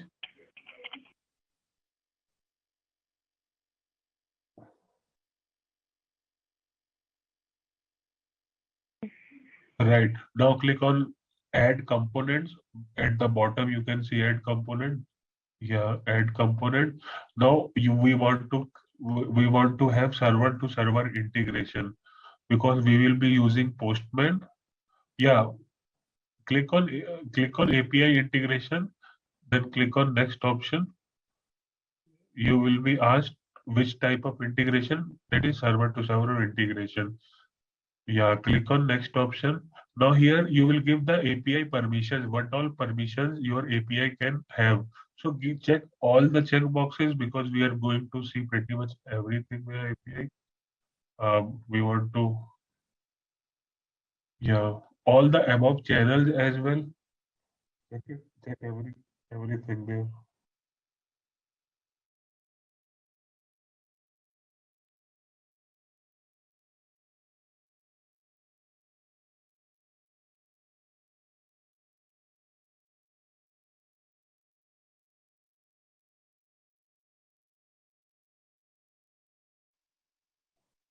And like I heard that Marketing Cloud will not have any sandbox. So I'm not sure how you got the sandbox.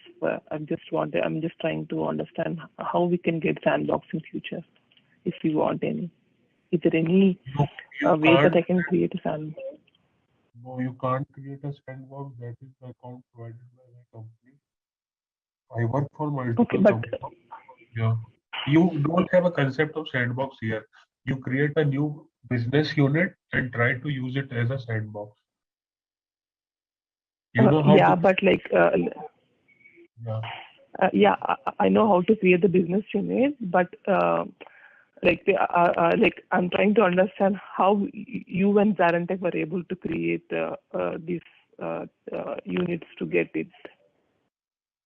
I didn't get.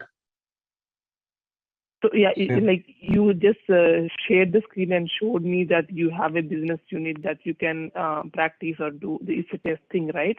I'm trying to understand, were you able to get it somewhere, or is your company's? No, my company provided. Or You can get from Salesforce, but I think they will charge. So okay. yeah. So this is the API package we have created. You can see client ID and client secrets. This is the API username and password.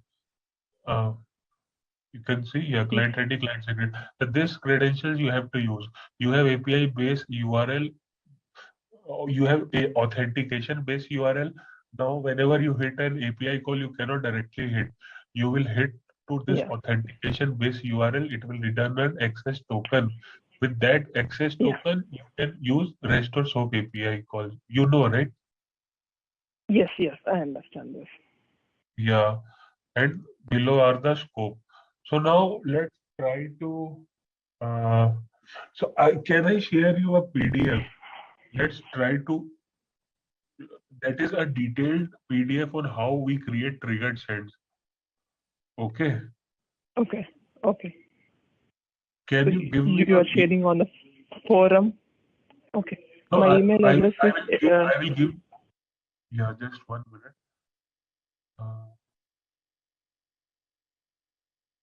You can share it on the forum which we have the discussion board. Yeah. I can pick it from there.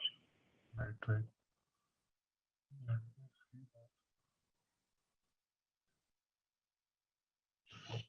So this PDF you can keep it handy all time. This will give you a brief how to create a triggered send. We have the same steps. You have to use the same steps every time you go and create the triggered send. So I'll ping into discussion board. Okay. Yeah. This is the triggered send guide. You can keep it with you. Okay. Let me download it. You will try to follow all the steps highlighted here, step by step. But you have Postman. Yes, I have Postman. Yeah. So this we saw we have to create triggered send from triggered send template, data extension from template, then go to interaction, click on new triggered send, assign all the options you have. At the last, you will see the API which is used to trigger triggered send from Postman. These all options are the send definition of triggered send. Okay. This is the Postman thing which you have to do. So if you follow this, You can do it when you have time. So everything is clear here. You just have to follow the steps and you will be able to create a triggered send. Okay, so yeah, triggers, and I'm pretty much handy with it because I like for the bank I have configured all the service emails will go as a part of this trigger send. So I'm pretty much okay with the trigger send. Nice.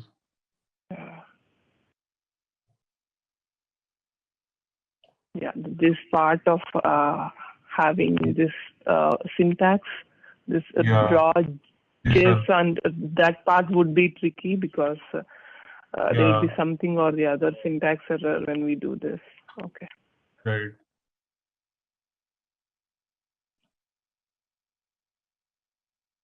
Okay. So this is like this is the part which we do to have the email being configured on the Marketing Cloud side, right? But there should be a source which calls this API. How are we doing that? Having Right. It should call the triggered send external key. What is triggered send external key? When you create a triggered send, you will get an external key. So this API, with this API, we have to call that triggered send external key. That's all. Only configuration part is done from our end.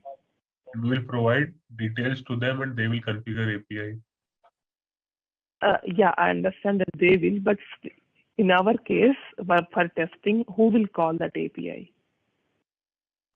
Then you have to do dummy call from Postman.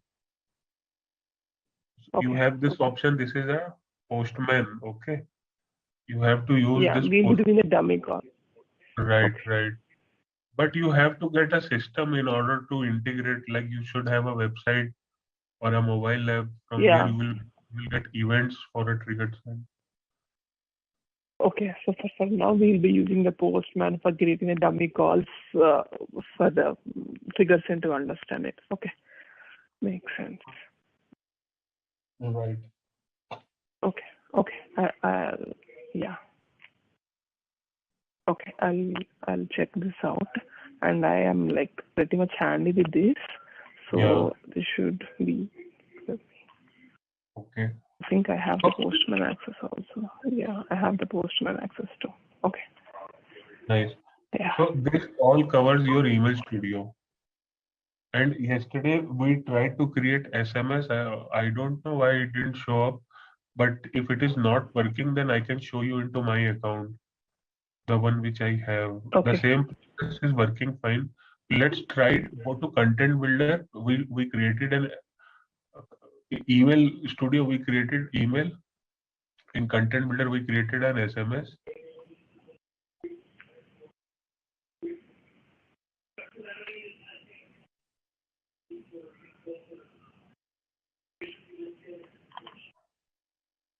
We created only one of it. I'm not sure where we created the SMS.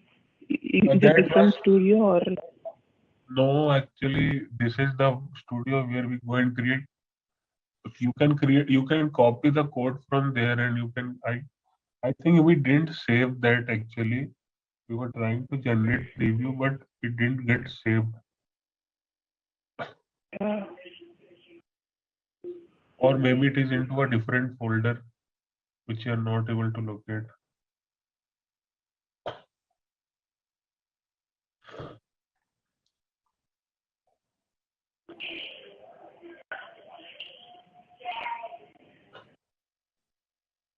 SMS message, right?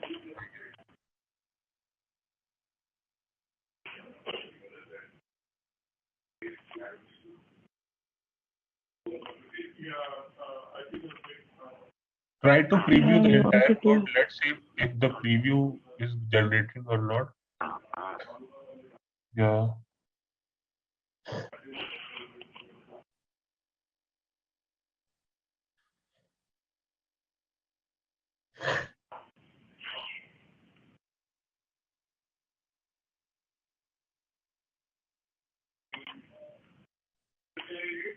Yeah. Yeah. Today is displaying. It's displaying. Yesterday it was not. Yeah, that must be any issue. but this is how we go and so we can remove all the Okay. HTML part.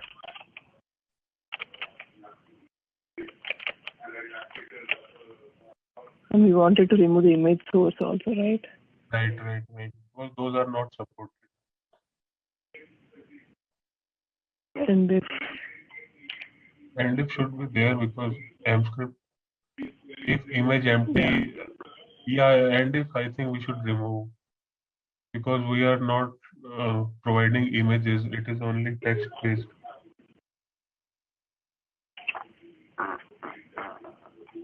okay. Set image. We need to remove the image part also, or Yes. okay. Apart from that, everything. And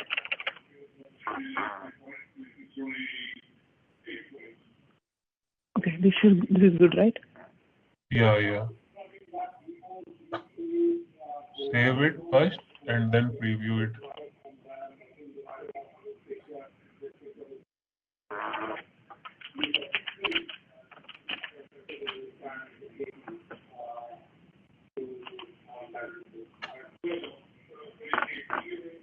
Okay. So this is how you create SMS. So before that, I want to make you aware of brief concepts about Mobile Studio. If I can share my screen and I can. Okay, I'll quickly Let me walk them. stop sharing. I have a PPT which I prepared. So why there is a mobile? Are you able to see my screen, right? You can see it entirely, right? So we will see what is Mobile Studio. So we can leave this number part. So see what are the drawbacks of email? Let's start with that. Though emails will give you a, a facility to provide detailed message, but but hardly people open any email. You get plenty of emails on daily inside your inbox, and hardly you open 2 3 or at most 10 emails a day. So there is very less open rate which is expected from emails. So the industry standard of a nice open rate for email is only 2%. So industry also understands that only 2% open emails open will be, will be driving opens. If it exceeds 2.5, it exceeds 3% for you, that means you are performing really good with email. But mobile has 90% of 98% of open rate. So every SMS, MMS, or push message or any message on your WhatsApp by a particular company you get, most of the times you won't clear it without seeing that message. You at least you will see that message before clearing it. Sometimes it happens 2 or 3% of time that you will miss that SMS or any message, but most of the time you will see that message. So as a mobile studio drives more more engagement than email. So SMS are of three types. Like mobile studio we can send three type of communications. First is group connect. Group connect, like connecting your messenger, Facebook Messenger, Line app, Facebook Messenger, Line app, WhatsApp, all the messaging apps you have, you can connect with Marketing Cloud. That is called as Group Connect. The second thing is Mobile Connect. The second Can way you, you can. 1 minute? So what is Group Connect? Can you please elaborate it? Yeah, Group Connect. Group Connect is nothing but connecting a messaging app like Facebook Messenger, WhatsApp, Line Message, WeChat. These are the messaging apps, instant messaging apps, right? So you can connect with Group Connect feature of Marketing Cloud Mobile Studio. It is actually a feature in which you will be able to connect messaging apps like Facebook Messenger, Line, WhatsApp. These are all the messaging apps. So you Okay. can yeah, it is a feature. Similarly, we have another feature, Okay. Mobile Connect, like SMS and MMS, short messages and multimedia messages you can send using Mobile Connect and Mobile Push. The third feature, you can create push notifications and send to your customers. So three type of features we have: Group Connect, Mobile Connect, and Mobile Push. Group Connect will be used So, to, yeah. just a small question. This mobile connect, I understand that we'll be sending us a SMS or MMS message, Right. and mobile push, I understand that we'll be sending the push notifications to the mobile number and they can check it Right. out. But for the Right. group connect, Yeah. we need to integrate with the WhatsApp, and we'll be sending WhatsApp messages and Facebook Right. messages Right. in the messengers. Oh, okay. Right. So these some apps you can create, you can connect, like Facebook Messenger has a direct integration. You have to get the paid API of Facebook Messenger. Similarly, WhatsApp also has introduced a connection with Marketing Cloud with a paid API. That license and API you have to purchase. Similarly, for China, we have Line app which has a paid API you can connect. So all these paid APIs you will be able to get with from the account executive of your account, of your Salesforce account. So Group Connect Okay. and for mobile push, you must have an Android and iOS app. The setting is easy. See, sending SMS is easy. The setting you have to configure. For mobile push, you must have an Android or iOS app. You must have App Store developer license or Android stores developer license and all, then you will be able to connect your app with mobile push. We and for mobile connect, we will have to send SMS and MMS.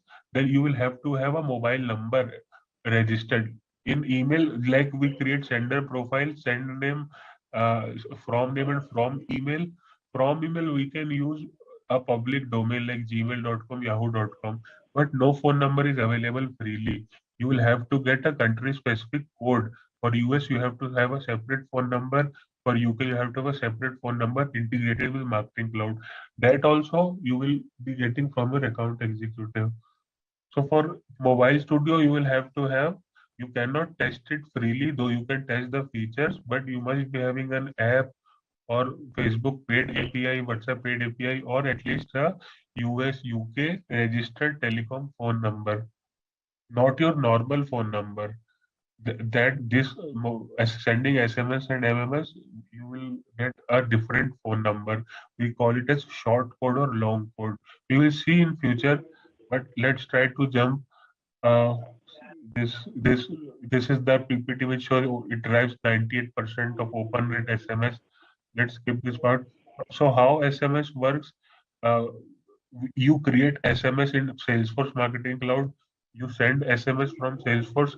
The message is sent to aggregator. Aggregator is a centralized system which receives all sort of SMS from Marketing Cloud.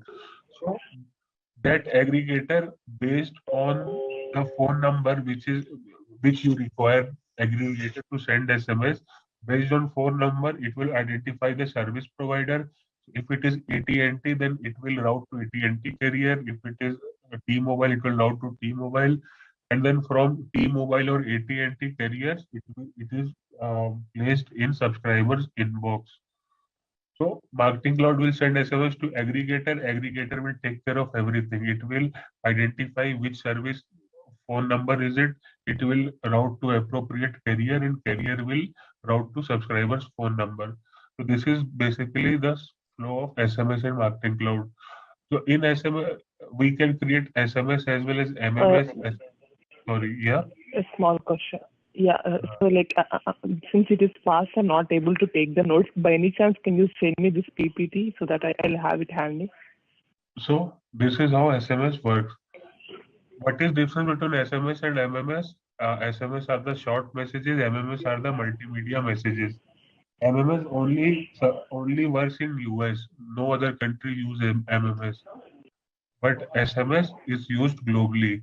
So SMS has a character limit of 160. So if you exceed a single SMS with 160 character limit, that message will be sent as a separate SMS. It will not be clubbed into the same SMS. Okay. So you set a single SMS should have at most 160 characters. MMS you can include multimedia messages and all.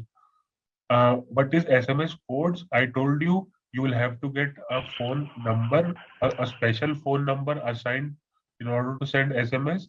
So those phone numbers are short codes and long codes. So for domestic, suppose you only want to send it to US or your own country, go for short code.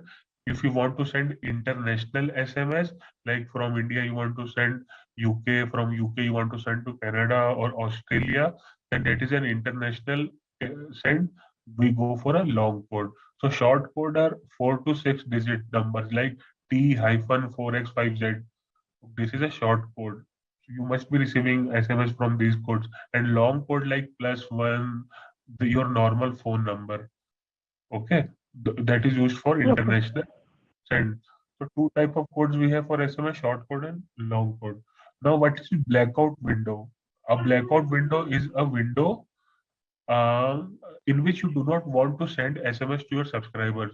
So we can't send SMS to a subscriber at 2 a.m., 3 a.m., 4 a.m. because it is not like email that it will silently sit in your inbox.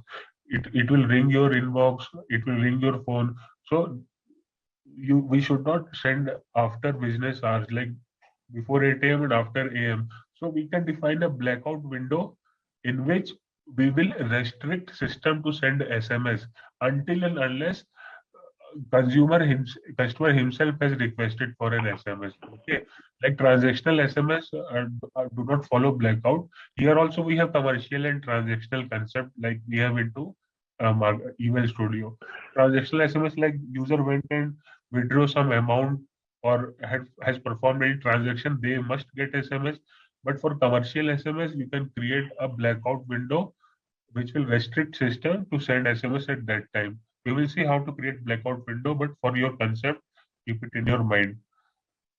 So this feature prevents you to send SMS at inopportune time. A common example of blackout window is night and weekends. So if you do not want to send it on nights and weekends, you can create blackout window. Now, what is a keyword? So, so suppose you send SMS. Suppose every bank has a system has such a process in which you can request balance by just typing BAL keyword and sending to a certain phone number, or you can check anything by just typing few keywords. So that is a keyword you define in which you will allow your customers to interact with you. Suppose BAL, opt in, opt out, get help. So these all are the keywords you can define.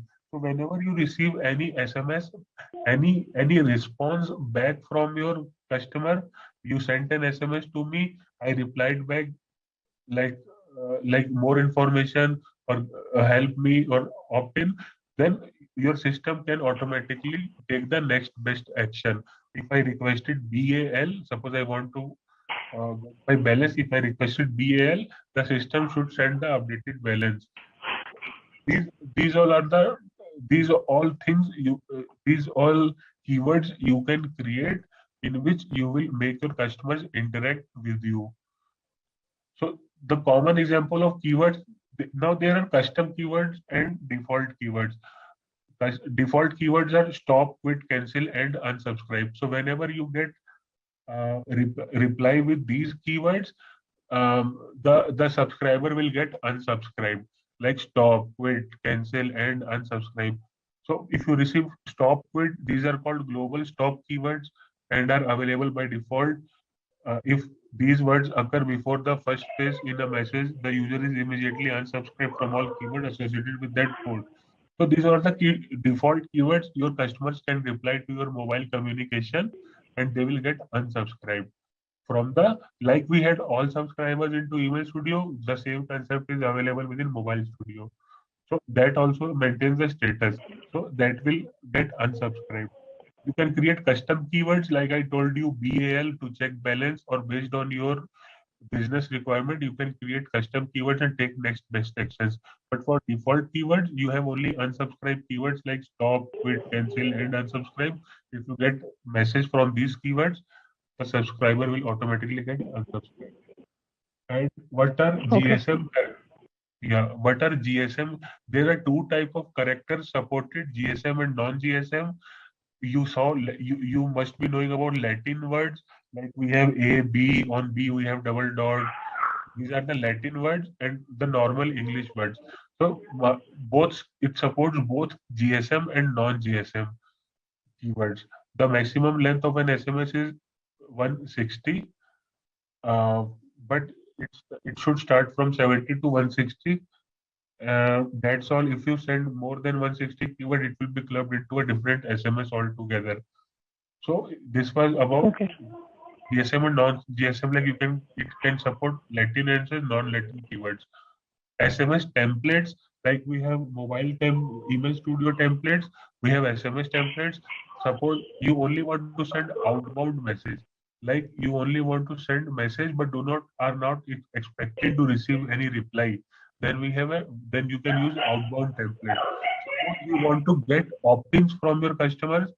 When you send message to them, they can reply. Suppose you want to opt in for a particular service, you will send SMS to a customer and ask them to reply back with opt-in keyword so that they get subscribed for your communication.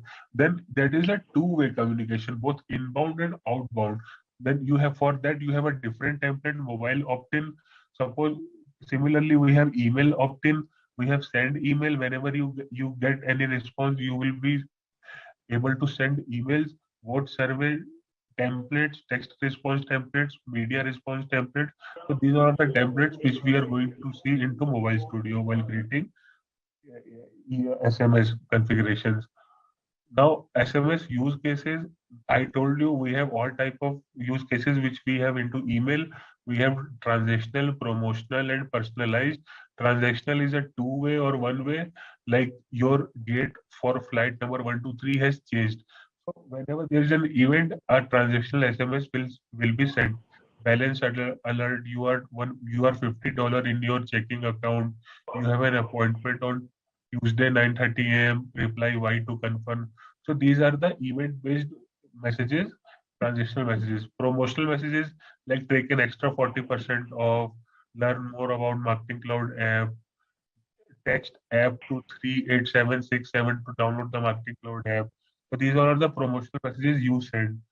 And you can create personalized messages like we used mscript address as SMS with first name, last name. So the same use case we have in email, we have into SMS. Now, what is a prerequisite to send an SMS? Your data extension should contain a subscriber key field. Like that means a primary key field with a subscriber key value, unique value.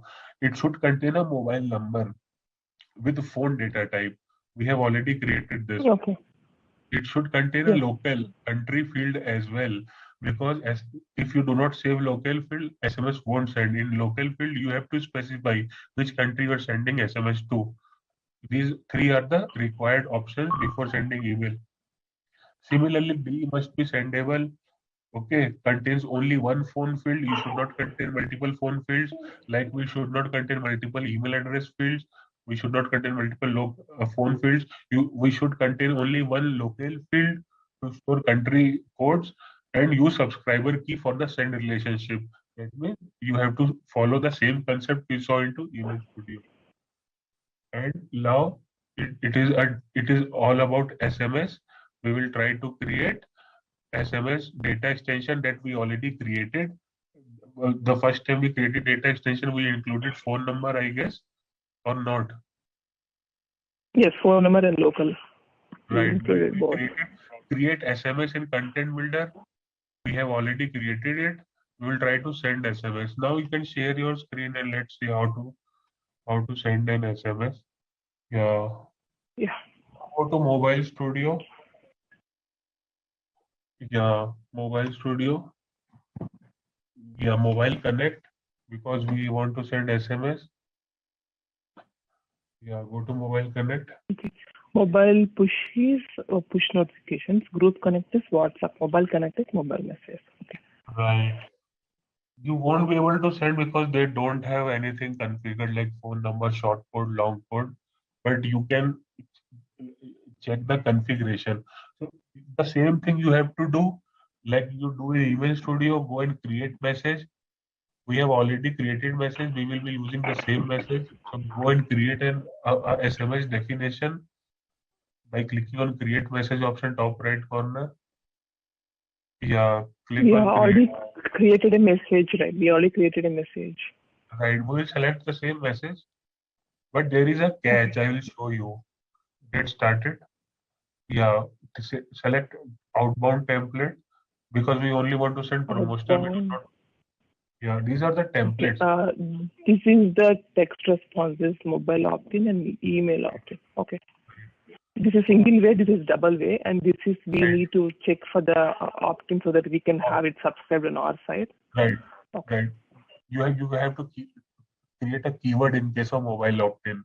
I will show you. Now specify any name there, any message name. Yeah. Now select the short code, long code, which I think you don't have provisioned there, so you won't be able to select. Now click on next. So now the send method is schedule API trigger automation. Either way you can use. We haven't learned automation, that we will skip for now. API trigger, we have created API package. This SMS will have an external key. We have a dedicated API to trigger an SMS. If you look into the API documentation, you will get the parameters you have to pass in order to trigger this SMS. And that is a triggered SMS, API trigger, and that is a schedule SMS. If you want to send it manually, go for schedule SMS. Now click on next option. Yeah, select the code. So we don't have code. So we won't be able to proceed further. But the similar way you will see that select audience option on the top. There you will be able to select data extension, define content. In content, you will be able to define the SMS which you have created and schedule it active. The same way you do, like you send emails, you will be able to send SMS. They should be giving the access, right? We paid for the full access. They told that all the studios will be available. For practice purpose, I should be like, it's not just an theory class, right? I should be able to practice it. If they are not providing me the access, how does it help me to have the, like once you say that I have to practice it? Because short code and long code, I think it will cost a lot because we have to suppose you have to get a AT&T short code or long code, or if in India we have to get India-based short code and long code, that will cost them a lot. That is why I don't think in demo account they will be providing this short code and long code. And if you send SMS, that will also charge you. So there is a separate billing. That is why I don't think they have included this. Okay. Okay. But I just wanted to check if I do. Yeah, if you can show me, at least I would have some. Yeah, I'm having sandbox access, but I'm not sure about the mobile studio. I do have the email studio for sure. That's what I just wanted to check now.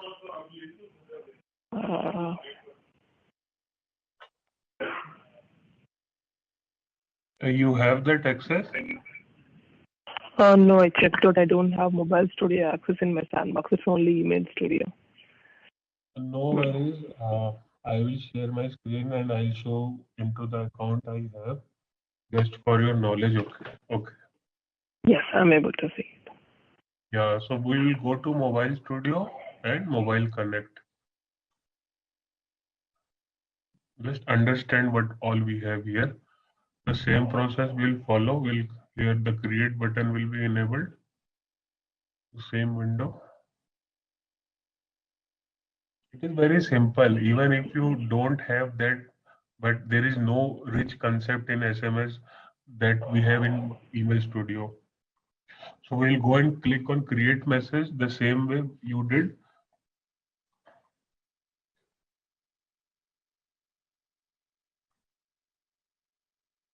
So you say that once we know the email studio, the SMS part, once I go through the PPT which you send, that should be okay for me to build anything. So that PPT has only those slides which I taught you. I'll share with you. Outbound. See, sending anything, we understood data model. We understood what all are the basic requirements. You have to play with the data model. The sending part is very easy. Okay, message name like X, Y, Z. Select short code, long code. So here I have few numbers available for me. Like for New Zealand, we have this. Australia, we have this. This is not New Zealand. I don't know which country is this. US, we have this. For Britain, we have the code with GB. So let's suppose we selected US. Okay, we have selected the short code. Now send method is schedule API trigger. You will get the API. You can trigger it via Postman. We'll see some examples, but you already know how to trigger send, and the same example I will be showing. So we'll click on schedule, click on next option. You will be asked to select the audience. So you will you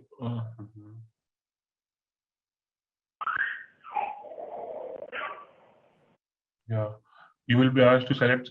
So similar to that, we have contact list here, SMS list, the same type of list we had into email studio.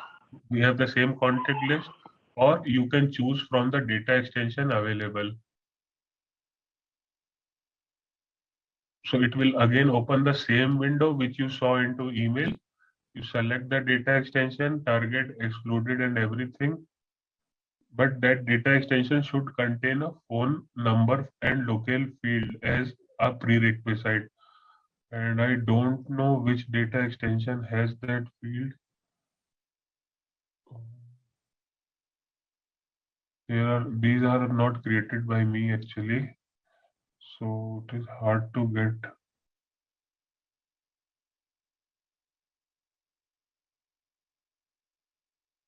So is it a sandbox specific to your company? This? Yeah, this is the company which I work for. Okay.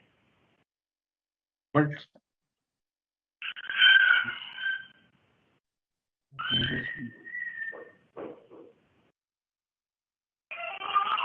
there is no data extension. Let me go and create it.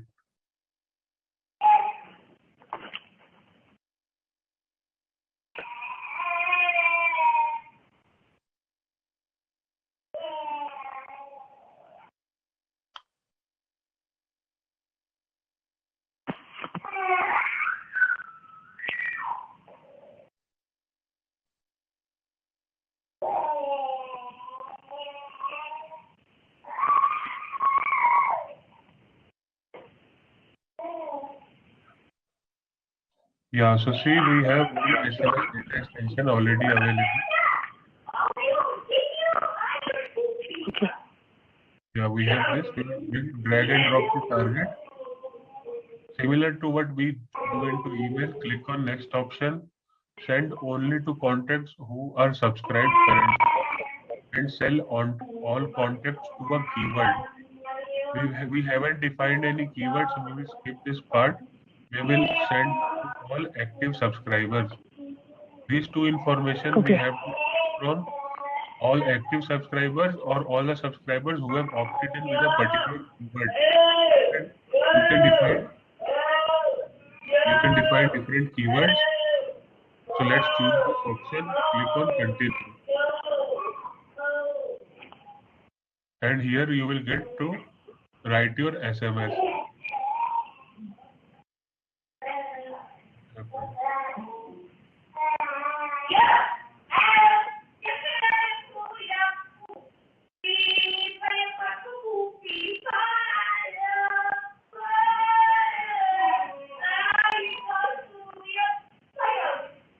Okay, this window took time to load.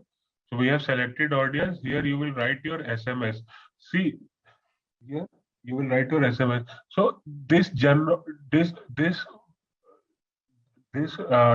box does not generate a preview of M script. I wrote hi, it generated a preview here. Like we saw preview there. But if we write any dynamic content like first name, %%, this won't generate a preview. You will get an error here. Mobile Connect cannot generate a preview using personalization string and M script. So here you won't be able to generate preview. If you try to if you want to generate a preview, go to content builder and create and generate preview there, like we did. If it is generating preview correctly, just copy and paste the code here. But here the preview window is not integrated. But the code will work when you send.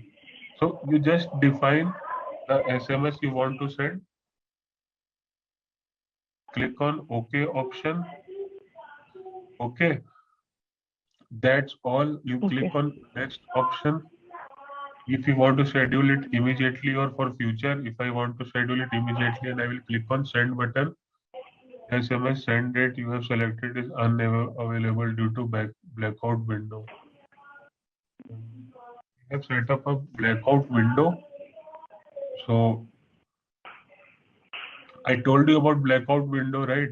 You can restrict. Yeah. And so that blackout window you will be finding into administration section. Let me go and show you the admin part as well. Administration.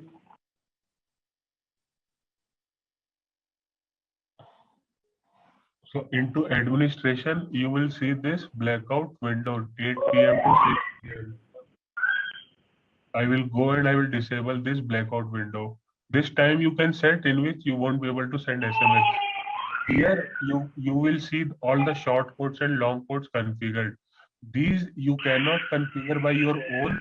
You have to purchase the license and Salesforce will configure them on your behalf. This is something Salesforce will configure and provide. So in Mobile Connect as a administration part, you have blackout window, you have short codes and long codes, you have from name. What from name and from address you want to use for SMS. Okay, you can like you select from name for email, you can select from name here. This from name will be used to send whenever customer will receive SMS, they will get this company name. Similar to that, you can define header and footer.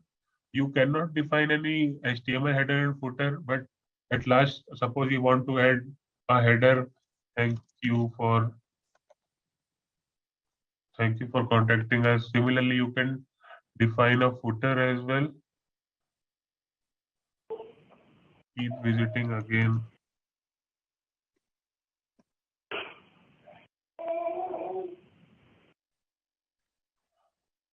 This way you select header and you create header and footer.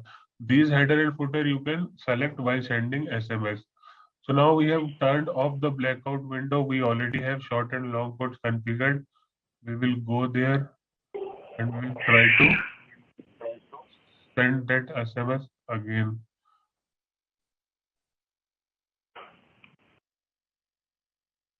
Actually, we'll have to reconfigure this.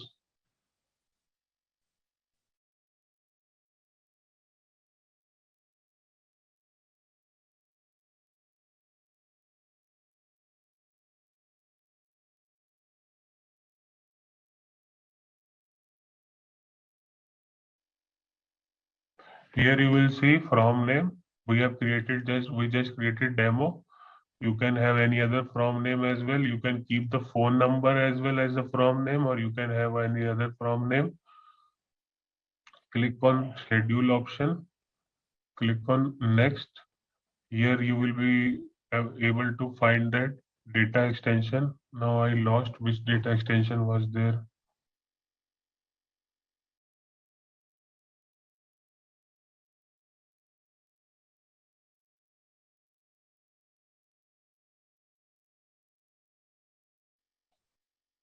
Okay, I'll drag it. Next option, I will send to the current to the subscribed contacts.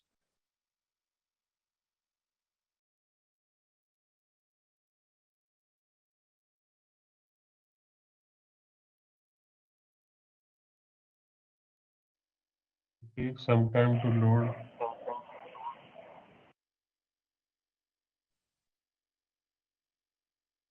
Okay, here I will define my SMS content. and I'll click on next option. I will send it immediately, and I'll click on send button and confirm. So this is how the SMS will be sent and a tracking will be seen here. This is the tracking. Like we have job ID created while we send email, a tracking with SMS name you define will be generated.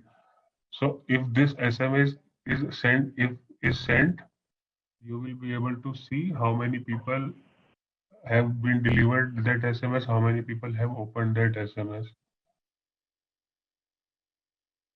Okay. This is what we have into Mobile Connect. Mobile push and mobile that group connect, we can't really test because we don't have any integration.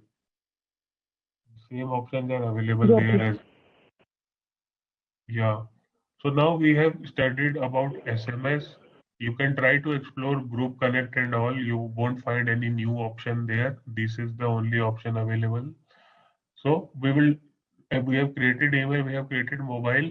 Now we have a requirement to send both together, right? As soon as we get an invoice purchase on our website, we have a scenario where we want to send emails and mobile message together. Now we will see about Automation Studio and Journey Builder in our next class. And you Okay. can try to implement that PDF if you want.